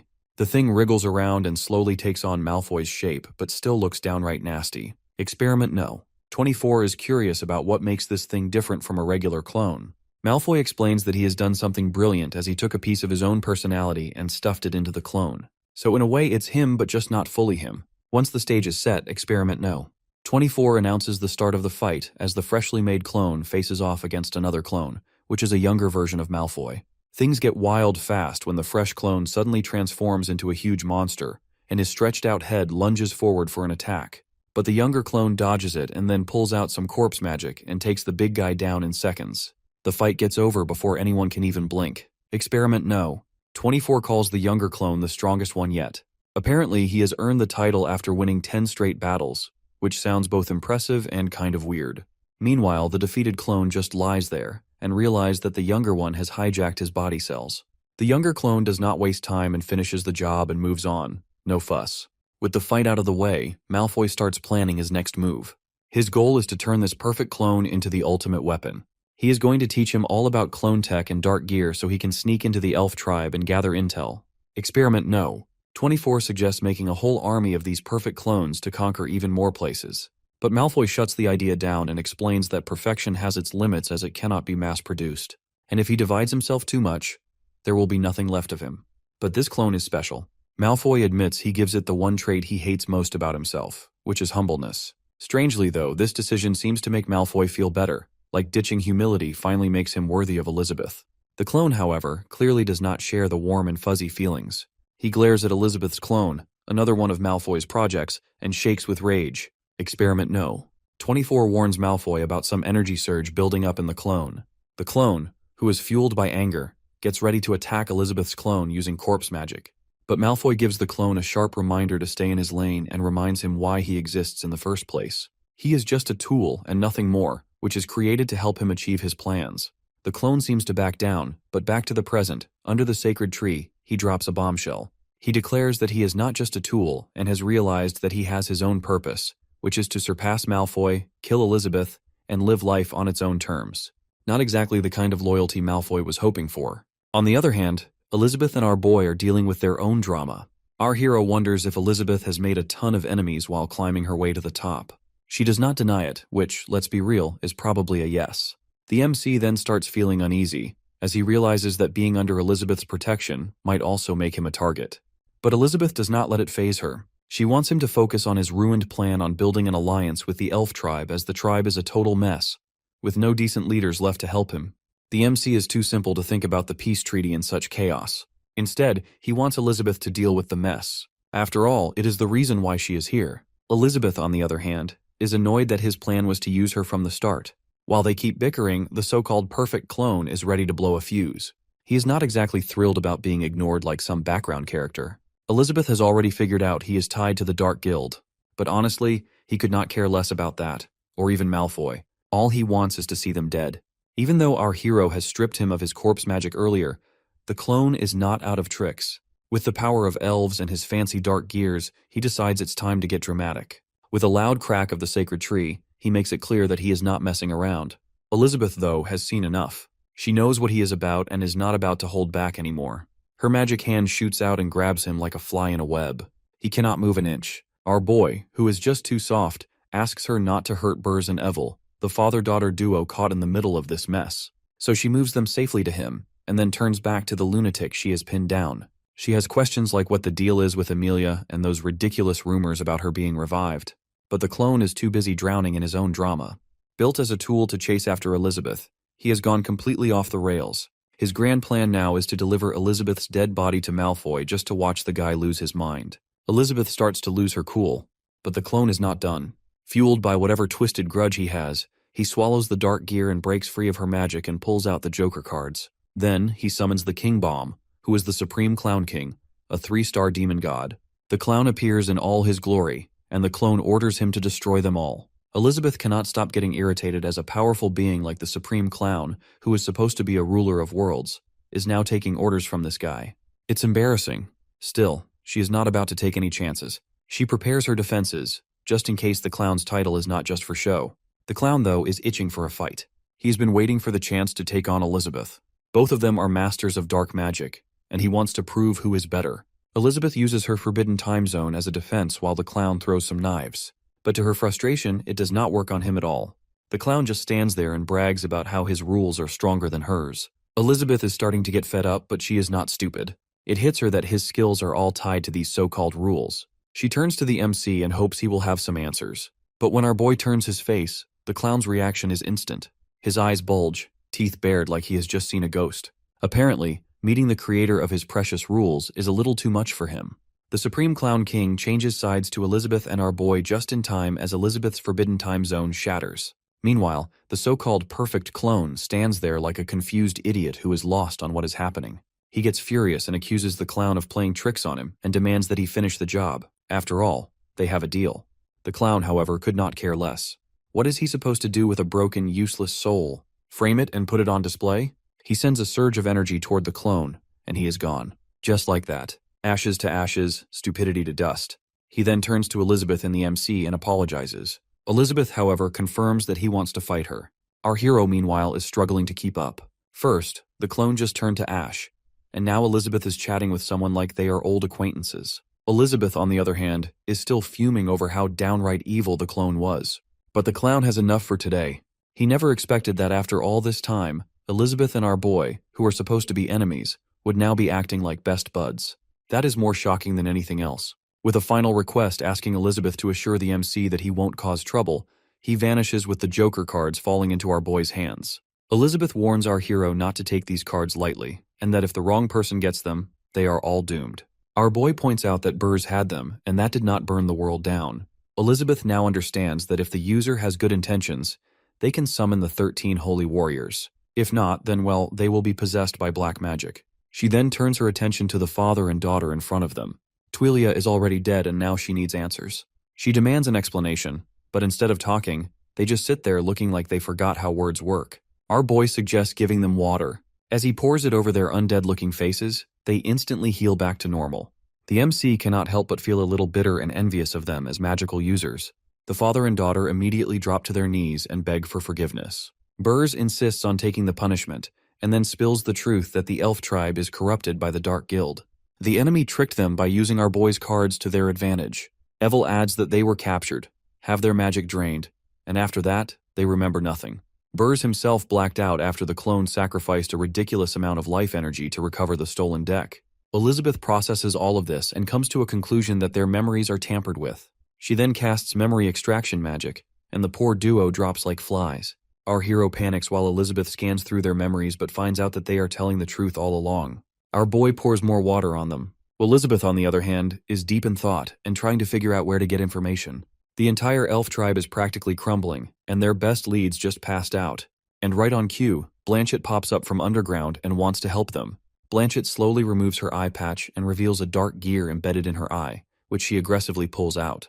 Our hero watches this and feels a chill run down his spine. Elizabeth picks up the dark gear and inspects it. Blanchett, who is barely holding back the blood dripping from her eye, tries to earn Elizabeth's trust. But Elizabeth has other plans as she forcefully rips the memories straight out of her head. Blanchett collapses immediately, and our boy panics because, well, that is what he does best. But his panic turns to sheer flustered embarrassment when Elizabeth grabs his hand and decides they are watching the memories together. They see the Joker, the perfect clone, messing around with the sacred tree. He covers it with dark gear material, which transforms into eerie fruit. The elf eats it, and the other elves around become the Joker's personal puppets. Blanchett strikes the tree, but the tree kicks her right back hard. Under the Joker's control, the roots pin her down, and as a final touch, he drips the purple fluid into her eye. The next thing she knows, the dark gear fully takes over her. Soon after, Blanchett is delivering 100 high-ranking elves to the apostles. Then comes the part where Elizabeth watches herself in the memory, killing Blanchett. Blanchett's body lies motionless until the cartoon archer, a 5-star demon king, shows up out of nowhere and brings her back to life. Now, cut to the present, and they are all sitting together in what should be an incredibly tense moment. But Elizabeth is more focused on sipping the juice made by the MC, and she is mad. Not about the Joker, or Blanchett's past, or the memory invasion. No, she is furious because our hero has shared her juice with others. Our boy promises to make more for her once they get back home. Meanwhile, the father-daughter duo and Annie and Chi-Chi are happily enjoying their juice, each lost in their own thoughts. But the real shocker is that Blanchett is also sipping the juice, like she does not just go through a whole tragic backstory. Turns out she originally planned to sacrifice herself to save Burrs and Evil. She then hands Evil the number 4s of the card deck, and then an illusion of Nikita appears from the cards, leaving Burrs and Evil shocked. Somewhere up in the endless sky, Burrs is losing it. After what feels like forever, he finally has his wife back, and there is no way he is keeping his emotions in check. He crushes Nikita in a hug like he is trying to make up for all the lost time in one go, then calls for Evil, who hesitates to step forward. Nikita, seeing her like that, decides to explain that in the real world she has, well, died, but her soul has been reborn in the holy temple. Nikita steps closer, and just like that, their little family is back together. For now anyway. But there is no time to bask in the moment. Nikita has way too much to say and barely any time to say it. So she jumps straight in that her father dragged her back to the elf tribe, and in an act of self-sacrifice, she decided to dedicate herself to the sacred tree. Everything was alright until her soul gets yanked into a chaotic battlefield where warriors from different worlds were trapped. Turns out, a twisted clown god summoned them just to watch them fight to the death for his own entertainment. Faced with no other option, she and the others decided to fight back. Burrs, instead of looking appropriately concerned, is just watching Nikita with this ridiculously fond expression, like she is not talking about life and death battles, but instead rambling about what she had for lunch. Not that Nikita notices, as she is too busy making exaggerated gestures. She continues that how the clown god, being the cheating scumbag he was, started sending shadow armies at them. But they fought back. Then, he tried corrupting their fighters, and turned those who fell into creepy cartoon warriors. In the end, only 13 of them had the willpower to resist, and when the final battle came, she nearly got wiped out. And then comes the miracle of divine intervention as the creator split the chaotic realm apart, handed them holy powers, and even weakened the clown by splitting his shadow. Nikita pauses as she expects awe, or at least some reaction, only to realize that Burrs and Evil are too busy watching her adorable storytelling antics to actually listen. Burrs just pulls both her and Evil into another hug, to cherish what little time they have left. In gratitude, they thank the creator, who is obviously our boy, the all-powerful being who has no clue what is going on. Nikita then suddenly begins to fade, as according to her, the creator has given her a mission. She reassures them she is not really leaving, but she will always be watching over them and protecting them. Burrs and Nikita are left standing there, devastated, while back in the elf tribe, Elizabeth makes a rather interesting observation that Nikita's soul can travel between dimensions, even if only for brief moments. The MC has no idea how or why that works. Not surprising, considering he never seems to know anything about his own power.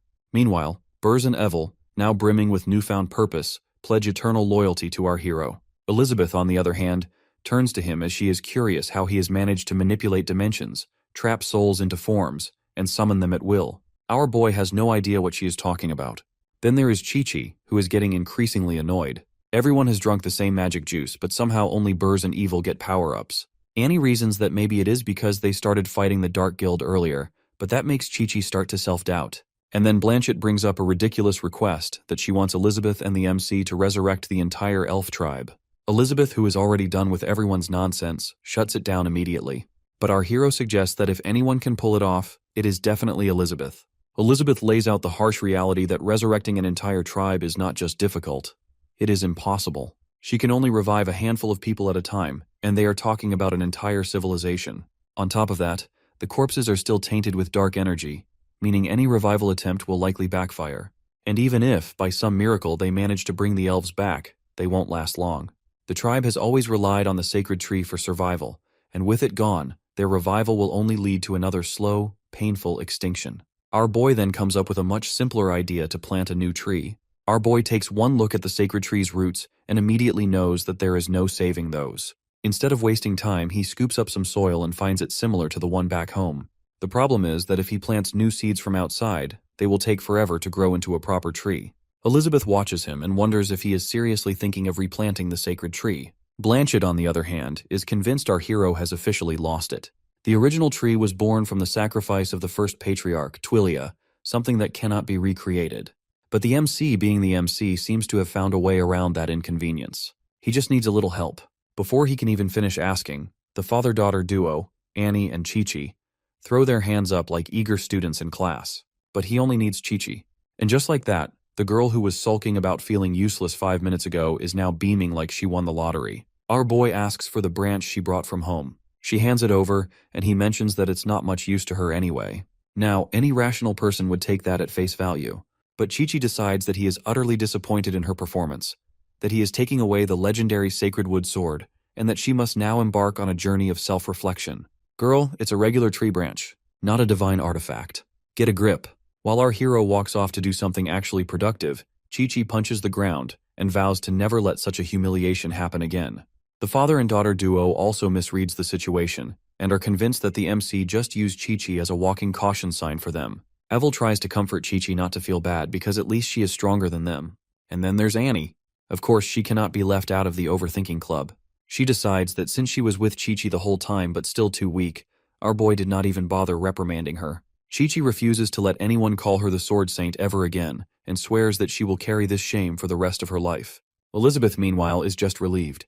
In her mind, our hero scolded Chi-Chi in public to set an example for the others. At the same time, she is also curious about how exactly he plans to regrow the tree. Large-scale resurrection? Impossible. Magic? He does not have any. Violating the laws of nature? Well, that would be a new one. While everyone else is busy with existential crises, the MC calmly plants the branch into the ground. Then, like he is watering a backyard plant, he pours water over it. To top it off, he adds some fertilizer. Normally, it would take half a month for the roots to develop. But then the plant starts growing like it's on steroids. The ground trembles, roots spread at an alarming speed, and branches shoot out in every direction. And just like that, the sacred tree springs back to life, with the elves along with it. The tree world has officially arrived, and the Holy Land's barrier is gone now. Our hero, as always, is utterly clueless about what just happened and turns to Elizabeth for an explanation. Meanwhile, flowers bloom on the branches, and the elves begin coming out, looking like they just woke up from the longest nap in history. The moment the sacred tree's flowers start to bloom, the entire elf tribe is engulfed in an overwhelming surge of magic. Blanchett stands there, absolutely dumbfounded. Apparently magic floods the land, and now their tribe is full of resurrected elves. But the sacred tree is still in its early growth stage. Once it matures, the blessings it will bestow will make the first-generation tree look like a mere houseplant. Meanwhile, the MC stares at the branch he planted and tries to process how it grew so fast. Then, like a delayed light bulb moment, he realizes it's because the elf tribe is practically overflowing with magic. He then starts crying over his lack of magic, completely oblivious to the fact that he is the one who caused all of this in the first place. Elizabeth, on the other hand, is fuming. If she attempts something like this using dark magic, she would have to sacrifice 10 times her lifespan. And while she can recover, she would be out of commission for a good while. But then there is our hero, casually resurrecting an entire tribe like it's no big deal without even casting a spell. Someone please, make it make sense for her. She tries to rationalize it as she knows the basics. The flower buds serve as homes for wandering souls, and the roots reconstruct their bodies. Simple enough, but the final step, which is injecting a spirit into a body, is not something magic is supposed to do. Now she is wondering if it's the water and fertilizer he brought from home. Sure, they are packed with magic, but creating life is a bit of a stretch. If those are not the key, then the only remaining explanation is that he is not just some random guy, but he is a divine being. This realization makes her drop to the ground. Even the clown demon called him the creator, and at this point, she is starting to believe it. Meanwhile, Burrs turns to Evel to ask if she can feel the presence of the elves. Evel confirms that there are a lot of them, but honestly, she is still stuck on the fact that our boy resurrected an entire tribe. Chi-Chi is equally shocked. The very same branch that was utterly useless in her hands turned into something miraculous in his. And Annie feels so insignificant in the grand scheme of things that she does not even have the courage to look our hero in the eyes. But the MC claims that he only helped a little and that the real work is up to them, specifically the young saplings that still need someone to nurture them. Blanchett, however, is having a full-blown identity crisis. She once harmed her people while under the Dark Guild's control, and only an elder should be entrusted with the sacred tree's care. So, instead of dealing with that responsibility, she shoves it onto Evil, arguing that since Evil's mother once saved her, Evil should become the new elder. Burrs and Evil are left speechless, but before Evil can protest, our boy backs the idea that Evil's mixed heritage might help change the elf tribe's outdated traditions. Burrs reminds Evel of her mother's words to stay with the hero and do their best. And just like that, Evel is dragged into the role, while Blanchett enthusiastically promises to support her as general. Let's be real, their excitement is probably less about rebuilding the tribe, and more about keeping the MC happy. Annie then mentions that the Card Guild and the Elf Tribe will now be in charge of protecting the southern region of the continent, fighting against the Dark Guild. As things finally settle, our boy suggests heading home, but then he notices Elizabeth looking particularly moody. He gives her a poke and is confused by her sudden gloom, but before she can say anything, Chi-Chi cuts in. She has a problem that ever since she started practicing Tai Chi's sword techniques, her swordsmanship has felt off. Her once unfocused magic is now flaring up unpredictably during combat, making her feel like she is fighting against herself rather than her enemies. So, she wants our hero's help to figure out what is wrong. Our hero then decides to tell her the truth.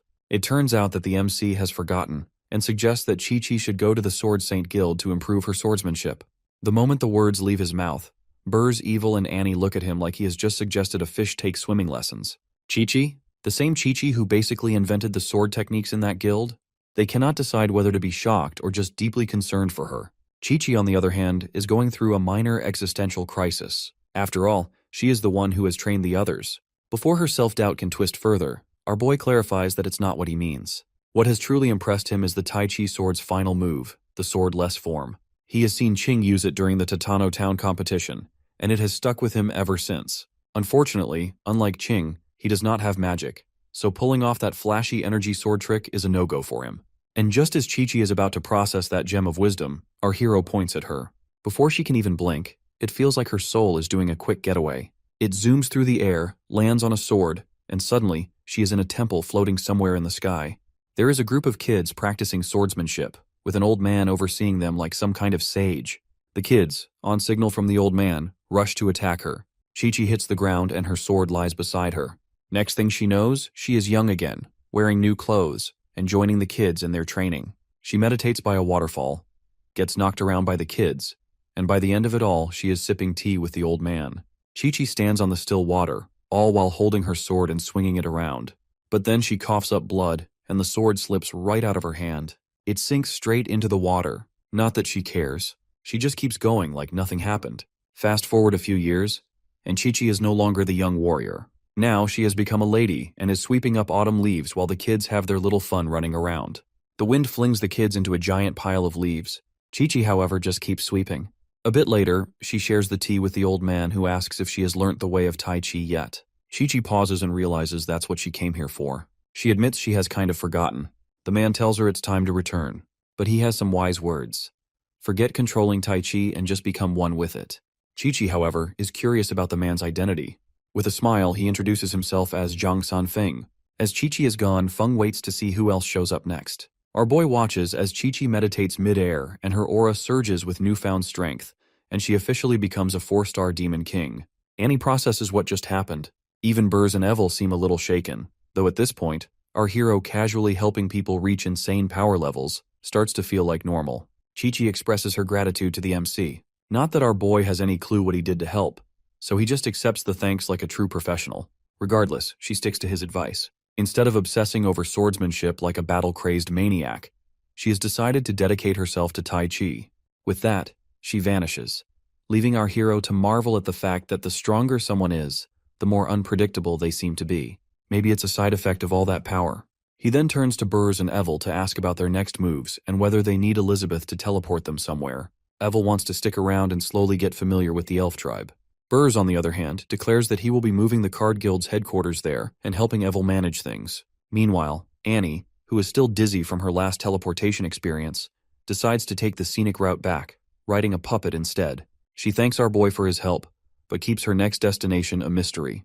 With everything wrapped up, our hero signals Elizabeth to leave and pokes her, and the two disappear. Out in the desert, Chi-Chi soars across the sky while Ash and Elder Bali find themselves in a rather unfortunate situation that is facing off against Farazdak, the president of the Giant Beast Guild. Ash has realized why a Giant Beast Guild member turned into an apostle during the last competition. Elder Bali, on the other hand, still struggles to accept that the once simple-minded beasts have turned into this mess. Farazdak lunges forward. Ash quickly warns Elder Bali that their opponent is at Demon Lord level and waits for instructions while skillfully dodging the attack. But Elder Bali reminds Ash not to underestimate himself, especially after drinking that supposedly legendary barley tea that somehow boosts his strength to Demon Lord level 2. Elder Bali then draws his sword and sends sharp needles piercing into Farazdak's body. Ash traps Farazdak with a mysterious liquid that solidifies like concrete and then launches into an all-out attack. He pours every ounce of power into his swordsmanship skill, unleashes maximum amplitude, and aims to crush Farazdak completely. Ash goes all out to attack Farazdak with everything he has and traps him in a whirlwind of grinding vibrations. Sure, Ash does not have the sharpness of the famed blue sword, but he does not need that when sheer stubbornness and hard work can make up for it. At least, that is what Elder Bali seems to think. As the vibrations settle, Ash pulls out his sword, and Elder Bali praises him and mentions that if he just believes in himself, he will surpass even the legendary blue sword one day. Ash appreciates the compliment, but he is not in some rivalry drama. He just wants to improve, step by step, without worrying about beating anyone. But then, Farazdak shatters the barrier around him with an explosion. Ash immediately senses the ominous aura. Elder Bali wants Ash to quit panicking and activate his sword shield. Doing as told, Ash summons a massive sword shield. But Farazdak barely lifts a finger and flicks it apart like it's made of paper. Ash coughs up blood and crashes right into Elder Bali. The two end up buried in the sand.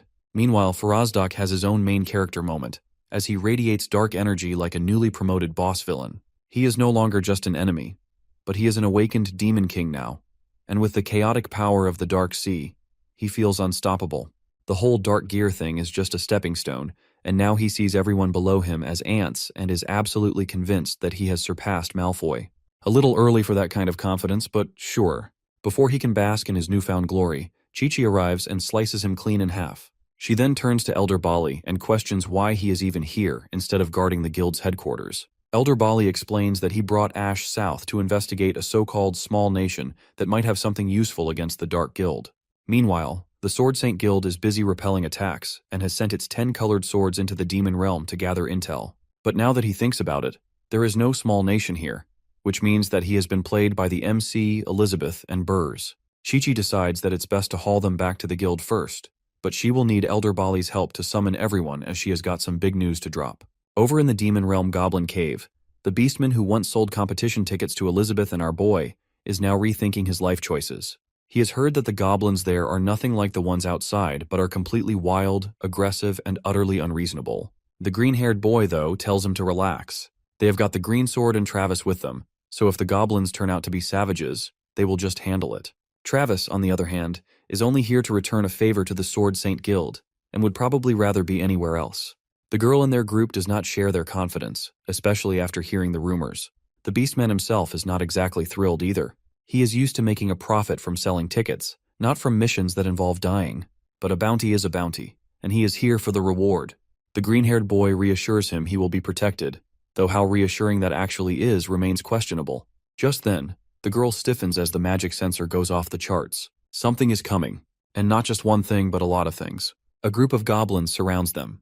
The green-haired boy grips his cactus-like weapon tightly and readies himself to fight. In seconds, both sides rush at each other, and the cave turns into a full-blown massacre. In the middle of all this chaos, Travis leans against the cave wall and tries to process what is even happening. But before he can make sense of anything, something massive comes crashing down on his head. And just like that, he is dead. The rest of the group does not fare any better.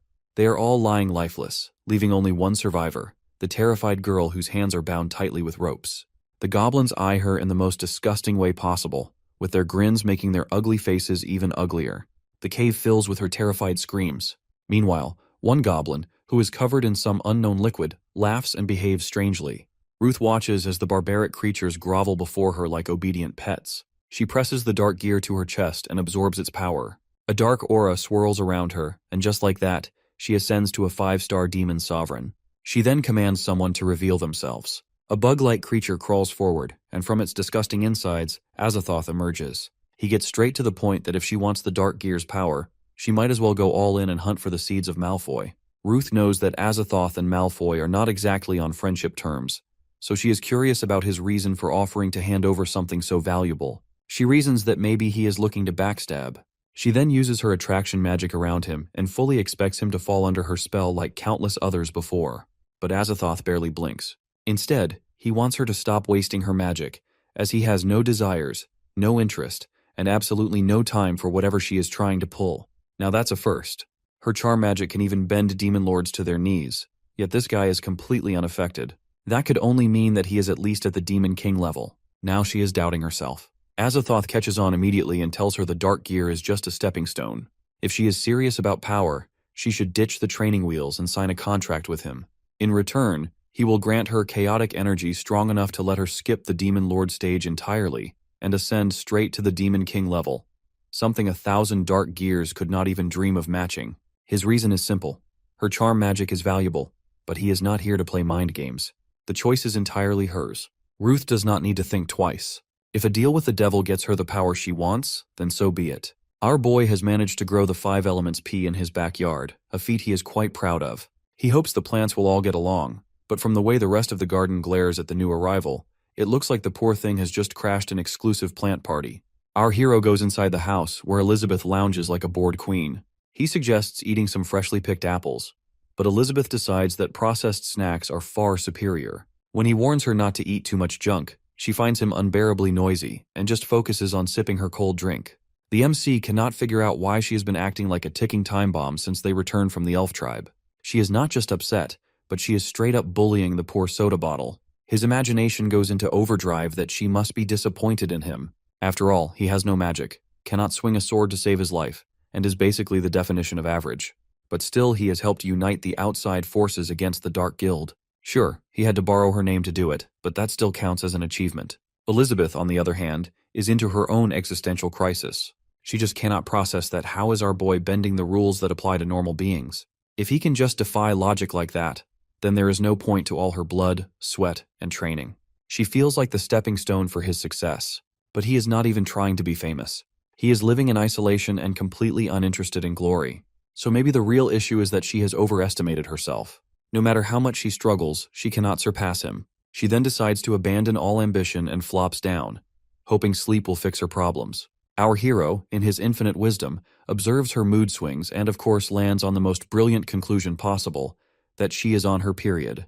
Never mind that they have been living together for over a year and he has never noticed anything like this before. But she is a demon queen, so maybe things work differently for her. He chooses to live and let live and calls her for lunch. She drags herself to the table, looking like the weight of the world is on her shoulders. He has made her favorite curry rice, but even that does not cheer her up. She swallows the food in one big bite without acknowledging his efforts. She then goes back to eat more snacks, but he opens the lid of the stew pot and proudly reveals a soup made with red dates, eggs, and tremella, stewed with brown sugar for added nourishment. He scoops some into a spoon, blows on it to cool it down, and holds it out for her. But Elizabeth, still stuck in her doom and gloom mindset, somehow sees this as an act of villainy. In her eyes, he is radiating dark energy and offering her some cursed potion. Still, she takes a sip. And just like that, she is no longer in the MC's dingy kitchen. She is transported to an extravagant illusion, an enormous hot spring of brown sugar, where Aunt Egg, Granny Red Date, and Miss Tremella are waiting to pamper her with an elite, all-inclusive spa experience. They are here to nourish her yin, beautify her skin, and remind her that sometimes all you need to fix your life is a good bowl of stew. Elizabeth has absolutely no idea what is going on as they pour some weird brown sugar broth all over her. Once they finally shove her onto a mat, Elizabeth is completely confused. Miss Tremella takes her hand, starts massaging her fingers, and calmly tells her to close her eyes and enjoy. As if Elizabeth could do anything else when it feels this good. She cannot pull her hand away no matter how hard she tries. Then Aunt Egg shows up and slathers some egg liquid on her back. Elizabeth wants to resist, but it's like her body is just melting into the sensation. And then, just when she thinks it cannot get weirder, Granny Red Date walks in. Aunt Egg mentions that Elizabeth is not quite ready for whatever is coming next, but her foundation is solid enough to handle it. Elizabeth looks at the trembling old woman and wonders how she is supposed to be intimidated by her. But then Granny stretches, and suddenly, she is a muscle-bound beast. Elizabeth starts to panic, but before she can make a run for it, Granny grabs her leg like she is trying to snap it in half and makes it clear that she is not going easy on her. Elizabeth's eyes well up, but Aunt Egg is over there, all calm and collected, and reassures her that Granny's foot massage will totally help her blood circulation. Before Elizabeth can protest, Granny starts smacking her foot like she is trying to tenderize a steak. Elizabeth screams. Before you miss it, Miss Tremella is a 9-star saint, so she is all about nourishing yin. Aunt Egg is an 11-star saint and is responsible for the whole beauty thing. And Granny Red Date is a 17-star saint who, by the way, is apparently above the demon god and is master of blood replenishing. Whether she wants it or not, Elizabeth's power level skyrockets, and she transforms into a 8-star demon god. Back at the house, our hero asks Elizabeth how she is feeling after eating that delightful stew. He notices her face is a bit red and wonders if it helped her at all. He even asks if the taste difference was too much for her, which, of course, Elizabeth interprets as him reminding her he is superior to her. Her mood sinks right back to rock bottom. Our boy looks completely lost and decides to leave her be, as his food therapy was a total bust. The MC is not in the mood to deal with Elizabeth today. The rules of menstruation are in effect, and Elizabeth's mood swings are making everything unbearable. Using training with Alpha as an excuse, he sneaks out, only to realize Alpha is nowhere to be found. He figures that he must be off somewhere with Wang Chai, his latest best buddy. Meanwhile, Alpha is indeed with Wang Chai, but his patience is wearing thin. A strange sound has been following him around, and it's messing with his sleep. Wang Kai, however, hears nothing and assumes Alpha is just making up another excuse to be lazy. But before they can get into a pointless debate, Wang Chai suddenly stiffens as it picks up a suspicious sound a few kilometers away. It warns Alpha to be on guard. Somewhere not too far away, Ruth is sprinting all while calling for help as goblins chase her. Of course, it's all part of the plan. She can already see the place where our boy and Elizabeth live, and things are moving smoothly for her. Azathoth had given her a mission, which is to eliminate Elizabeth, the very person Malfoy is obsessed with.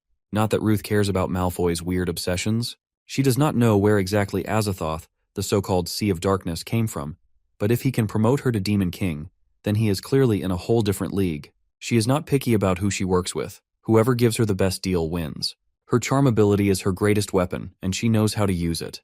It lets her deceive and take down opponents much stronger than her, which is precisely why Azathoth wants to work with her. She is confident that even if Elizabeth is a tough opponent, she can just manipulate our hero, who is after all a man. But before she can finish that thought, an explosion shakes the ground. Ruth blinks and sees that the goblins chasing her are gone. All that's left is a massive crater. These were not just any goblins either. They were demon sovereigns, enhanced with dark gears, and essential to her plan.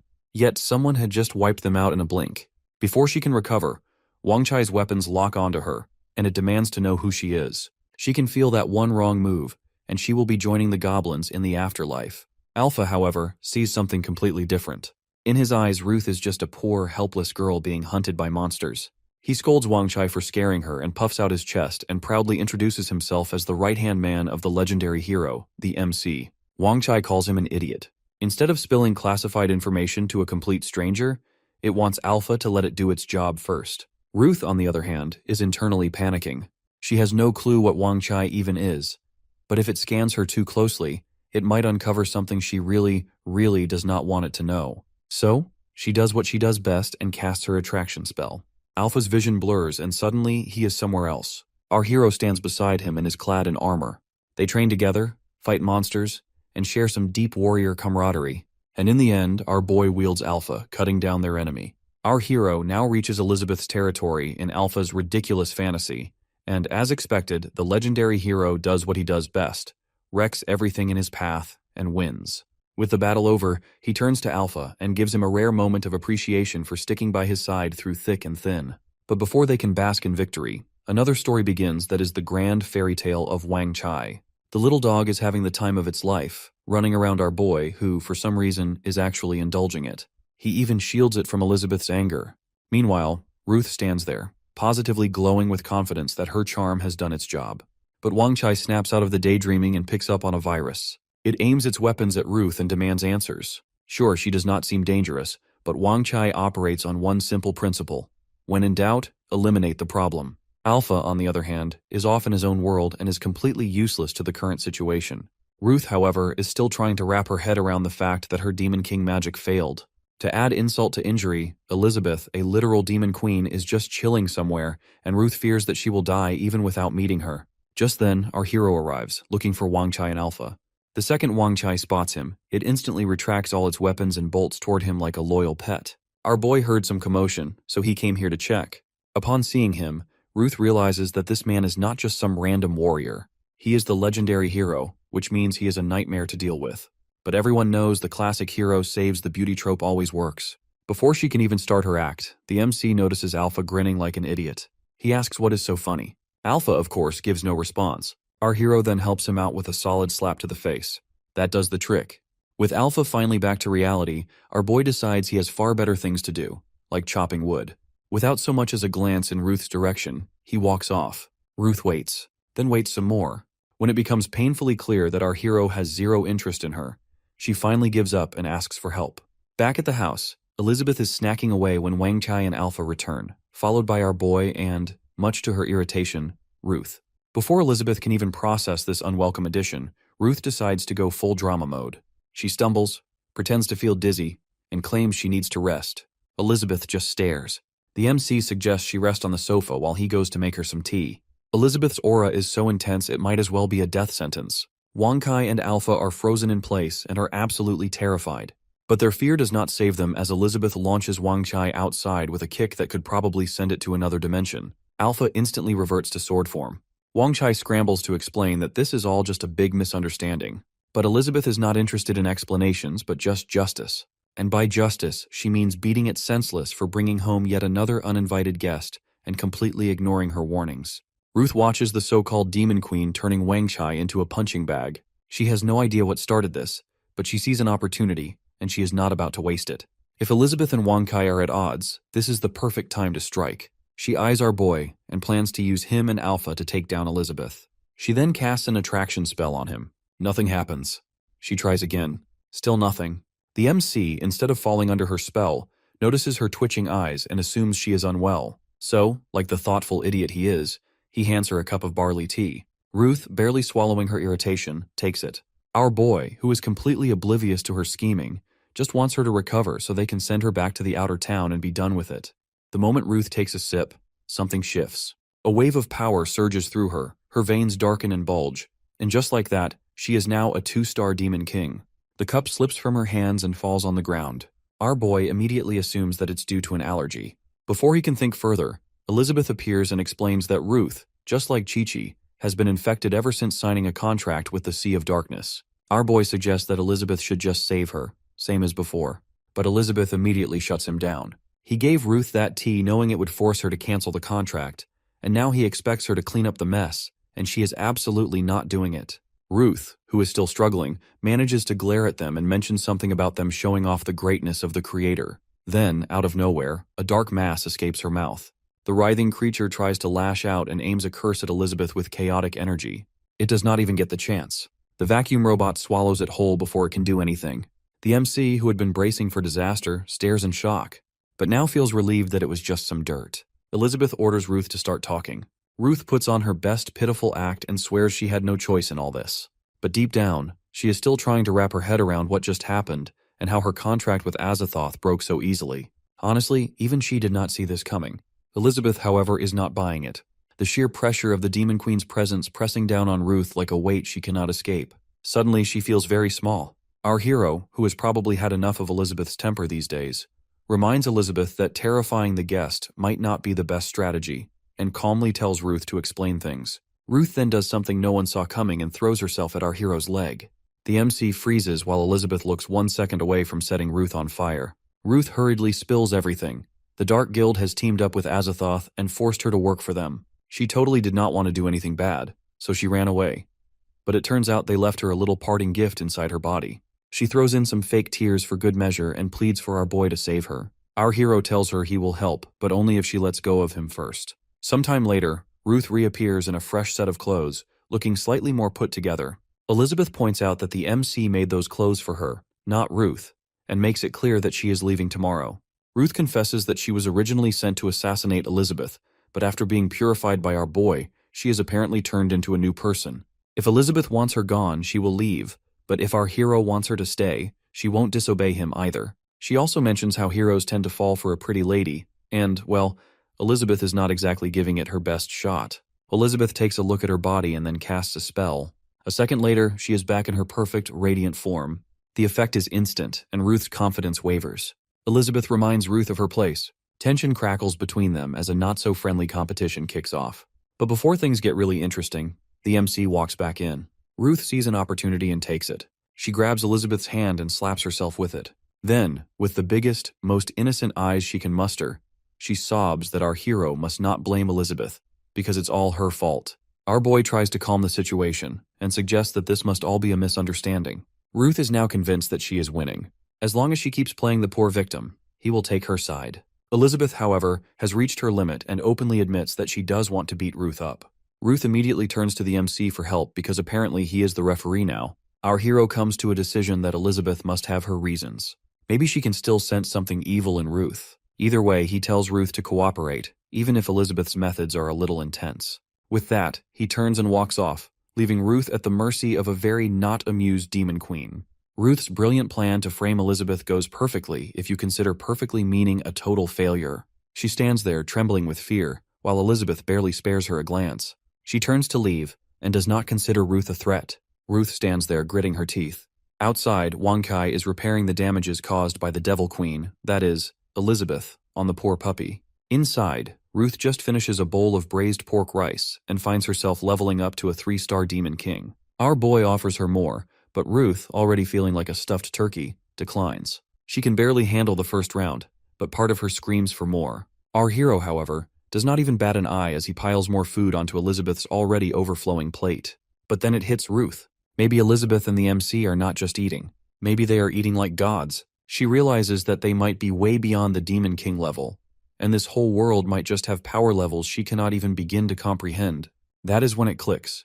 Elizabeth has willingly given up everything to stay with him, and now, Ruth is absolutely determined to get our hero for herself. She decides to play it cool and makes a joke about Elizabeth's eating habits, all while hoping to drive a wedge between her and our boy.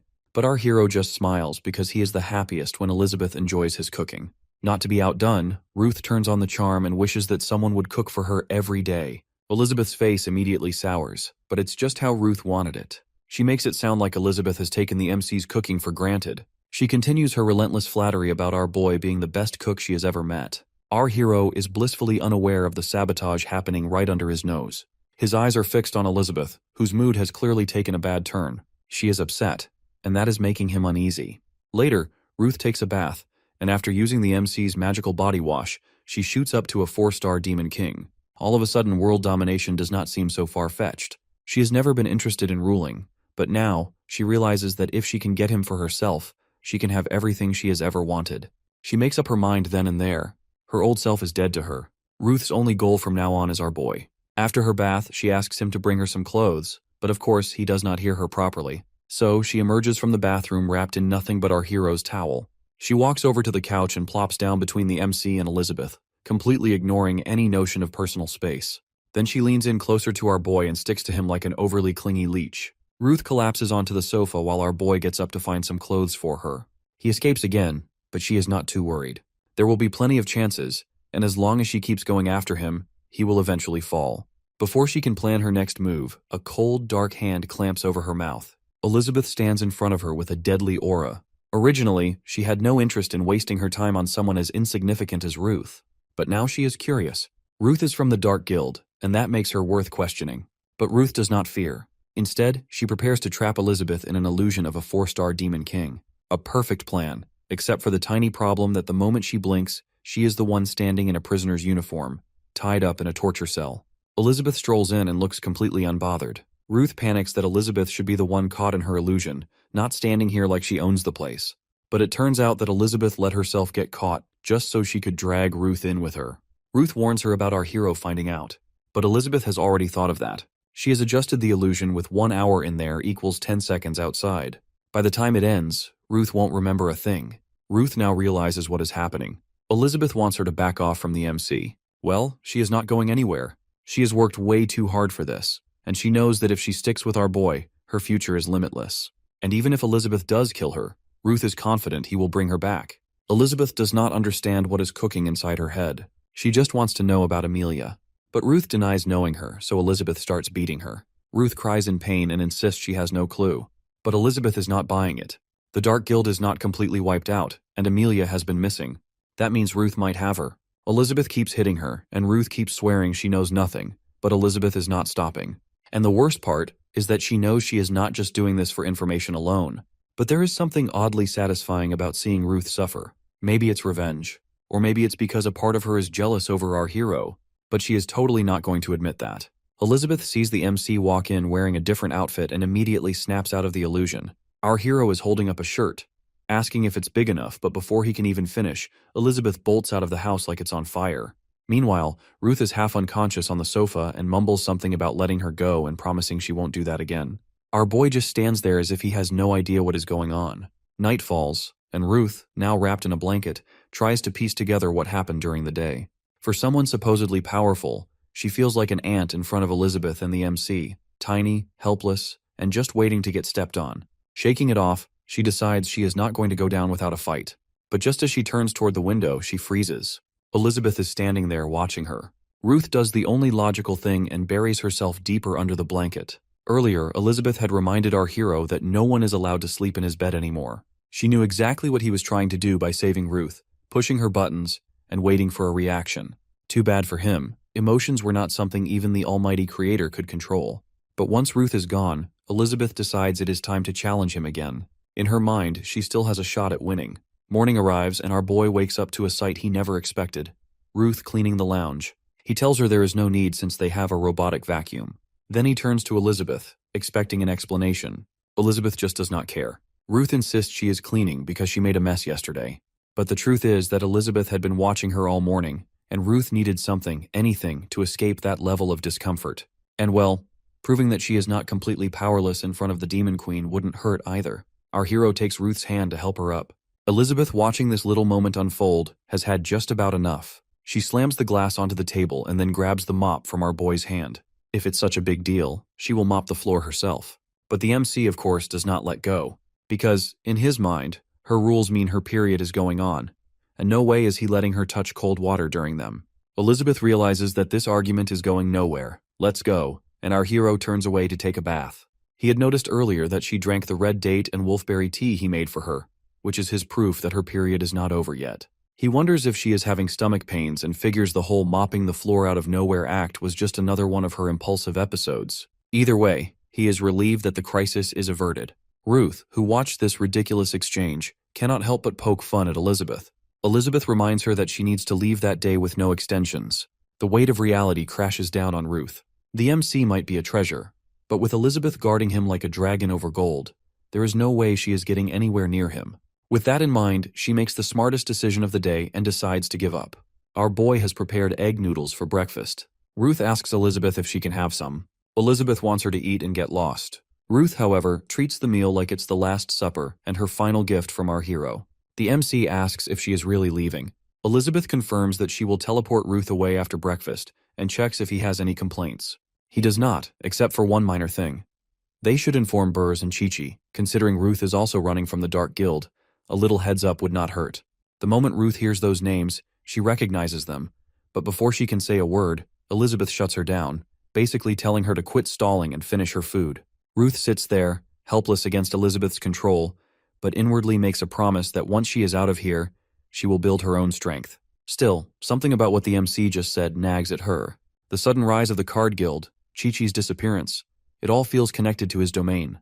Elizabeth looks downright annoyed just watching Ruth eat. Our boy is curious if she is jealous. Elizabeth gets completely caught off guard and immediately denies it. Our hero clarifies that he was actually asking why she is drowning her food in vinegar. She insists she likes it.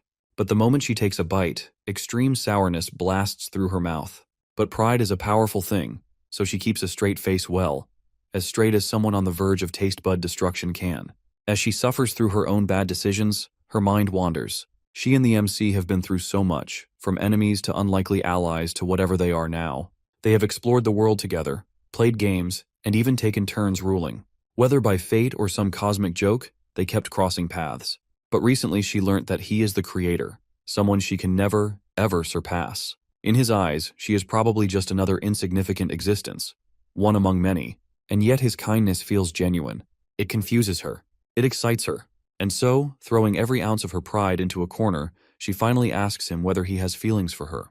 The MC gets absolutely dumbfounded, and Elizabeth is the same. Jealousy took the best of her, and she blurted out whatever nonsense was swirling in her head. Ruth watches the drama intently, while Wang Chai and Alpha peek through the window like nosy neighbors. Unfortunately for them, Elizabeth spots their shameless spying and, with an irritated glare, sends them running off on patrol. Then she turns to Ruth and tells her to just eat before focusing her attention back on our boy. She is not here for riddles, but she wants a straight answer. Our hero, however, decides now is the perfect time to play dumb. But Elizabeth is not having it. She asks a clear question and is not about to let him wriggle his way out with food bribes. Meanwhile, inside the MC's head, chaos reigns. His heart is hammering, his brain is malfunctioning, and panic is setting in at an alarming rate. Did she figure it out? Is this the end? Should he run? Fake a heart attack? He is even questioning his own existence at this point. And to make matters worse, there is a tiny, annoying voice inside him whispering to just admit his feelings. But no, he has to keep mumbling like a malfunctioning puppet. He likes the way she gets mad sometimes, how she eagerly waits for his cooking, how she takes him outside, and how she always protects him when things get rough. But at the end of the day, he is just a servant, a friend at best.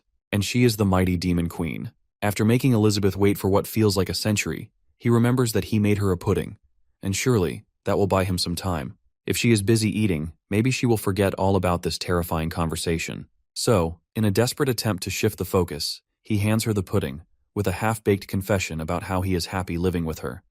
Otherwise, he would be a lonely mess in the world he has created. He tells her that once she finishes the pudding, she will know his answer. And just like that, she beams, thinking this is his clumsy, roundabout way of saying he likes her.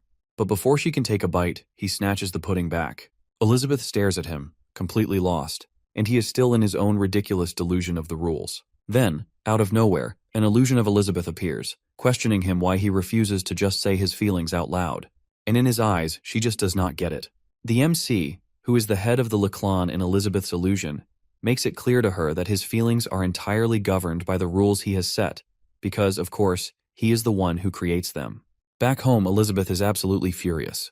These rules of his are ridiculous to her. Over on his head, according to the rules he remembers from his past life, women cannot eat cold food during their periods. She feels like his feelings toward her are based on his moods. She feels hurt and cries for a bit, then teleports away. Our boy, who is clueless as ever, assumes she has left because she is offended after realizing he likes her. Not having the slightest clue about dating or maybe just how to read a woman, he is left brooding in confusion. Meanwhile, Ruth spots her chance and immediately asks for the pudding, now that Elizabeth is gone. But he puts the pudding in the fridge. After all, he has promised Elizabeth it is special and will only be for her. Ruth is not having it and decides to grab his attention before Elizabeth can return and starts running her imagination wild. In her mind, she pictures Elizabeth walking into our boy's bedroom to find them in some compromising position. She imagines the shocked look on Elizabeth's face. But before she goes more perverted, thankfully the MC snaps her out of it. Ruth switches gears and pretends to be dizzy and claims she is scared of the Dark Guild. Our hero suggests she rest on the sofa, but this shameless woman wants to go to his bedroom. Ruth has one goal, which is to get our boy alone. She grabs his shoulder, pretends to faint, and drags him toward the bedroom. The moment they step inside, her eyes lock onto the bed, and she is determined to pull him onto it. But our hero is not about to let that happen. He tries to stop her, but she is stubborn. Just as she is about to throw herself onto the bed, the MC thinks fast and throws a chair in her direction. He made a promise to Elizabeth, and he is not about to break it. The chair reaches her just in time, and instead of landing on the bed, she plops onto it. Then, as if to make things even worse for her, the chair suddenly starts rolling around the room with Ruth still sitting on it. It finally stops near the study table. Our boy suggests she make herself comfortable there instead. Ruth is beyond frustrated, but she has no choice but to go along with it. And just when she thinks things cannot get any worse, a pile of books and notebooks crashes down on her head. These are not just any books. They are his old writings and notes from when he had way too much free time. He even wrapped them up neatly, though it's clear he never bothered to dust them off. Ruth, on the other hand, is getting really annoyed by his complete lack of romance and is about to lose it when she suddenly remembers that he did mention his preferences. Just like that, her irritation disappears and is replaced by curiosity. She suddenly acts all interested in reading his notes, and our poor boy, having no clue what is really going on in her head, happily agrees. Of course, Ruth is not here for a casual book club session, but she has a plan. She wants to dig through his notes, figure out his deepest desires, and then make her move. She picks up one of the notebooks and uses her charm. Before long, another illusion plays out. This time, she imagines a scene where she calls our hero, who is dressed up as a maintenance guy, to fix her broken shower. The MC gets right to work, tightening a few bolts until the water starts flowing again. Everything is going perfectly. Well, for her. Our boy, on the other hand, is completely clueless about her evil intentions. Ruth lets the water drench her completely, which honestly is most likely on purpose. Our boy finishes his work and turns to leave, only to find her standing there, soaked. She then offers to show him something special, not just to look at, but to experience firsthand. But our hero, instead of playing along, he runs for the tools and inspects them with a level of enthusiasm he clearly lacks for her antics. The illusion she created vanishes the moment he pulls the book from her hands. Turns out it's his summary book, the one he made after a guest's visit to remind himself to restore all the tools. Ruth is not one to give up so easily, so she grabs another book, and this one is on healthcare. And just like that, another illusion kicks in. Now she is his patient, waiting for his expert diagnosis. The MC checks her pulse and starts listing off her issues, including heart problems, kidney troubles, and general bodily impurities. She suggests that he help her feel better in a more personalized way, but our boy hands her some medicine instead, complete with detailed usage instructions. She complains about the awful smell and suggests an alternative of a massage. Surprisingly, our hero agrees and tells her to take off her shirt. She starts unbuttoning, but before things can get interesting, he simply adjusts her collar and gets to work, with his hands pressing firmly into her shoulders. The pressure makes her scream. By the time he is done, her body feels weirdly light, and within seconds, her legs give out. She collapses to the floor, completely unconscious. Ruth grips her own throat and attempts to do something dangerous. But before she can go too far, our hero steps in. He warns her against using those ridiculous techniques from the book on herself, as she will end up doing more harm than good. And just to prove his point, her power drops, falling to Demon King 3 stars. Then the realization hits her that it was not her charm magic that affected him, but it's her soul falling straight into his weird book world. But Ruth is not one to give up easily. She grabs another book, and this time, the illusion shifts. Now, she is playing teacher, and our boy is sitting there like the perfect student. Well, as perfect as someone who has already done all his homework can be. She offers to check his work, but of course, he has already done it. In fact, he has moved on to creating his own problems. Not math problems, though, but the most complicated, mind-bending, headache-inducing math problems you could imagine. As if she has time to master that nonsense. Before she can even get a word in, the MC's phone rings, and it's his girlfriend, Elizabeth. He gets up to leave, but Ruth confronts him for using his phone in school and, on top of that, dating someone. Our hero reminds her that none of this is real. He graduated ages ago, and if she is really doubting it, he is happy to prove it by reciting the tables of derivatives and integrals. As he starts, Ruth can feel her brain start to short-circuit.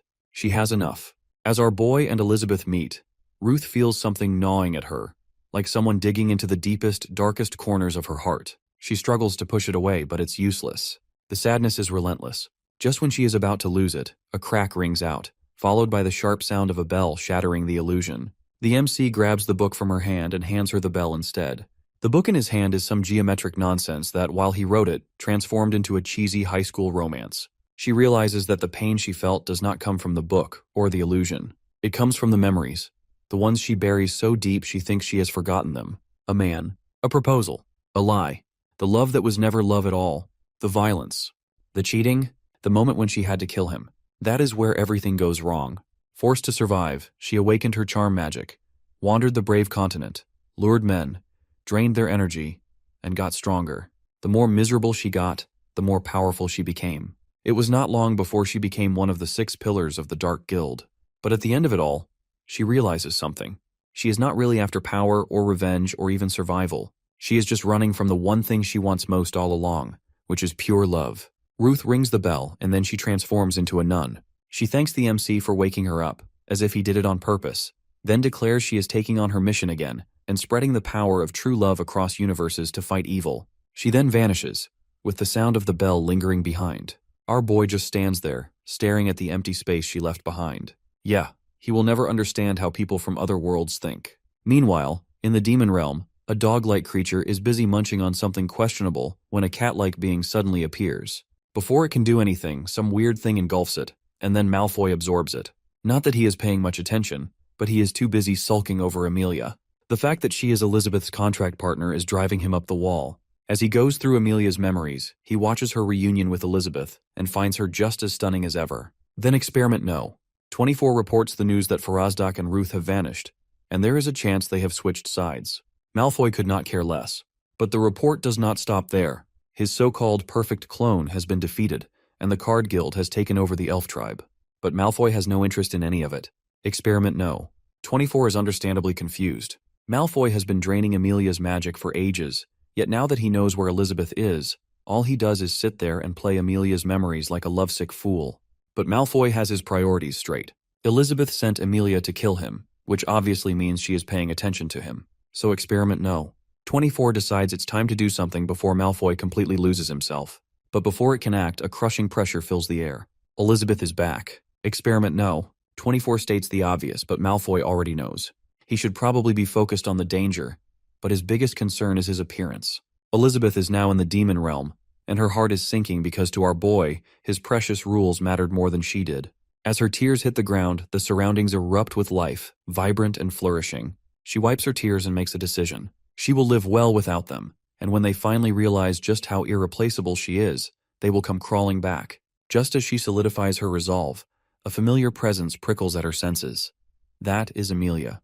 With a sharp glance around, Elizabeth notices the dark gears scattered around and crushes them effortlessly. Cleaning up filthy magic is almost second nature to her, but she pauses. Right, she is not tied to the MC anymore. She then starts searching for Amelia, but the thought of Amelia accepting the dark magic irritates her. Then silence greets her.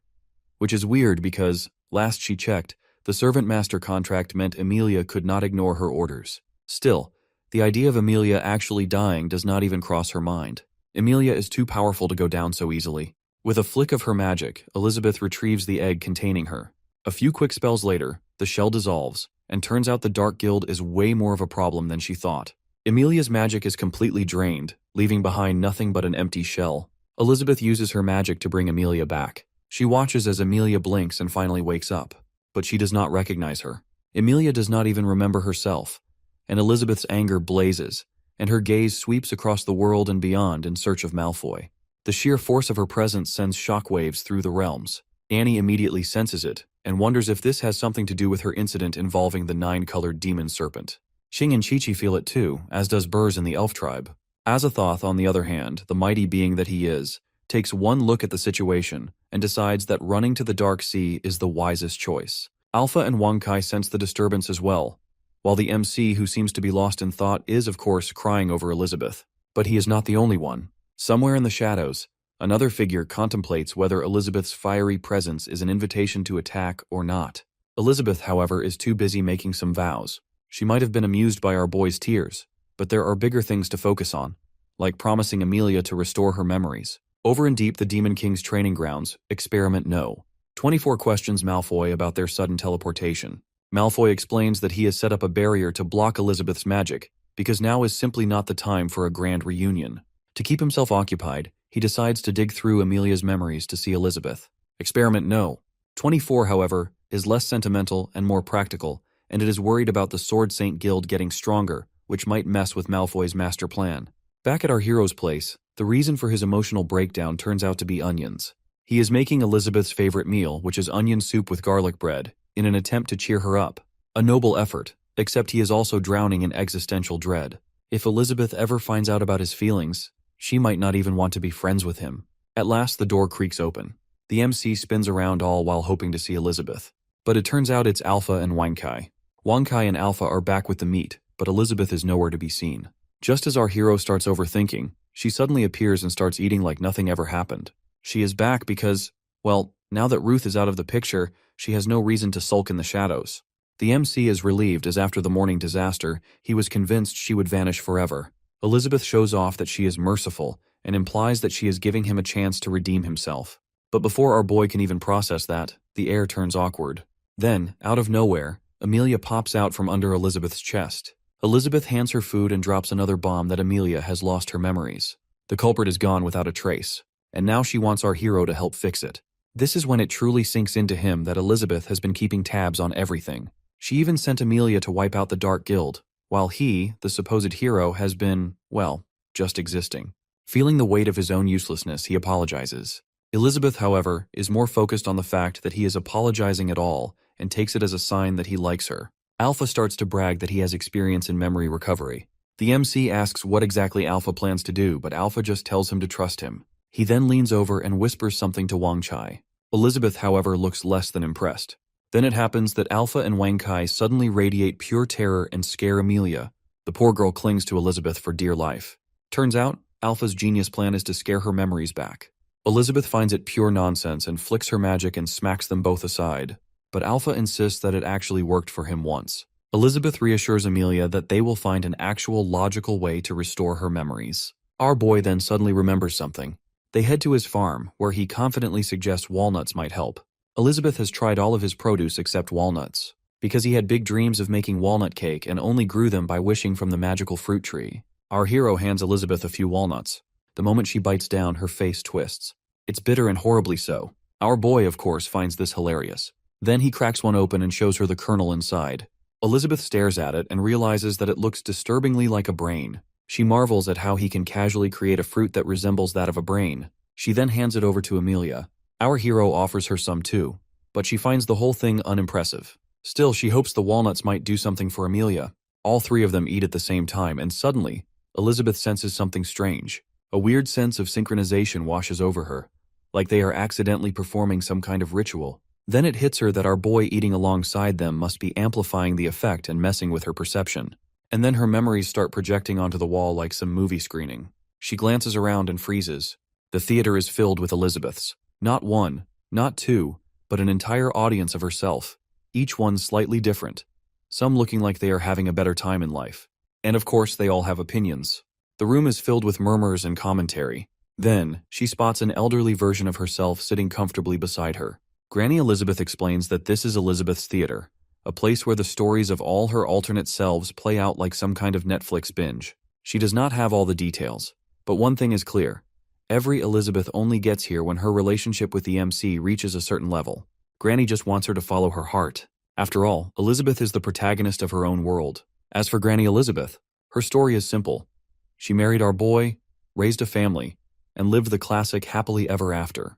Elizabeth listens as the old granny paints a picture of a simple, peaceful life with no magic, no crazy spells, and no futuristic tech. Just the good old-fashioned drama of petty arguments turning into love, then marriage, then the everyday chaos of raising a kid while slowly aging together. And of course, through all of it, the MC would be the one by her side. Then, out of nowhere, a special broadcast hijacks the moment as our boy's internal monologue is on full display, and it's basically a confession channel. He likes Elizabeth.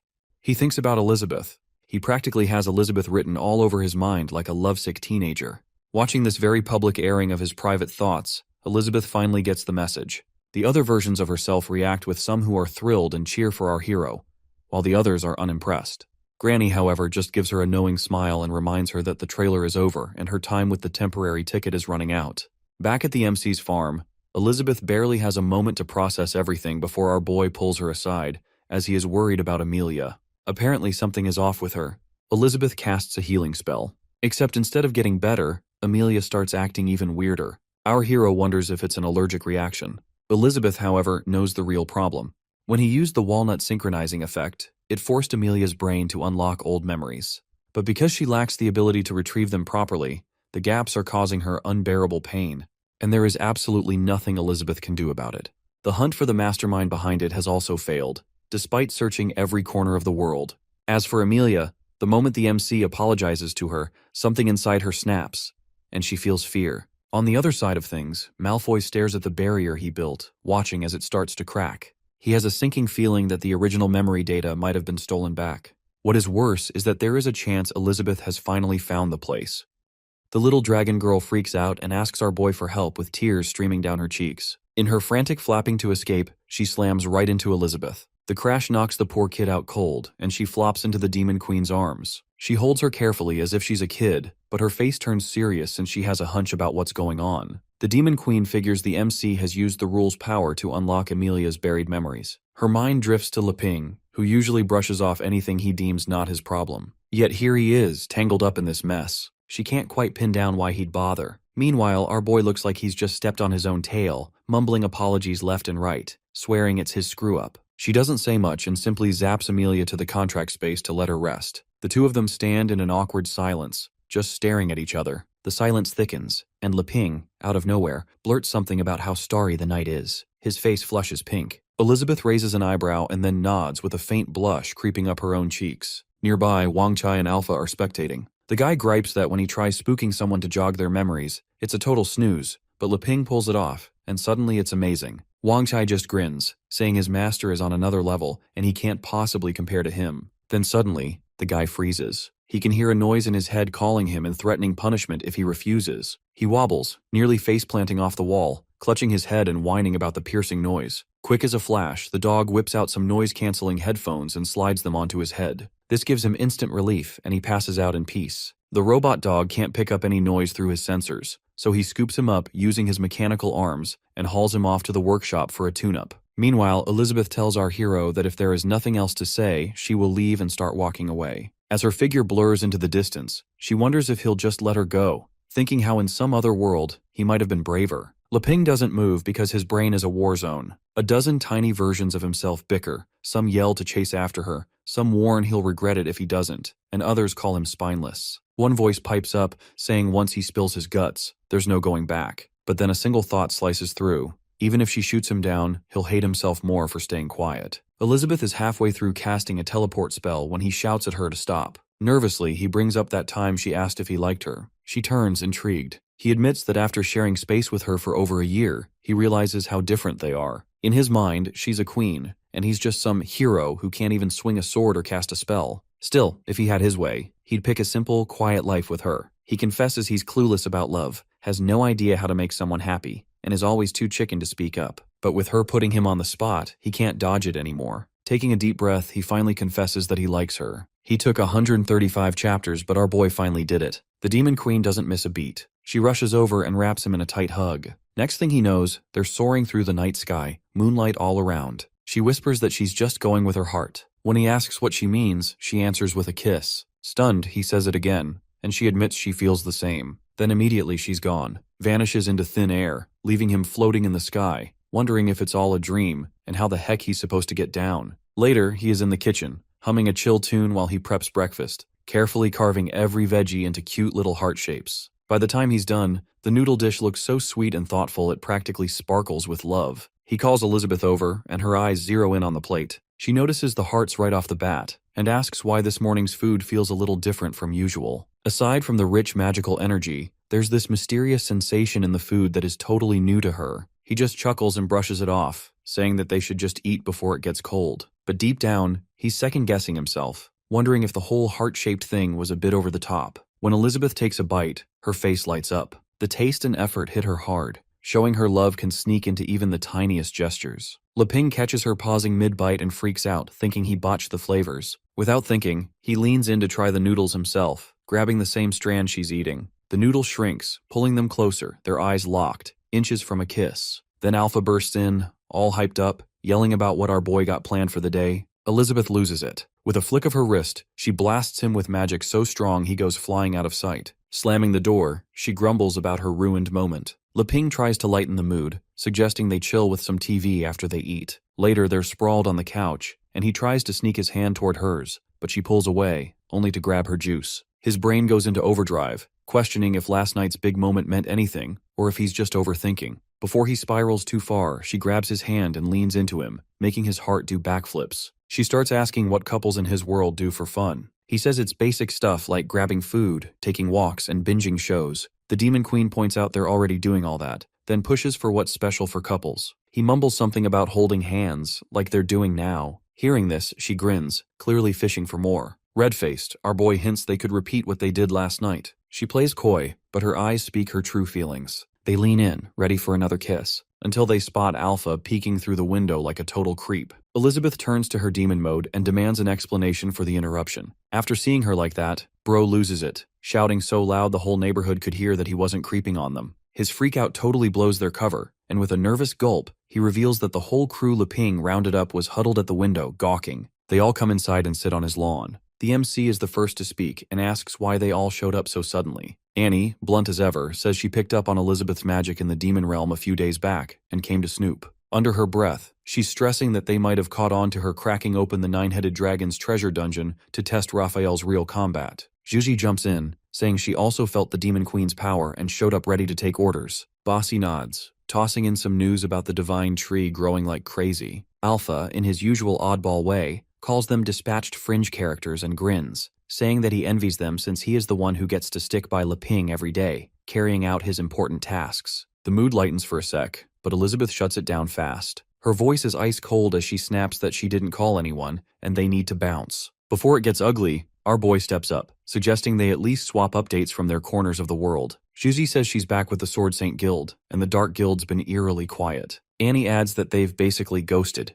even in the demon realm. Leping takes it as good news. Elif chimes in about the Elven lands, where they've set up a new decentralized network to fend off the Dark Guild. Alpha, puffing up with pride, brags about helping Leping collect a protection fee last night to secure the week's food stash. After hearing all of them, the MC gets this serious look, and everyone braces for some high-stakes mission. Instead, he grabs Elizabeth's hand, flashes a huge grin, and drops the news that they're a couple now. His announcement is followed by a dead silence from the entire group, and they wonder if there is something more. Seeing their reactions, he nervously asks them if they aren't surprised that he is going to date the Demon Queen. The group starts to read between the lines and thinks that he is preparing them to take on the next task by themselves without disturbing him. They all start to think about all the things he has done for them and wonder if they can truly finish the task without his and the Demon Queen's help. However, on the outside, they act chill and ask him for his next orders. Our boy is not done yet. He says he's got a request, but if they find it too troubling, they can forget it. Hearing this, everyone tenses up, thinking to themselves that he has seen through their cowardly act and is about to scold them. It turns out that he just wants to take Elizabeth to the kingdom of Aristotle to talk alliance against the Dark Guild. The Demon Queen's mind drifts back to their journey, realizing he's been planning a life with her from the start. She mutters that if Aristotle doesn't comply, she'll burn the entire nation down, but he nudges her toward trying diplomacy first. Annie pipes up, requesting to join them on the trip since she can help with her demon eye ability. Juchi volunteers too, claiming she knows the slickest route. Bosi and Elif also throw their hats in. Leping tells them all to calm down and says that he is not asking anything related to Aristotle's kingdom. The Demon Queen warns them that whoever spoils her mood by joining in will bear the consequences themselves. Hearing this, he nervously laughs and asks her to wait for him at their home while he discusses this matter with Uncle Bossy. She sighs but agrees, saying that she has no interest in these trivial matters anyway. After she leaves, he asks them if they know of any nearby hot springs. Right after dropping the hot springs question, Elif pipes up, suggesting the elf tribe's healing spring, as they could just zap it hot with some fire spells. Leping shakes his head, saying that they've hit that spot before, and it's not going to impress Elizabeth. Annie jumps in with an idea. Over by the volcano in the magic zone, there are natural hot springs bubbling up, and with a bit of development, they could turn it into a killer spot. She throws in a warning about the dangers, but hey, for the epic hero and demon queen, piece of cake. Leping's eyes light up and he tells her this is spot on. He asks if they can pitch in to clear the place and spruce it up, secretly plotting it as a surprise for Elizabeth. Gigi's on board, but inside she is worried, wondering if he is trying to drop a hint by suggesting this place since it's near the Demon King's ruins. Bozzy hears cleaning up and instantly thinks it's code for handling some new evil. He volunteers right away, and the sword girl rolls with it. Before long, the whole crew's signed up. Leping sets the deadline for a month. It's just his way to snag more chill time with Elizabeth. The gang takes it super seriously, prepping like it's a major op.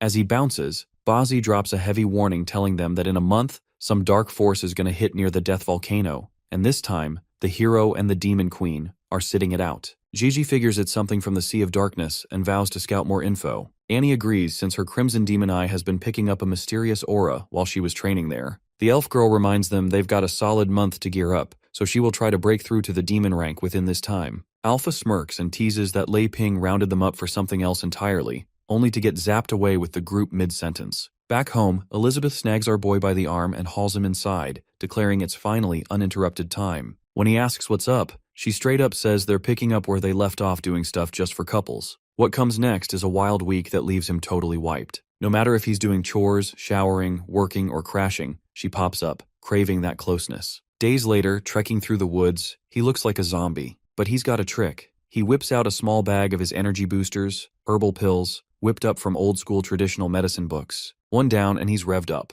Alpha asks him for a pill, but he turns him down, saying that he is just a kid and a sword at that, so he doesn't know what side effects it might have on him. Elizabeth watches with a calm grin, loving how Leping's always got an ace hidden. She's stoked about her own progress. Thanks to him, she's shattered her limits and broken through to the demon god rank, stepping into the human saint rank. Her eyes spark with drive as she dreams of leveling up more and maybe one day having the ultimate powerhouse kid with him. Alpha spots how they're totally in tune these days, almost alike ever since that night. The pup shuts him up quickly, warning not to do anything to ruin their mood since they rarely bring him out with them. The chill vibe shatters when Ziz shows up ahead with a dwarf tagging along. Seeing her, he realizes that they are at the dwarf kingdom's edge. The sword girl and the dwarf lead them inside the kingdom. The crew rolls into the dwarven kingdom, where tons of dwarves are hammering away at weapons and shields like pros. The MC is totally blown away by their skills and all the weapon stores popping up everywhere. Alpha, though, isn't buying the hype and struts around saying he hasn't spotted one sword that could touch his level. The Demon Queen pipes up,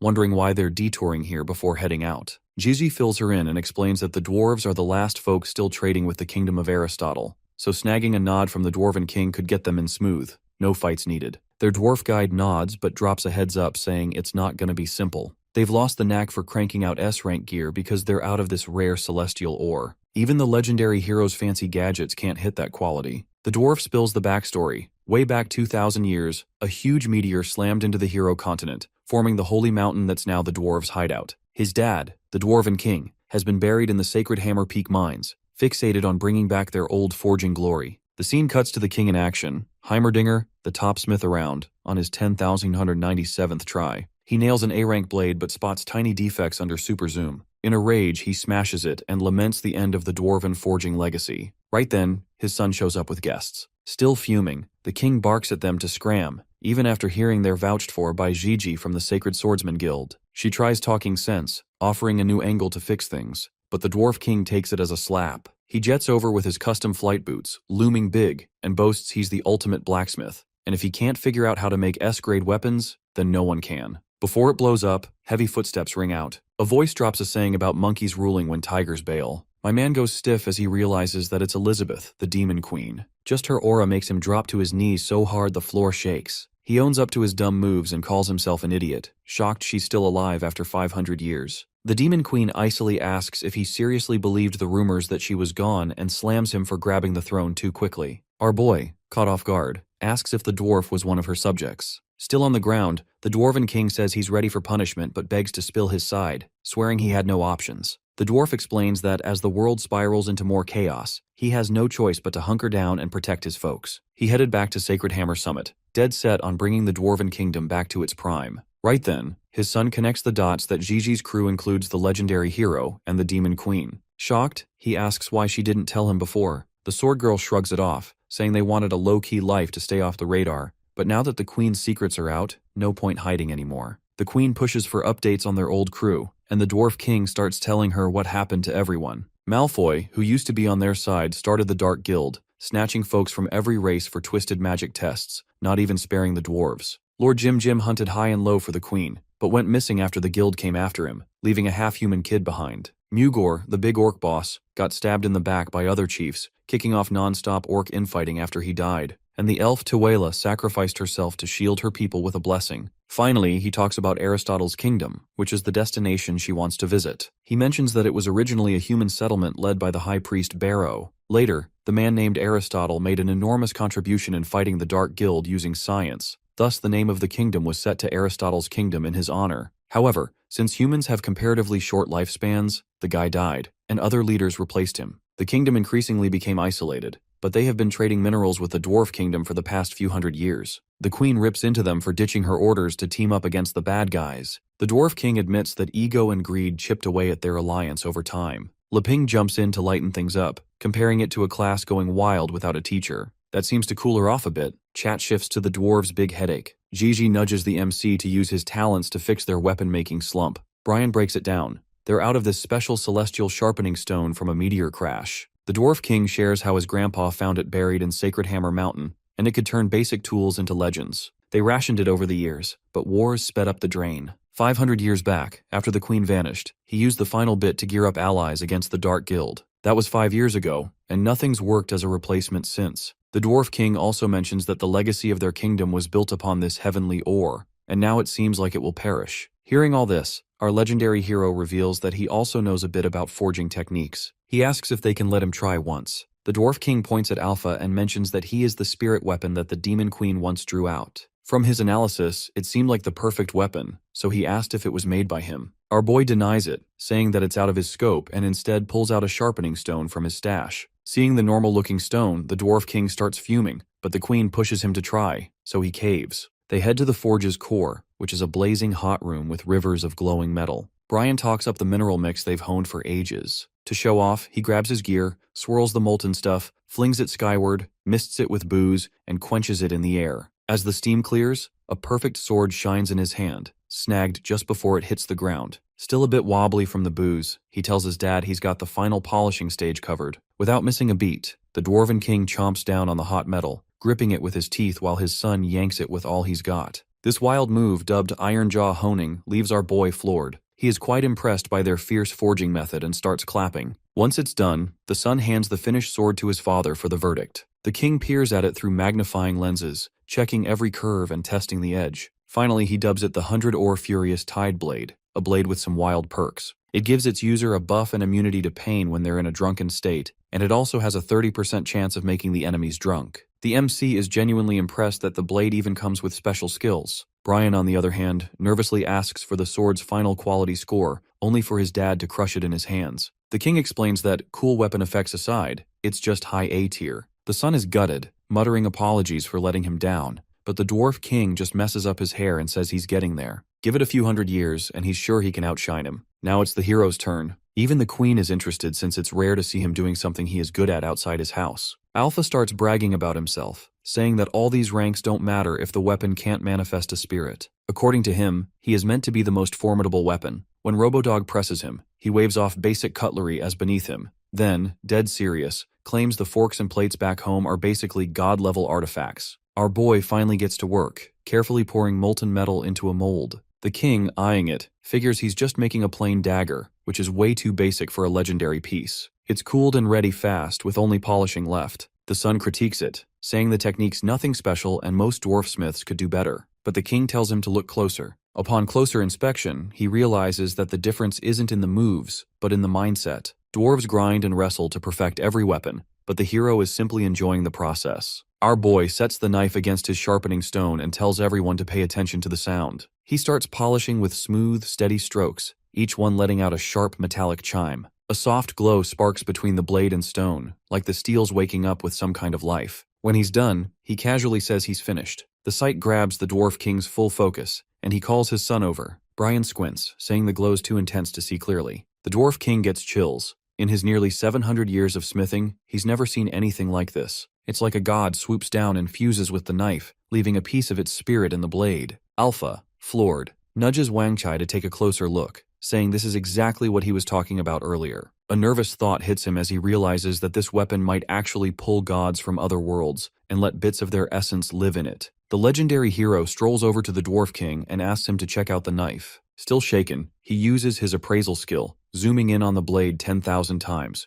The edge is perfect so that he can't see a single flaw, even from this level of magnification. Thinking his lenses are off, he checks the weapon's skills and nearly loses it when he sees its effect. Instant death. The discovery rocks him. This isn't just S-rank or even super S-rank, it's a straight-up divine artifact. Convinced the sharpening stone's the key, he asks to see it. But when he touches it, the thing crumbles to dust. Stunned, he realizes it was just a plain old rock that somehow created a masterpiece. The old man drops to his knees, overwhelmed, begging our boy to share the secret of his miraculous crafting skills. The Emek, a bit weirded out, says he's not overthinking it. He just forges from the heart. The Dwarf King thinks that he is talking about something deeper and says that he finally understands. Meanwhile, the Demon Queen looks at them with a smile on her face, saying that the hero is teaching someone to fish rather than giving them a fish for free. He used simple logic to explain the truth of rule power. Afterwards, the crew gets ready to move out. The Dwarf King says they'll hop a train straight to the kingdom of Aristotle, with the Demon Queen handling transport to smooth their entry. It'll take 2 days. When someone asks why not just teleport, Leping tells them that showing some goodwill to the kingdom matters more than arriving quickly. This terrifies the sword girl as she thinks to herself that he is talking about destroying them if they don't accept his goodwill. Meanwhile, the Demon Queen is more worried about dinner. Brian warns them about recent bandit raids, but they both brush it off. The MC says he's got ingredients and will whip up whatever she wants. She just shrugs and says anything he cooks is fine.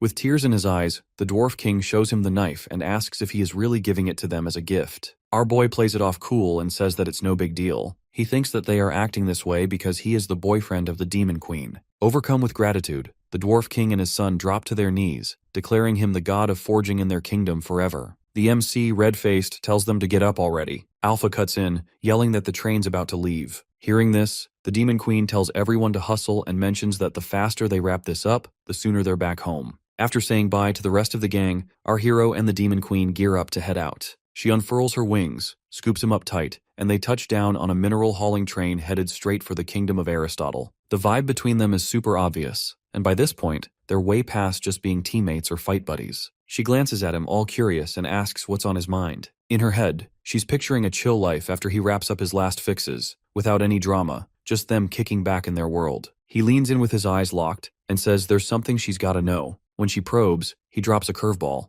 What if tech, which is his thing, and magic, her specialty, fused into one thing? Her heart skips a beat as she feels like he is talking about making a baby. Face turning pink, she hides it and stammers about what kind of mashup he's talking, then clocks that they're still in public. He breaks it down, explaining that Annie mentioned that the kingdom of Aristotle is a place where technology and magic are deeply integrated. The Demon Queen, mulling it over, says if that's what he really wants, something like that for them isn't off the table. He grins, confessing he's always dreamed of checking out Aristotle. After all this time, he's finally getting his shot. Snapping back, she eyes him sharply and asks if all of that had nothing to do with her. He grabs her hands, dead serious, and admits that it does involve her since all of these adventures become meaningless without her. Just as he is about to confess something, their cozy chat gets nuked by a massive boom. Something slams the train hard, ripping up the engine and wrecking the tracks. Our boy whips around to scope it out. The Demon Queen's face twists from chill to rage as she spots pirates swarming in. One yells that no minerals are getting to Aristotle on their watch, and another calls for an all-out blitz. Bombs start flying, but she flicks her wrist, blowing them up in midair. Sizing up the mess, the MC wonders if it's airships and explosives,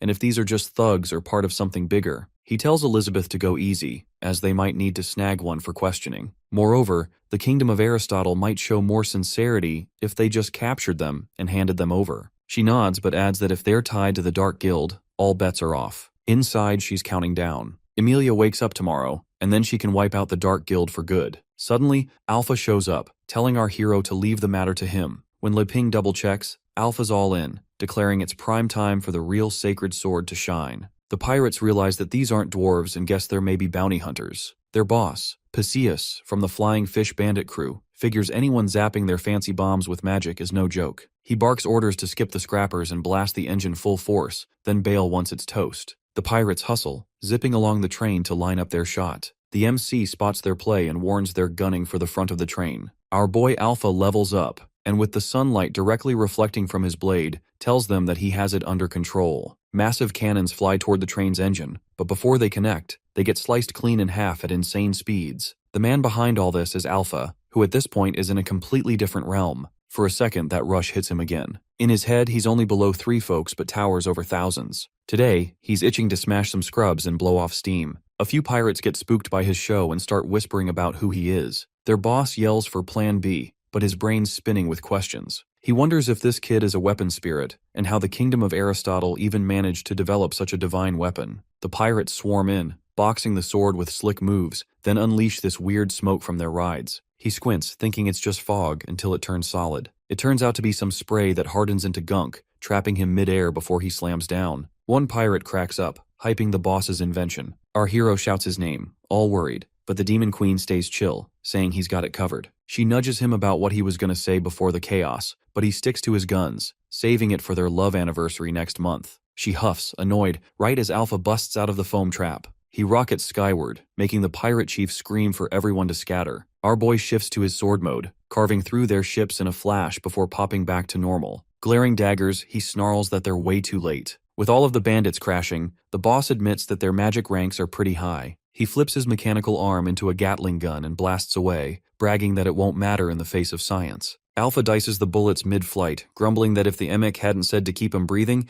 it'd be game over already. But then he senses something odd, realizing that the bullets aren't dropping. They're latching on, coiling around him, and sucking his magic dry. The pirate boss lunges in, schooling him that everything's got counters in this world. Get the basics and rules right, and underdogs can topple giants. He reveals that his custom bullets, mixed from magic-sucking ore and magnet stuff, are built to counter beings like him. He cranks up a steam-fueled haymaker, landing a solid thump. However, it results in breaking his own fingers, and he admits how strong the guy is. He wonders why a powerhouse like this is guarding the train now, after they've hit shipments for 2 months straight with zero pushback. What's brewing in the castle? What are the bigwigs scheming? Ready to wrap it, he morphs his arm into an air-powered cannon fist going all out. But the second he swings, his arm gets wrecked. Gaping at the mess, he mumbles about spatial magic only to get cut off as the Demon Queen drops in front of him. With a furious expression, she demands to know if he is connected to the Dark Guild. The Demon Queen's energy spikes, warping the pirate boss's armored frame until it's on the verge of ripping apart. Our hero reminds her that they haven't even figured out their internal issues so far,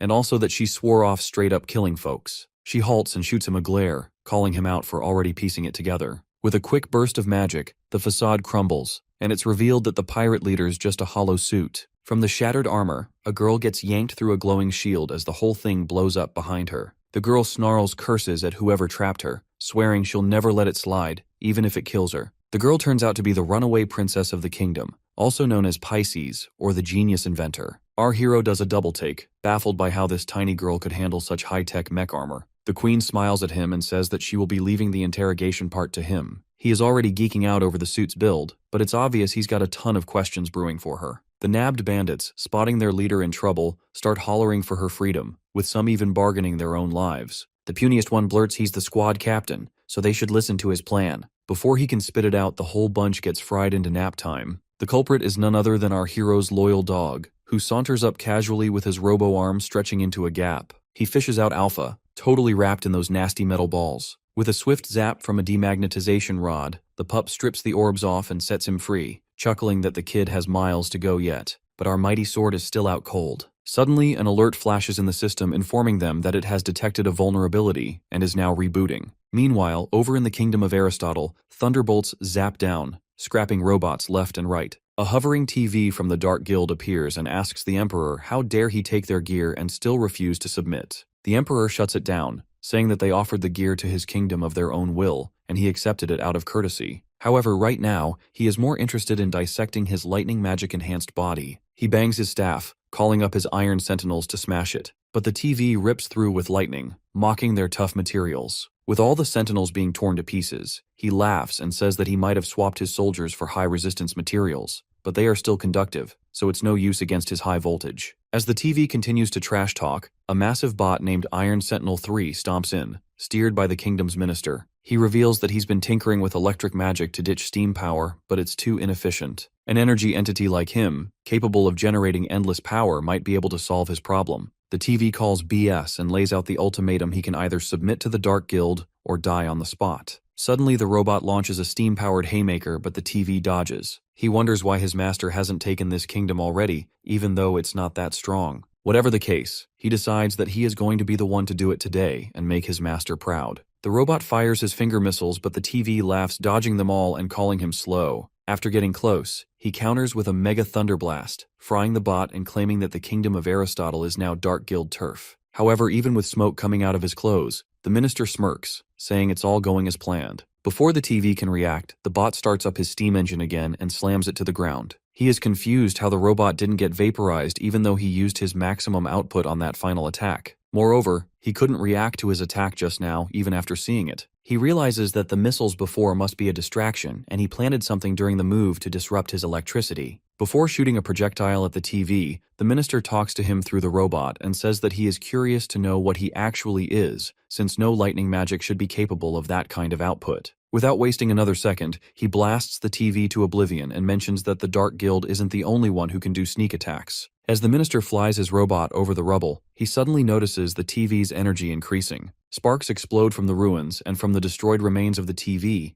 we see a blue spirit emerging who claims that the minister just broke the limiter set by their master. The spirit turns into a vengeful girl who says that she has changed her mind about making him submit to the Dark Guild. Now she is going to make sure that the entire kingdom is wiped out from the face of the hero continent. This girl is test subject number 24, also known as the Lightning Fairy of the Dark Guild. Instead of panicking, the Emperor seems to be enjoying as he casually asks her to give it her best shot. Inside, he wonders how the Dark Guild managed to collect a fairy since they were all wiped out centuries ago. He steps up to face the Thunder Fairy, saying his big plans could outshine even the Dark Guilds, and he's set on nabbing her. She doesn't flinch, calling down a fierce bolt of endless lightning to zap his robot. Floating above, she tells him dreams don't mean much without the muscle to back them up, and swears she'll take out anyone threatening her boss. Out of nowhere, tiny centipede-like tendrils pop out from the Emperor's head, wrapping around her. He points out her lightnings tied to her existence, calling it wild magic, and lets slip that he's hit Demon King status himself. He adds he's not exactly a normal living thing anymore and hasn't been for ages. She gets annoyed, asking if he's still up for a fight knowing her power level. He admits he is, explaining that in his kingdom, magic rank isn't the whole deal. She shoots back that raw strength trumps rank every time. He just chuckles, saying his body's linked to the ground itself. Unless she can zap the whole planet, she's not going anywhere. Her energy keeps climbing,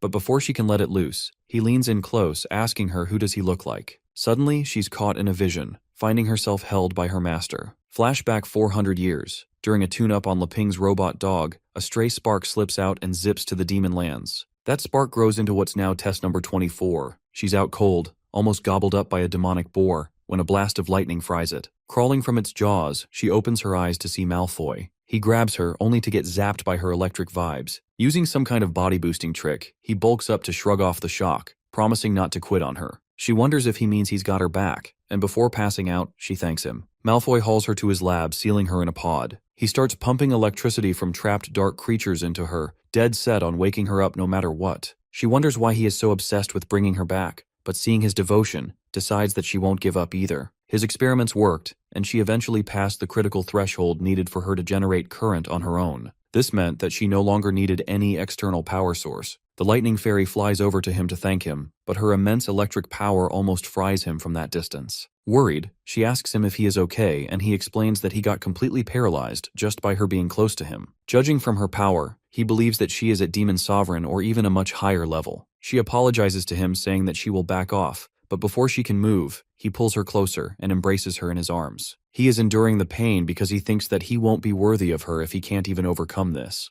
Meanwhile, she is confused why he is going through all this pain. Hearing this, he asks her if she believes in love at first sight. Suddenly, several appendages emerge from his back and combine all the equipment into a mess called the Cadaveric Chrysalis. Moments later, Malfoy appears out of the mess with the girl in his arms as she is now transformed into a TV. He tells her that this will limit her powers, but allow her to stabilize so she can stay by his side. He uses her to power up a pod in which he has a strand of Elizabeth's hair. The immense power generated hits the hair strand with a small electric shock. This terrifies the guy, and he immediately calls off the experiment. The lightning girl is confused and asks him if she made a mistake. Meanwhile, the guy doesn't understand why the electricity damaged her hair, even though she is immune to magic. Suddenly, a realization hits her, and he thinks to himself that he might be able to bring her body back if he can control the entire power of the lightning girl. He starts laughing, saying that he has found another way to bring back the Demon Queen. The TV girl confuses his affection for Elizabeth, thinking that he is talking about her, so she also alleges her loyalty to him. Back in the present, a centipede latches onto her shoulder, with the Emperor's floating head nearby, teasing her about how even fairies can fall to mind tricks. The dark creature tells him to get on with grabbing her,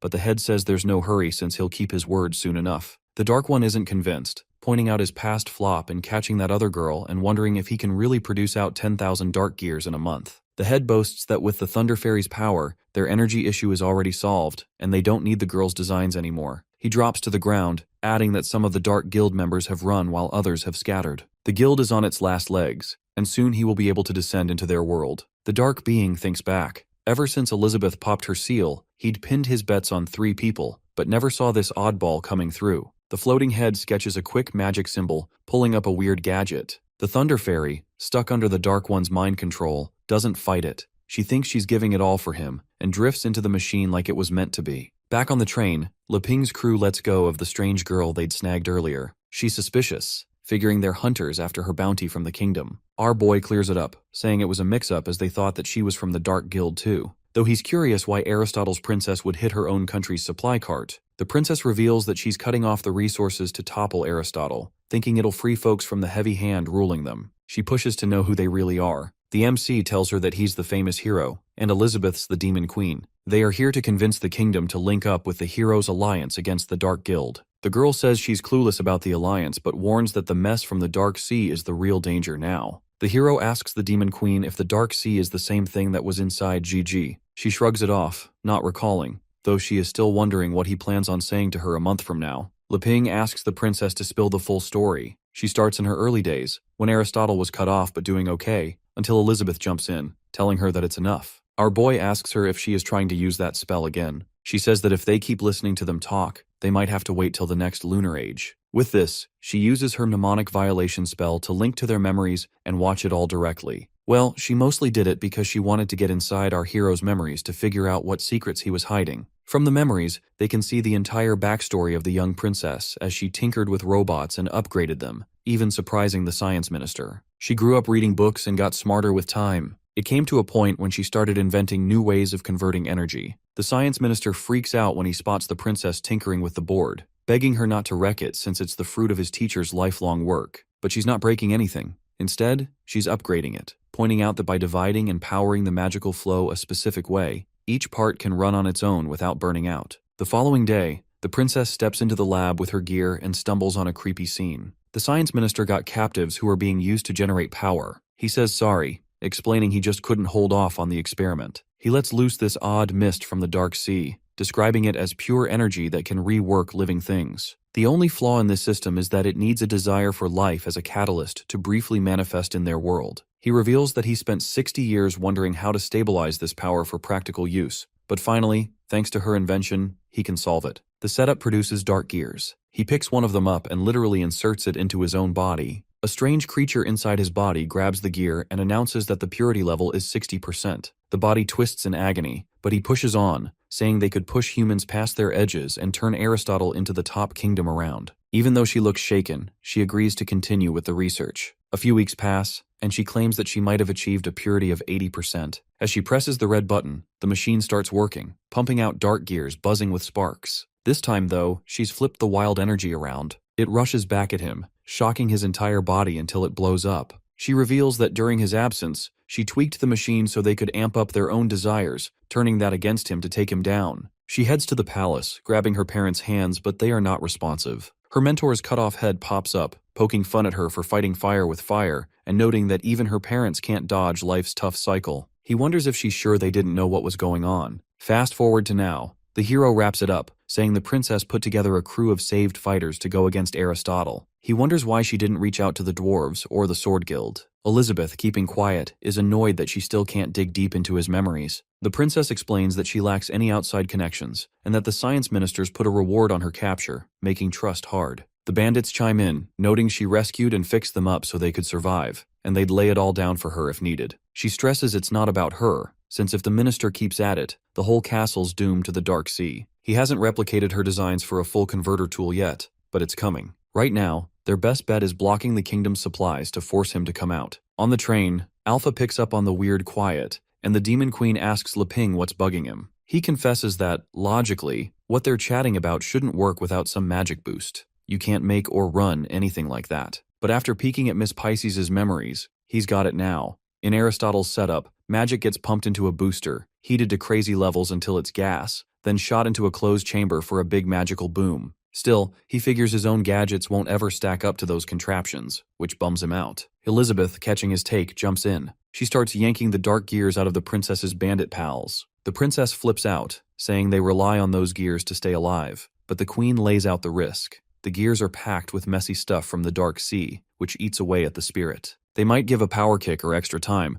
but eventually, the Dark Sea takes it all back. Those revived with dark gears get swallowed up, powering the chaos's core to drop into their world. As she smashes one gear, the princess snaps, blaming her for killing her buddies, but gets locked in place by the queen's force. Soon after, one bandit wakes up, all mixed up, and notices his body's back to normal flesh. The rest find the same, and the princess tears up, realizing that the queen fixed them back to human. She quickly apologizes for everything she said earlier. Our hero simply laughs, telling her that it's just what the Demon Queen usually does. Since they are all back to human form, he suggests some meds for any discomfort, but they brush it off, just feeling a bit worn out. He shifts to Pisces, promising they'll step in to shut down the science minister's schemes. The queen observes him, thinking how he mixes so easily with regular folks despite his huge strength. When she ruled the world as the Demon Queen, she had gotten so used to looking down on everyone. The power gap between her and everyone was too huge, and it made her feel isolated. This is why she longed for someone to challenge her, and now that she is powered up even more, she wonders if any of it even matters.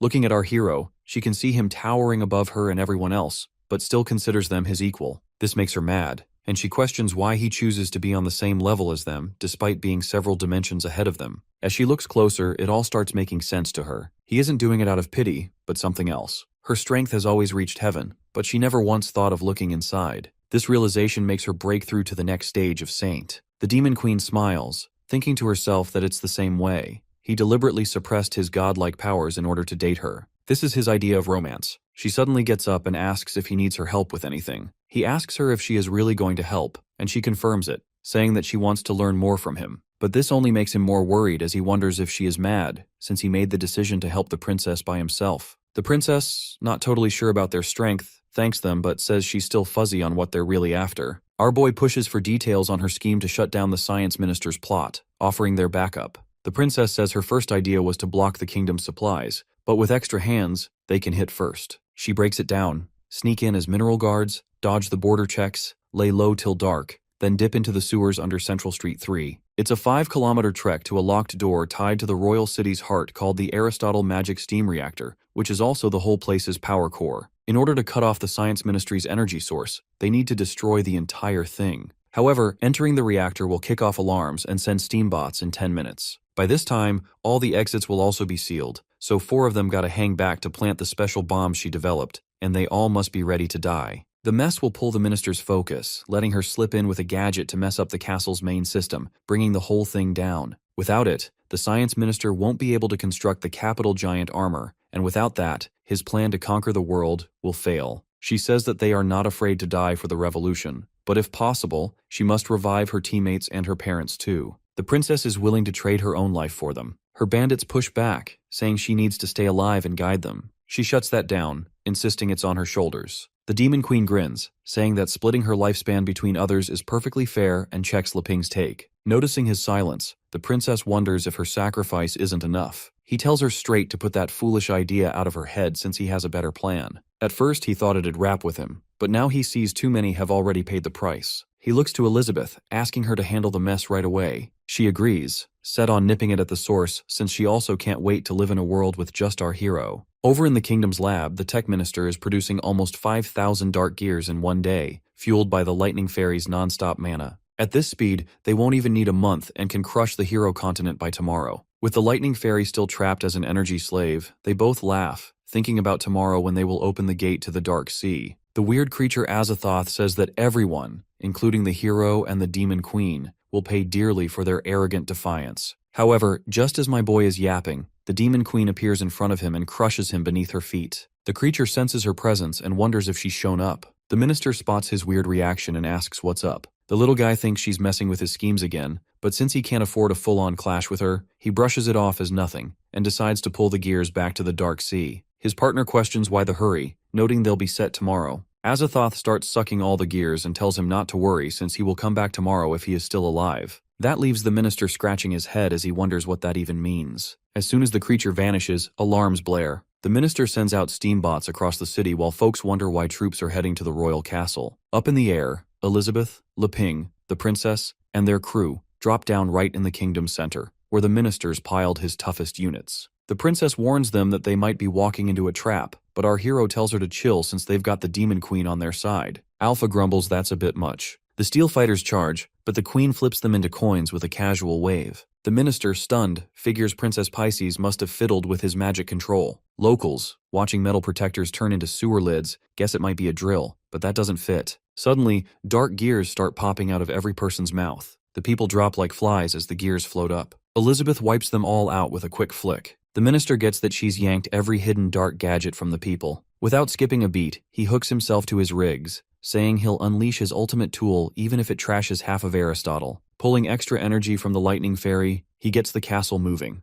The princess is floored seeing the royal castle's big fighter kick in, puzzled how he pulled it off without finishing the power swap gadget. The minister scans the invaders, spots the princess with fresh backups, and bets they're from the Swordmasters Guild, maybe tied to Gigi. Close by, the MC gawks at the huge machine, calling it a spot-on mix of magic and tech. Elizabeth mentioned she knew he wanted to look at it, so she summoned it just for him. However, now that he's seen it, she'll start things up. At the same time, Alpha jumps ahead, demanding to take it solo to get his pride back. He shifts form, rushes in, and crashes into the giant, but the bot's shell breaks his edge and pounds him down, snapping him back to normal. The demon queen looks at the now folded Alpha with disappointment and asks if that thing belongs to their family since it looks familiar. The minister brags that with the lightning fairy's boost, his massive robot fighter has a 4-star demon lord grade, enough to level the whole hero's land. The man claims that even if the real sword saint showed up, she'd barely scratch the surface of his robot. The minister screams that he's about to take everyone down and swings hard. The hero and the demon queen appear calm, but Princess Pisces and her pirate crew still think it's game over.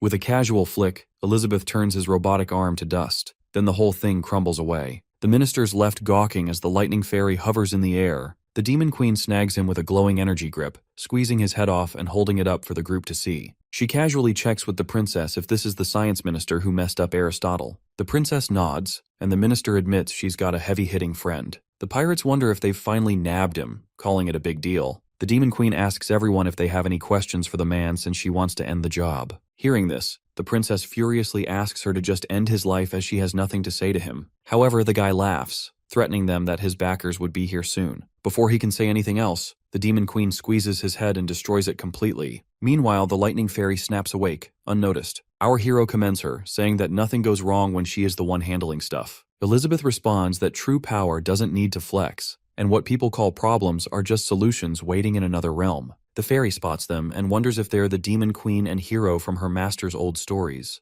However, the two of them don't seem to notice her and continue to talk about the true meaning of what the demon queen just said. The fairy's thrown, wondering how they're here when she was just battling the minister, but decides it's her shot to take out the hero and grab the demon queen for her boss. She sneaks behind our boy for a zap, but Elizabeth picks up on her aura and feels something familiar. The fairy declares she's going for the kill and swings her charged hand. The second she brushes a strand of Leping's hair, she feels a wild push and a voice asking her how she dares defy them. The voice asks her to come back, and the fairy disappears. Like always, our boy is clueless about the close call and asks what she meant by something familiar. Elizabeth brushes it off as nothing, but wonders why it didn't click sooner. She's convinced this is all part of his big plan, and if it's his way of showing love, she's down. Pisces is relieved that it's finally over, though the kingdom is a wreck and its people are struggling. The Demon Queen suggests letting others handle the cleanup. Grabbing the MC's arm with a warm smile, she asks for some props, and he tells her she nailed it. Watching them, the princess thinks about how the revenge that they were willing to risk their lives for becomes nothing more than dust for someone as powerful as the hero and the Demon Queen. She got her payback and survived, but instead of feeling joyful, she just feels empty. Fulfilling a lifelong goal so fast feels heavier than losing. She recalls her ancestor Aristotle saying that life's real worth is in waking up and thinking, but wonders if Aristotle ever guessed that waking up might show epic human stories as just tiny notes in the gods' big book. To her, that's more terrifying than death itself. With these thoughts in mind, she watches as the couple slowly walks away together. Princess Pisces pulls herself together, swearing she won't let despair win. She's ready to rebuild Aristotle and steer it right. Out of nowhere, she's decked out in royal robes, like she's already the queen. Her crew's also dressed to the nines, just as confused. A crowd roars, cheering her as the new ruler. A voice chimes in, saying their little princess is all grown up, and it's time to hand over the kingdom's reins. She spins around, stunned to see her parents alive. Overwhelmed, she drops to her knees, tears streaming. Her mom says it's coronation day, and she's officially queen of Aristotle now. Pisces, still crying, says it's all moving too fast. She wonders if her folks are really back or if this is just a dream. Glancing up, she spots Lou the hero and the Demon Queen in the sky. Our boy grins, joking that he didn't expect Elizabeth to be such a team player. She shoots back that she only stepped up because he once called her a perfectionist, and this was her way of paying him back. He thinks about how she could reshape the world like it's a toy, making peace in a snap, which makes him question what he's even doing as a hero. Hearing this, she wonders if she went overboard in her excitement. If everything is too peaceful, mortals won't get any drama, and things become boring. To fix it, she decides to destroy everything once again. However, the hero stops her and instead tells her that they are going back home. He says he's done feeling weighed down by the hero gig and just wants a peaceful world so they can live happily together. Elizabeth, cheeks pink, wonders if he's schooling her on duty, life, and choice. She pulls him into a hug and they're gone in a flash. Watching them leave, the princess swears she'll never forget the legendary Demon Queen who flipped Aristotle's reality with magic. Inspired, she decides to devote her entire life to learning magic, hoping that she may one day reach her level. Meanwhile, a lightning bolt zaps Leping's house, powering up an old lamp that calls in the element team. Fire and water spirits show up first, then the knife genie, the earth beaver, and finally the lightning fairy, who is now at the 9-star magic god rank. She admits she almost went off the rails but got a grip. Fully back, she pushes for the element team to join this year's indoor power championship. The water and fire fairies roll in, both at an 8-star magic god rank. Fire says mocks her, saying that even at her full strength, she will just be a side character, while the gold fairy suggests blending their powers to have a shot. Lightning agrees, suggesting that they go all in on elemental fusion since she is back to her full strength. However, Water argues that they're all outsiders, and without the power granted by the creator's artifacts, they won't be able to access their full strength. The Gold Fairy explains that they can create a temporary realm after fusion, and with the support of that realm, they can access their full power again. Hearing this, the Lightning Fairy mentions that they all came from different worlds, drawn by admiration for the creator. However, if they are not at the top, then she doesn't know who can claim that title since they were the ones powering all the other beings from their energy. This makes her even more determined to win this year's Indoor Power Championship, but they might have to work together in this, since her powers alone won't make it. Suddenly, the Earth Fairy starts to scream, which is a signal that their master has returned. As they all scatter, our boy walks in saying they're home. Plopping on the couch, he asks his robot dog to grab a couple of sodas. When Wang Tai opens the fridge, there's the Lightning Fairy hiding. She reveals that the Element team wants in on the competition. The dog asks her how she still hopes to enter the competition after causing such a catastrophe. In response, the Lightning Fairy tells him that she managed to stop it in time,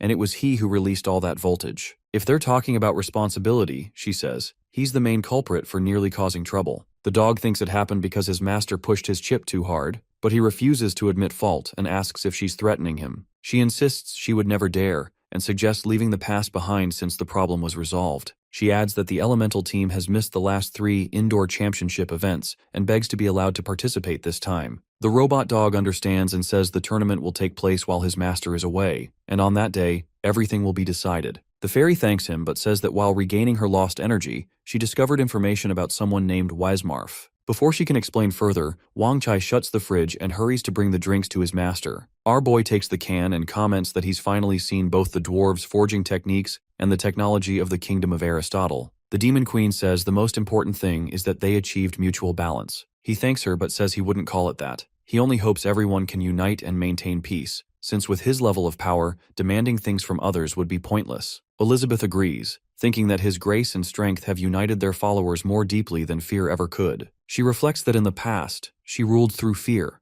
which led the outside world into chaos during her 500-year absence. She believes the hero has taught her a new lesson. Our boy names the Sword Saint Guild, the Elven Tribe, Annie's Cathedral, the Dwarf Kingdom, and Aristotle as stable forces, but says the Demon Realm is the exception. Even though its Dark Guild members have vanished, something still feels wrong. Elizabeth reassures him that she personally investigated the Demon Realm and found nothing suspicious. He wonders aloud if Amelia has awakened, so he can ask her about the Dark Guild, but his thoughts drift, and he realizes he's been having inappropriate thoughts about Elizabeth whenever they're alone. They're not married yet, so he tells himself to stay calm. She answers that the girl is still recovering in her dimensional space, and will return when her memory improves. She notices him frozen in place and asks what's wrong. He brushes it off, but she senses his intentions and presses closer, asking if he's hiding something and if she'll have to wait a month to know. She leans in and whispers that he just doesn't want to get closer to her. Before our boy surrenders to her charm, his bird clock goes off, giving him an escape. He quickly stands, says it's time, and moves away, claiming he'll make dinner. She watches him with a grin as he runs away, thinking to herself that, like good wine, their love will only grow stronger with time. All she needs to do is wait a bit longer.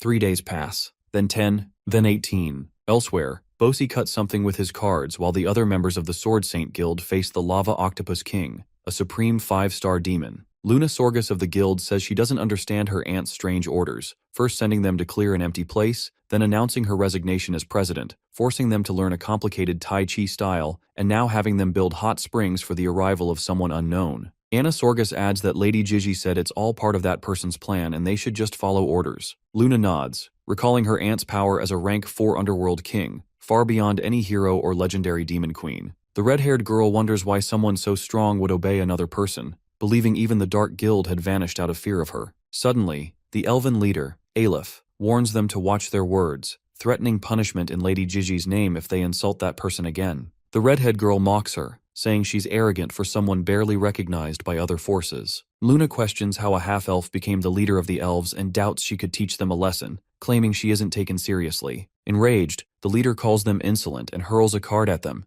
but Ching deflects it immediately. The giant octopus glares at the group while Anna tells the guy to step aside, clearly wanting to see Eleph's true strength. The man refuses with a shake of his head, standing firm on his promise to Lady Gigi to protect them all. If their leader wants a fight, she'll have to go through him first. She smirks and accepts his challenge, warning that when she defeats him, he'll need to apologize for his disrespect before realizing too late who he's insulted. The guy doesn't back down and admits that he's been craving this rematch ever since their last guild battle got interrupted. This time, there'll be no holding back from either of them. Before they can clash, the impatient octopus attacks. Both react instantly. Eleph's sky drake materializes as Ching summons the azure bird. Their summoned beasts tear through the octopus while their masters leap skyward, exchanging rapid strikes mid-air. Anna watches, impressed by how Aleph now matches Ching blow for blow despite his 5th level enlightenment. Luna notes how Ching still hasn't used his Tai Chi sword technique, quietly doubting the elves could ever rival the Sword Saints Guild at full power. Elif pushes her flying dragon to its limits, privately acknowledging Ching's skill as Lady Gigi's disciple. The guy senses she's still holding back and remains cautious. Mid-exchange, she demands he stop testing her and end this. As he agrees, she channels her 7-fold burst, Death Reaper's Scythe, while he prepares his 5th style, Dustbreaker against the wind. A card flashes between them before they collide. Bossy intervenes, ordering them to stand down. He reminds his daughter that as an elven leader, she has greater responsibilities than personal duels. The white hair guy understands, though he can't help admiring the effortless power behind his strike. This makes him understand why he is the second strongest after Gigi. The elf girl argues about their disrespect toward that person, but deep inside, she knows that this fight serves her no purpose, since it's a lose-lose situation for her. Suddenly, she hears the voice of a girl telling her that the person also helped her in crises, and she simply shrugged it off when he was humiliated in public. She mentions that the person doesn't believe in punishing people who don't know any better, so he won't take any offense at their disrespect. The elf girl recognizes her as Annie, also known as the Witch of Heaven. She carries a little angel and claims that his aura will calm down everyone, so they should regroup and focus on the problem at hand. Regrouped, Luna voices frustration about their vague hot spring mission. Bosi admits even Lady Gigi doesn't know its purpose, as it's simply an order from that person. The girls complain about this constant secrecy since it makes them feel like they are being left out of the plan. Ching shrugs it off, saying that if Lady Gigi commands it, they obey. With 10 days left and no hot springs found in the volcanic wasteland,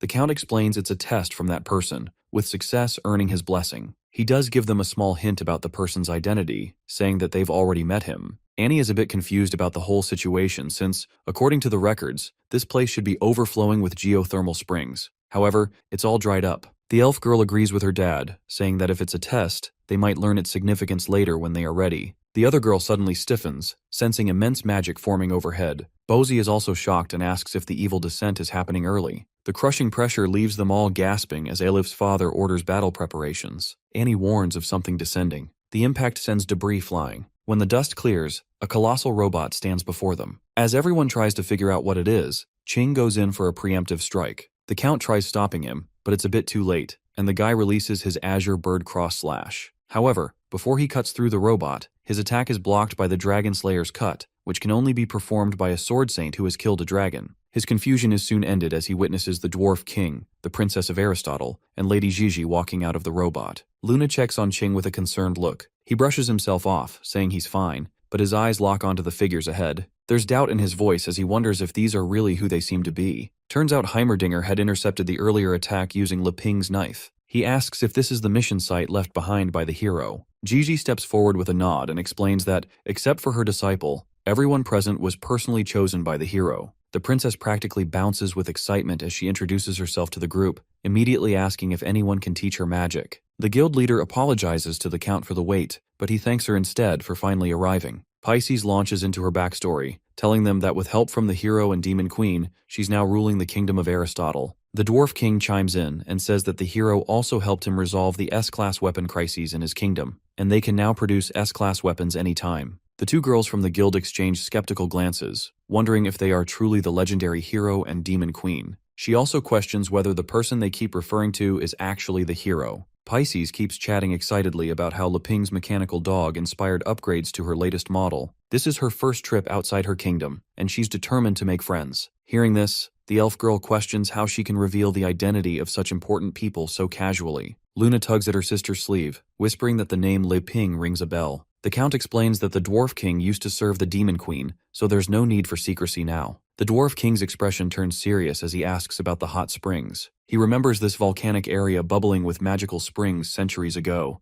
Bosi reports their fruitless search, revealing that they couldn't find a single drop of water anywhere. His daughter adds that even her clan's special water-detecting seeds came up empty. Pisces tilts her head, genuinely puzzled by the water shortage. When the elf girl's father asks if she's got any ideas, she perks up immediately, asking why they don't just summon water using their elemental spells. Luna bursts out laughing while Anna teases the so-called Queen of Aristotle for her naive suggestion. Pisces flushes with embarrassment until Annie gently explains that elemental magic's been weak for centuries. Curious, she asks what happened to it. The nerd girl reveals that, according to the records, over 400 years ago, elemental spirits vanished from the hero's continent without explanation. The princess looks shocked since she's never even heard of elemental spirits. Annie continues, telling her that without the spirit's blessing, elemental magic tops out at intermediate level. The strongest water spell they've got now is Ice Sphere, which just pulls moisture from the air, so it is pretty useless in this dry, active volcanic zone. The princess thanks her for the explanation,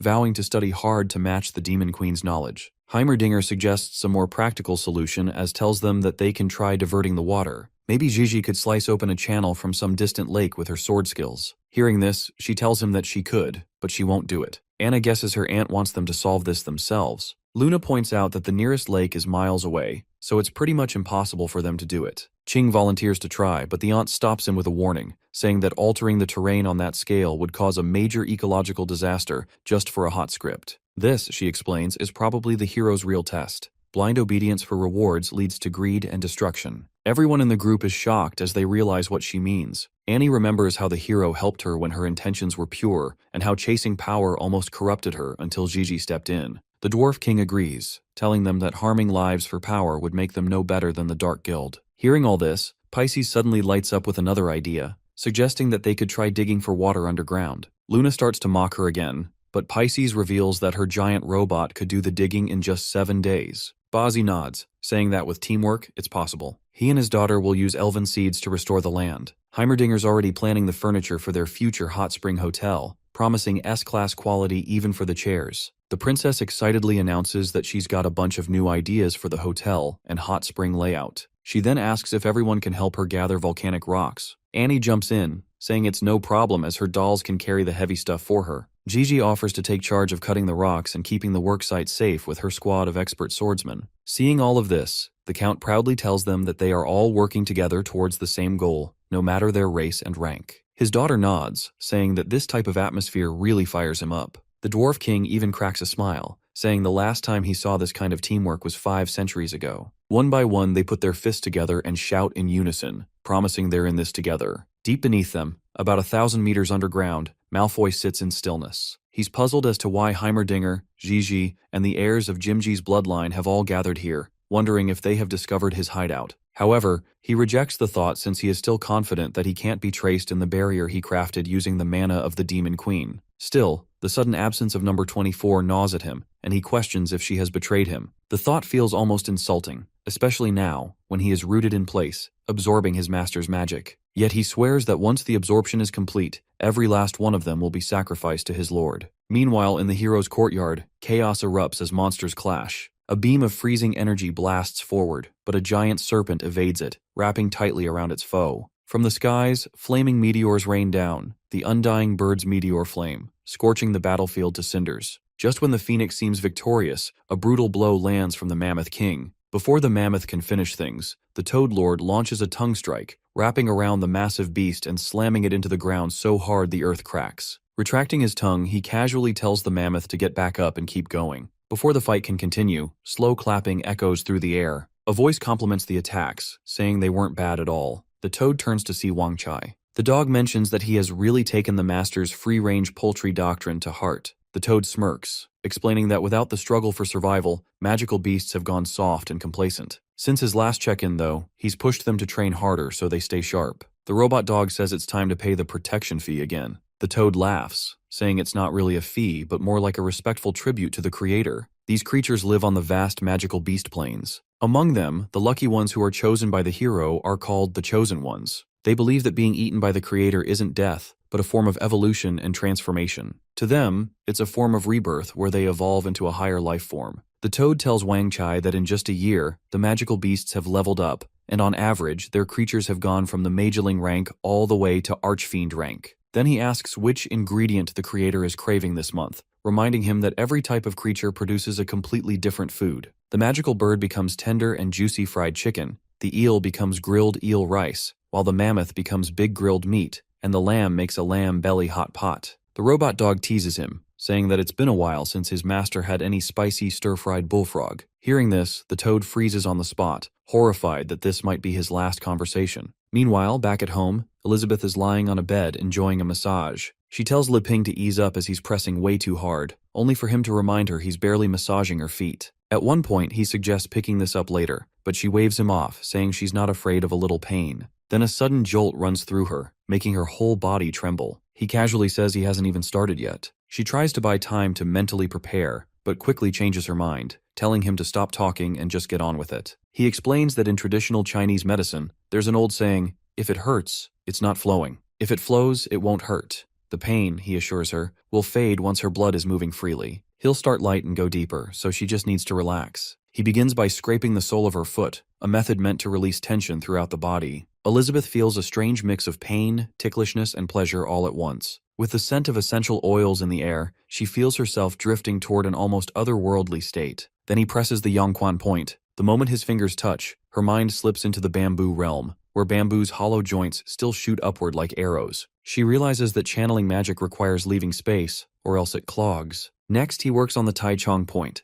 pulling her into the lotus realm. She sees a lotus, thinks to herself how it's pure despite its muddy origin, standing tall in clear water without a hint of corruption. Hollow inside, straight outside, neither clinging nor sprawling. Then comes the Zusanli point on her leg, opening the realm of plum blossom. Even in freezing snow, orchids bloom alone, never competing, their fragrance drifting through the cold. Finally, he presses the San Yin Jiao point, sending her to the orchid realm. She sees an orchid resting in a quiet room, releasing its fragrance, and understands that true strength isn't about dominating the world, but knowing yourself. Suddenly she pulls her foot back. A strange energy bursts inside her, and in that strange dimension, she breaks through to the Sage Ascension mode. Moments later, she's back in the real world, collapsing onto the bed. Our boy gets up, telling her to rest while he makes dinner. Left alone, she wonders what kind of strange technique he applied since it allowed her to level up her cultivation with just a foot massage. Far away, in a completely different place, the egg containing Amelia begins to tremble. A crack splits the shell, and a small leg pushes its way through. The MC is thrilled to see her finally hatch and wastes no time offering her a bowl of his dry bullfrog stew. He insists that protein is the key to real strength and urges her to eat as much as she wants. She just tilts her head, not quite sure what protein even means. The queen turns to her and brings up the day she went to wipe out the Dark Guild. She bluntly asks if, even at Demon Lord level, she still lost. This takes the girl into a flashback. She recalls facing Malfoy, who claimed he had finally surpassed her. Furious, she cursed him for daring to insult her master. Then, from a strange capsule, someone who looked exactly like the Demon Queen reached out. The guy told her that she got it all wrong. The fake Elizabeth struck first, forcing Amelia to retreat. She knows that it's her master's magic, but still doesn't understand how the guy even pulled it off. His answer was unsettling. He said his devotion to her kept him going through tens of thousands of failed experiments. He never believed his master was gone and always expected her to return. That love, he claimed, was his strength. Amelia called him a fool and promised to smash him to dust, but before she could move, 2 of his servants attacked. She lashed out with her dragon legs, knocking them both far away. The lightning fairy was still in her sealed state, so she asked him if she could release her seal to fight with the girl. However, Malfoy rejected her request, mentioning that Amelia's magic was vital to his experiment, and she had to be taken alive. He ordered her to get the others to safety, and she obeyed. The dragon girl scoffed, asking if he seriously thought he could capture her. She warned him not to get cocky just because he had a fake version of her master, all while keeping to herself that she was only following her real master's orders. Without warning, a giant energy hand shot from the ground and grabbed her. She barely had time to react before realizing she was trapped. The moves were identical to her master's, which only made her curse Malfoy harder for making this copy. He claimed the duplicate was created from her master's own magic and challenged her to deny it. The fake Elizabeth then sent another energy arm at her. The girl knew she was in trouble since the pet contract meant her master's magic could completely suppress her, and if this went on, she'd be caught. The guy told her to stop resisting and save herself some pain. Instead, she summoned part of her true body, and a huge dragon appeared behind her. She told him that even if she couldn't attack someone with her master's power, she could still destroy the ground he was standing on. With a calm smile, she said she could wipe out everything. With this, the dragon girl began casting world-ending magic. One of the girls in the lab muttered in awe, wondering if this was what a demon lord's true power looked like. Malfoy panicked and ordered everyone to run. The dragon girl slammed her attack into the ground, blowing the entire area apart. By the time the dust cleared, the Dark Guild's key members had already escaped to safety. The blast leaves the battlefield in ruins. Malfoy's men are stunned, especially the same woman from before, who once again questions if this is really the power of a demon king. Far away, Amelia collapses, completely spent. She admits she was too arrogant and never thought he would use her master's power on her. She's glad she managed to unleash her Dragon King's roar, but when she looks up, part of the land is still intact. That's when she realizes the fake queen used a skill called Forbidden Transgression. Malfoy remarks on how terrifying her rage is. Even after absorbing 99% of her energy, she's still incredibly destructive. He's relieved her power comes from her master. Otherwise, he'd be dust. Laughing, he asks if she can use it again, saying that if her master absorbs just a bit more, she'll be complete. But Amelia has nothing left. As her vision darkens, she apologizes to her master for failing. Before she passes out, a mark on her body glows, activating Dragon's Ward. A shell forms around her, making the guy wonder if she has a defensive rune left. He shrugs it off, confident he can still extract her magic. Back in the present, Amelia finishes telling her story. Even at Demon King level, she says, she was crushed. She tells her master she shouldn't still be alive, that she's unworthy as a mount, and asks to be put down for good. The Demon Queen, still eating, simply asks if she's done crying. Leping changes the subject, asking Elizabeth what she thinks of the food since it's been a while since he cooked that dish. She says it's fine, though she's used to bolder flavors and finds plain rice a little dull. He offers to make fried rice, and she agrees. The dragon girl stays quiet as they talk, only reacting when the hero comments that his queen now likes spicy food. She casually says it's because she's been living with him. The dragon girl grows irritated at their closeness and keeps calling to her master until Elizabeth stuffs food in her mouth and says she'll grant her request. Suddenly, the girl is standing on a glowing starry path in an endless void. She realizes her master has brought her into her inner realm. Thinking this is punishment, she believes she's meant to walk it forever, reflecting on her failure before dying in shame. She walks until she collapses, whispering that she'll never see her master again and isn't worthy to serve her, though she still misses her. Then a voice calls out. She looks up to see a giant toad land in front of her. He calls her the Golden Dragon and mentions that this is his final test on the path to evolve past the Demon Lord rank. When she asks who he is, he says she wouldn't remember since,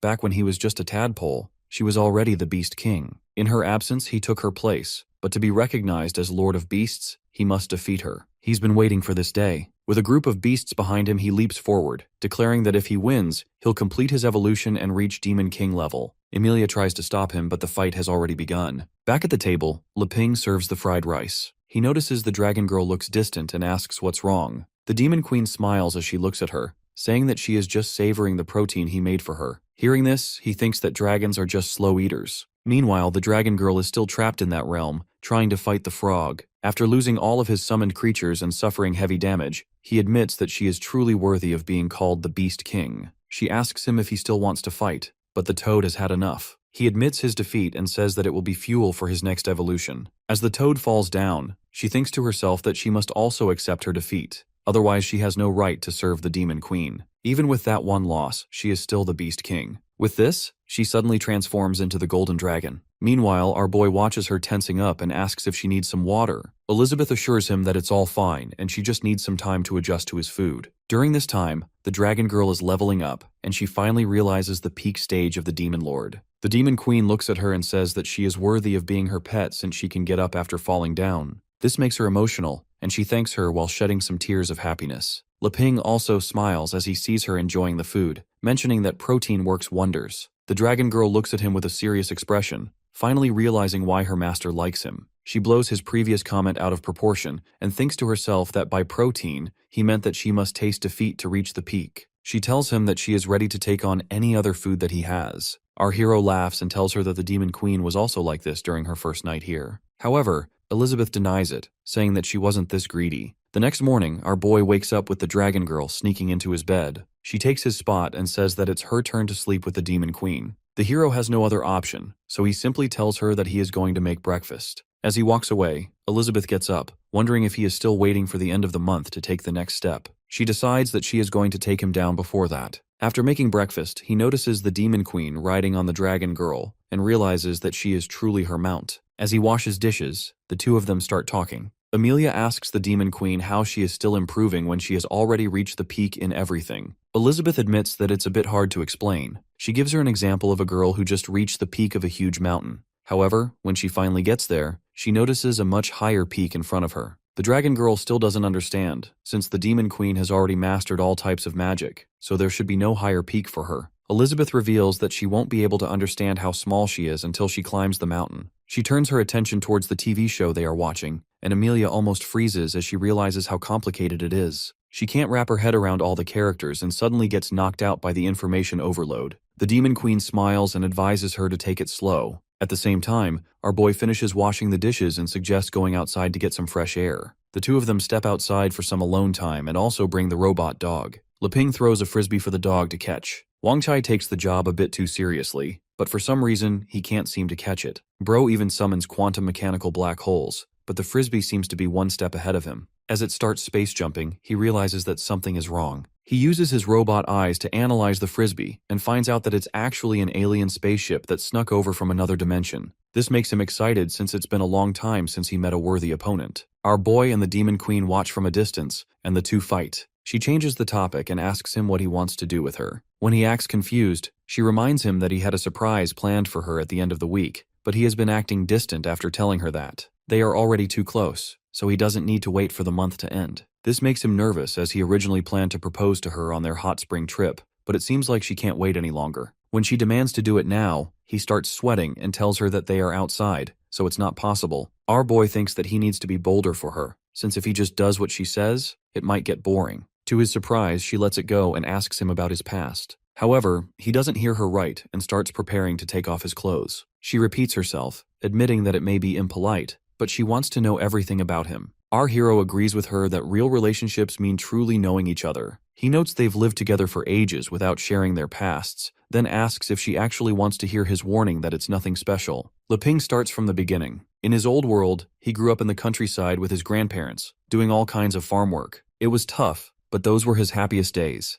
Later, he went to South China Agricultural University, always going back during breaks to help. After graduating, he moved to the city for work and visited less and less until his grandparents passed away. Alone, life became a boring cycle of work and home. He wasn't into games or anime, and the only joy he had was watching short videos on his commute. Then, out of nowhere, he ended up in this world. A system asked him to become the legendary hero, but he wasn't interested. Elizabeth says his life sounds pure, and that purity probably helped him reach a spiritual level most people never touch. She wonders why the system wanted him as her enemy, but figures his nature stopped it, tying their fates together. However, she still believes that it was all within his grasp from the beginning. He then asks about her past. She agrees but warns it might bore him. She starts with the hero's continent, back when there was no magic and all races lived in peace, until extremists spread hate. Conflict grew, half-bloods were cast out, and they moved into dangerous abandoned lands that became the demonic land. She grew up in that chaos. At 5, when a bigger demon stole her bread, she awakened her powers and fought back. In that lawless place, strength was everything.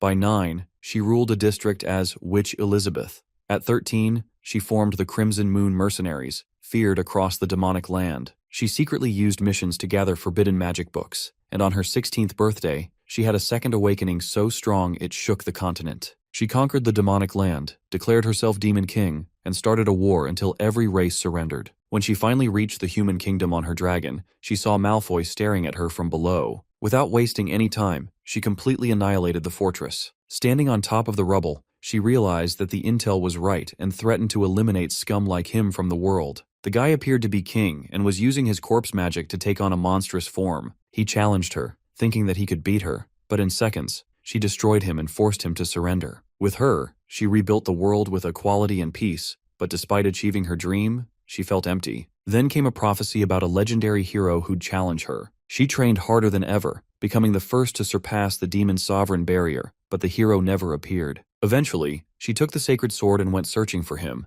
and that's how she met Leping. Back in the present, she asks if he knows how many years she waited. He apologizes, saying at least they didn't have to fight and became friends instead. She realizes he never meant her harm, and over time her killing intent faded. Leping takes her shoulders, saying he wishes they'd met sooner and apologizes that her childhood was too hard. He wishes he could have given her cakes, dolls, and happiness. She calls him silly but says things are fine now. He promises she'll never have to be strong alone again, that he'll protect her smile forever. They lean in, hearts pounding until Wankai bursts in, proudly holding the frisbee. He boasts about running 3 special codes and optimizing over 70 million lines to catch it. The dog expects his master to praise him for his achievement, but his sensors suddenly detect a threat, and he notices the Demon Queen screaming at him in rage. In the next moment, she kicks him so hard he's sent flying into the distance. Leping watches how far Wang Chai has flown, and comments on the distance, thinking it's lucky he already upgraded it to a cloud-based neural link. Then Elizabeth calls out to him, catching him off guard as she steps closer and asks if they can pick up where they left off. He is confused but can't back away as she cups his face. Meanwhile, the dog tumbles across the ground before stopping some distance away. He mutters that his update was pointless, since he still feels scared of that fierce woman.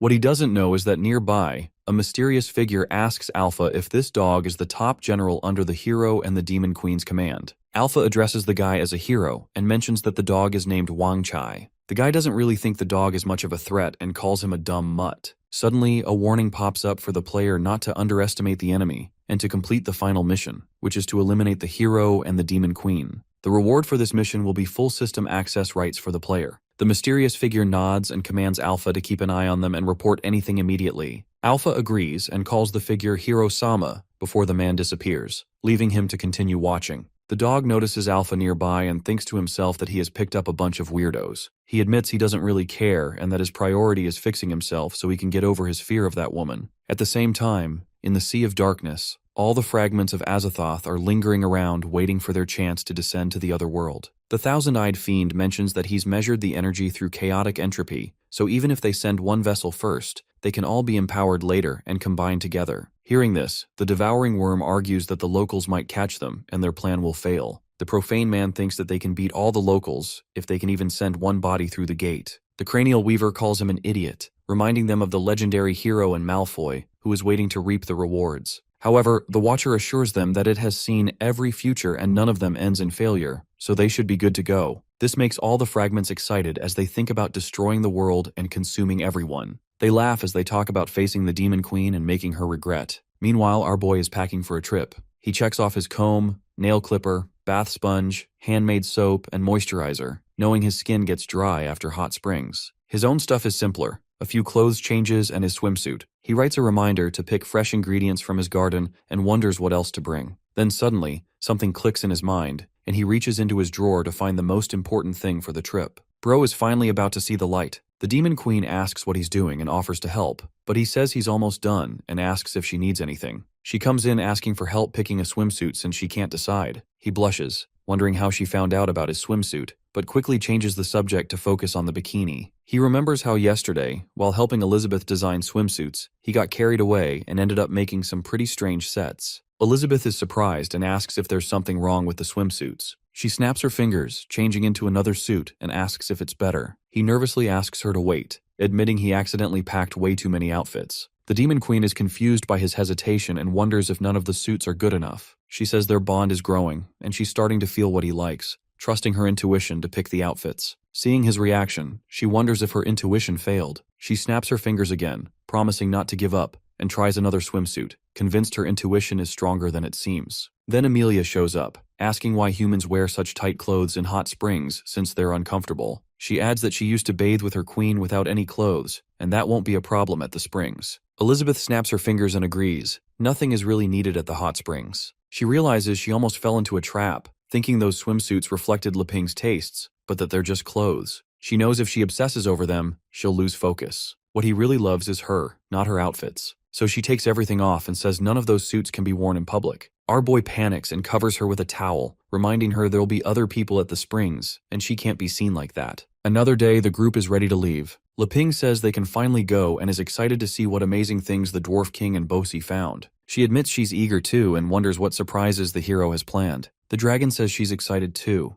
especially about bathing with her master. The Demon Queen activates her teleportation, and in a flash, the three arrive at the hot springs. The MC can't believe what he sees and screams with excitement since the place is huge and luxurious. Elizabeth, however, says it's nothing special. Suddenly, Pisces appears and greets them. Leping asks if she came to enjoy the springs. She nods and says that after her country recovered, she was invited by the Sword Saints Guild to help build the hot springs. He thanks her for her work. The princess says it was nothing, and that the kindness of the hero and the Demon Queen is something Aristotle's kingdom can never fully repay. She's happy to see Elizabeth again, which makes Amelia jealous, telling her not to look at her mistress like that. The Demon Queen tells them to stop fighting and asks the princess to be their guide. She agrees and leads them toward the big building. On the way, they meet someone. Leping recognizes her as Gigi. She says she's patrolling because they're in charge of hot spring security. The red-haired girl is confused seeing them since she was expecting the Demon Queen and the hero to show up instead of these random people. She thinks it's just a princess and a servant from a small southern kingdom.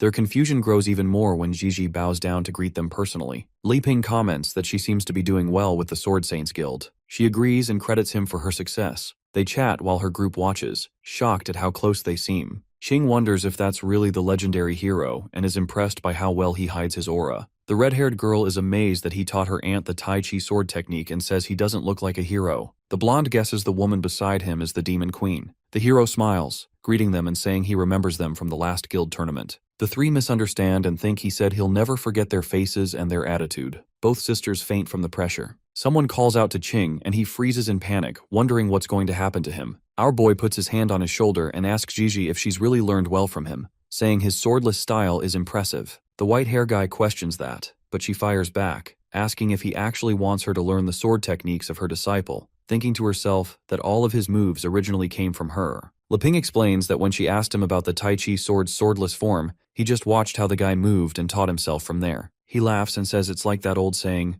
"Among three people, there is always one I can learn from." The hero admits he's learned a lot from them. The white-haired guy can't believe he is being praised by the legendary hero and says that he is not worthy of his praise. Gigi tells him not to worry and reminds him that the hero already said her level isn't quite there yet and that she hasn't fully grasped it either. She shares that when she first got it, she realized it wasn't about obsessing over techniques but about merging with nature to really feel it. But even that's not the whole picture. Thinking only about merging with nature is another kind of obsession. She believes humans and nature should be one. no separation. Still, she struggles with the weight of once being the strongest human. Luckily, the hero opened her eyes. If someone as strong as him can keep learning from Ching, she can't afford to be arrogant, even with people weaker than her. There's always something valuable to learn. That's why the hero told her to go back to the Swordmasters Association and start fresh. With these new revelations, she suddenly starts floating and glowing with a golden light. It turns out that she has just broken through to the 5-star Demon Lord rank. King watches the hero in shock,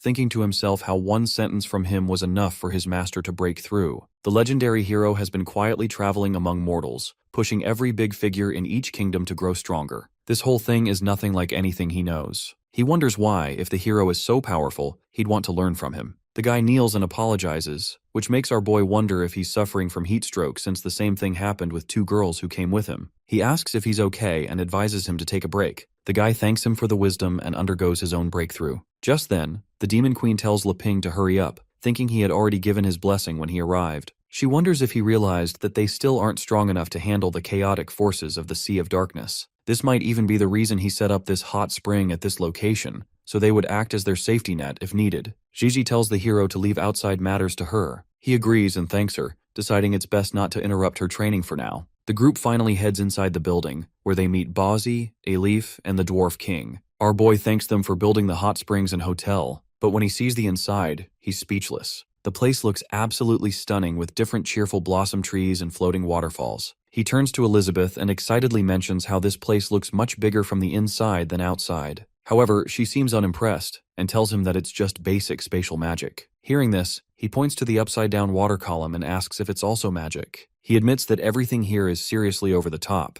If it were up to him, he'd never pull something like this off. It's a perfect mix of magic and blacksmithing. The Dwarf King, trembling, thinks the hero instantly spotted the flaws he tried to hide with a fancy look. He thinks to himself that the hero gave him a divine weapon, and this is how he repaid him. The shame he feels is so much that he wants to crawl into a hole. The elf leader and her dad also feel embarrassed as they look at each other. The 3 of them suddenly drop to their knees to atone for their sins. Our boy looks at them in confusion, thinking that they are probably too tired because of their tight schedule. He slowly starts walking towards them, saying that he didn't want them to build this fancy hot spring resort. Hearing this, the group thinks that they are about to receive some divine punishment from him, but just as they prepare, he surprises them with some fruits as their reward. He mentions that these are some fresh fruits that he picked himself this morning. Bosi takes the basket, speechless, and asks why. The hero explains he only picked a few fruits, so they'll have to share them with the others, and thanks them for their hard work. Just then, the Dwarf King raises his hand and questions if he can ask him more about his smithing techniques. Leping acts humbly and says that he wouldn't call it teaching, but he can ask the question.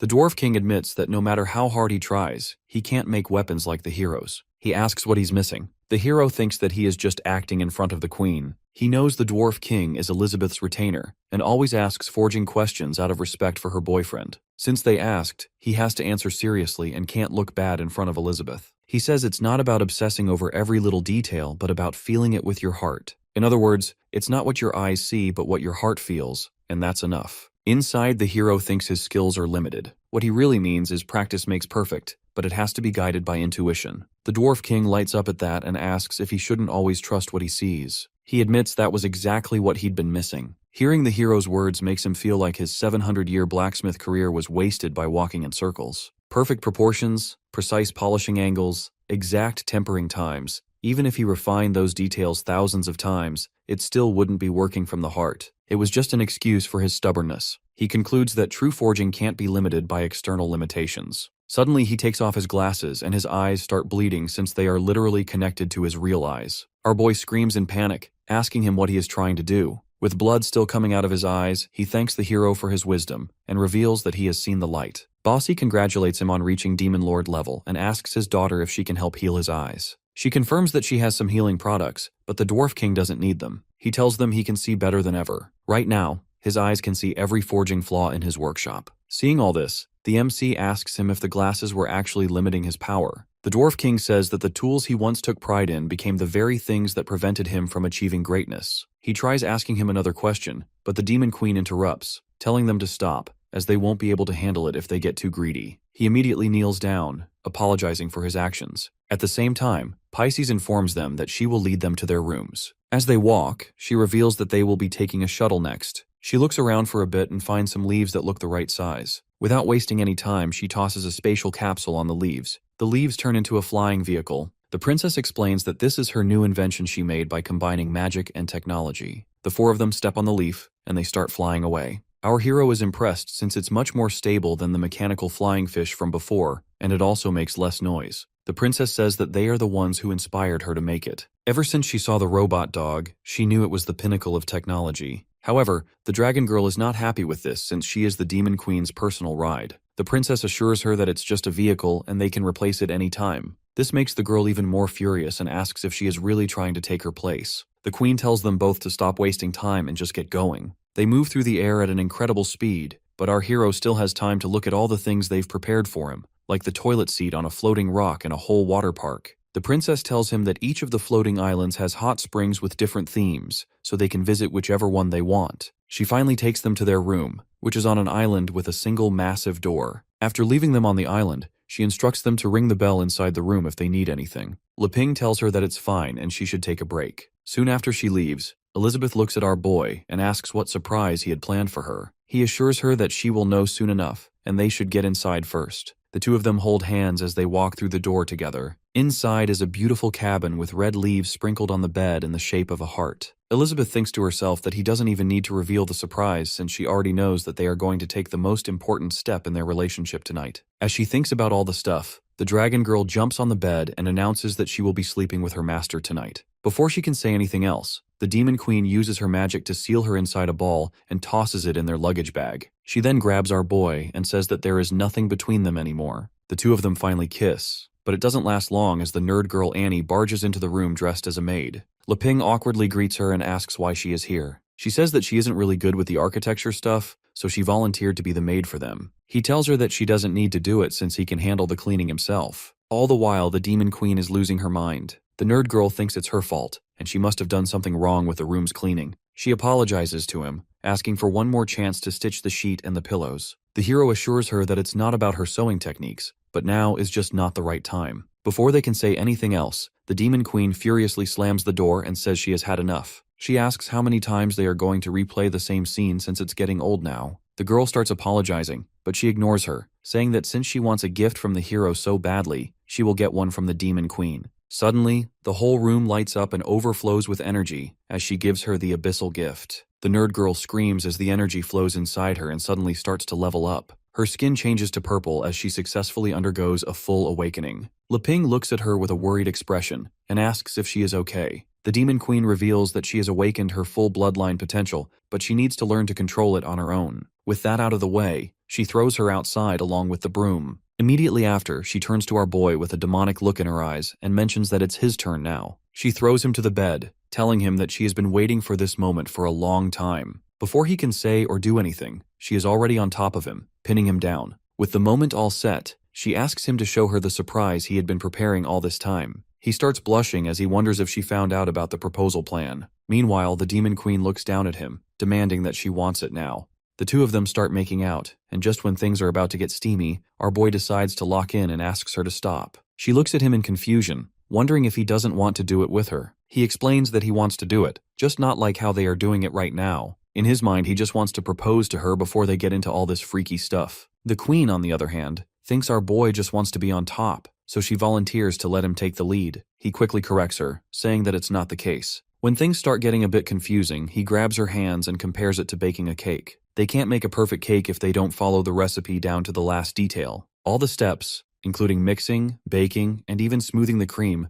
are equally important. Only by paying full attention to details can one achieve true perfection. Even though people might think it's unnecessary since they are going to eat the cake anyway, for him, it matters a lot since he doesn't want to eat a cake that isn't perfect. In other words, our boy wants to put a ring on her finger first before they get into bed. Elizabeth finally understands what he means, or at least she understands her own version of it. She thinks he called her a cake, and all this time he had been using her as an ingredient to prepare the best version of her. Everything he did till this moment was to make her better. She tells him that she understands and agrees to his request. Leping thinks to himself that she is pretty considerate and gentle despite her title of the Demon Queen. Meanwhile, the Queen believes that she can only reach higher if she follows him in all of his teachings, and it will also allow them to conceive the strongest child. In the next scene, they both change into their swimsuits, getting ready for the hot springs. Leping says the fun is about to start, but he remembers something the princess told him, They have to pull a lever first. A magic door gives them a random number, which decides which hot spring island they'll visit. He thinks it's a clever way to surprise people who can't make up their minds. They end up at a water park, which is exactly what he wanted. He's excited until he climbs the massive, twisting slide that goes way up into the sky. He freezes and nervously asks Elizabeth if they can go somewhere else. She just calmly tells him to stop whining and go down.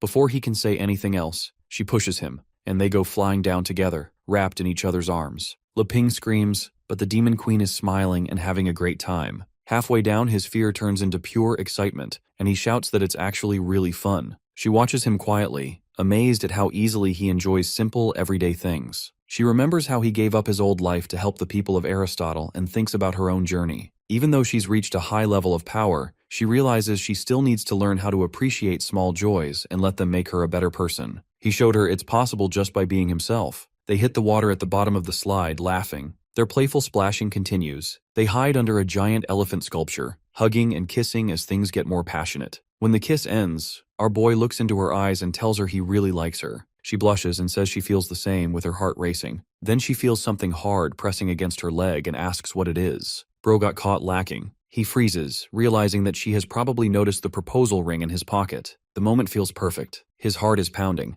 and he knows this is the right time to propose. But when he tries to speak, the words get stuck in his throat, and he stammers, unable to say what's in his heart. With whatever courage he has left, he asks her if she is willing to be with him. The queen seals his lips with her fingers, telling him that he doesn't need to say anything more, and she agrees with everything he just said. Just when things start looking good, they hear Elif and the princess talking in the distance. The two discuss how much time our MC and the Demon Queen spent in each section of the fountain. As they continue talking, our boy finally interrupts, telling them that they don't really have to do all this. The Demon Queen, however, isn't planning to resolve this peacefully. Her tone turns cold and sharp as she heads toward the two girls. She glances back at the MC and quietly says that, unlike him, she can never truly lower herself to the level of normal people. Just because she lets them get close doesn't mean they can act so rudely. Inside her head, her thoughts are swirling. Her private moment has been interrupted again, and whether it was an accident or on purpose, she decides they have to be erased. A strange, dark light flashes in her eyes, and in the next moment, she unleashes her demonic power. The surge is so strong that it sweeps through the entire hotel, and a loud cracking sound bursts from every wall as if the building is about to break apart.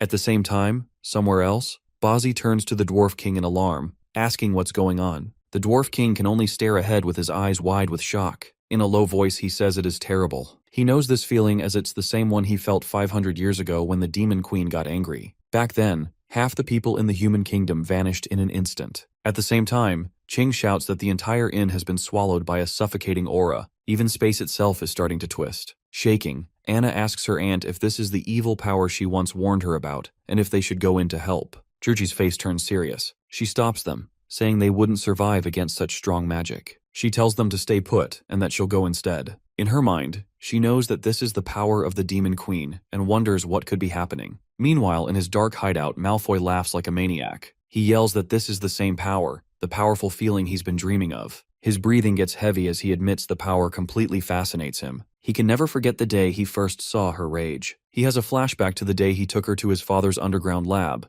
where half the village was turned into a zombie army with black magic. In that moment, she released such a terrifying power that the fear was burned into every part of his body. From that day on, he swore to dedicate his entire life to her, even if she killed him countless times. He admits that being by her side, wanting her rewards, and living with the constant threat of being wiped out is an incredible feeling. It's like walking on thin ice, and he wants to feel it again. But it hurts him that she's so close and he still can't reach her. He whispers for Elizabeth to wait a little longer. Suddenly, his body begins to twist and change as he transforms. Filled with rage, he roars that he will no longer be just her dog, and he will make her completely his. Meanwhile, Elizabeth asks the girls not to be scared since she will recreate them after having her fun. Our boy knows that they interrupted them at an important time, but this is too much, so he tries to talk her out of it. Bosi suddenly appears, flying through the air and falling to his knees before her. His voice shakes as he pleads for mercy. He explains that the two girls are young and inexperienced, and if they have offended the great Demon Queen, he will take responsibility. He begs her to take his life instead and spare his daughters. Tears stream down his face as he waits for her response.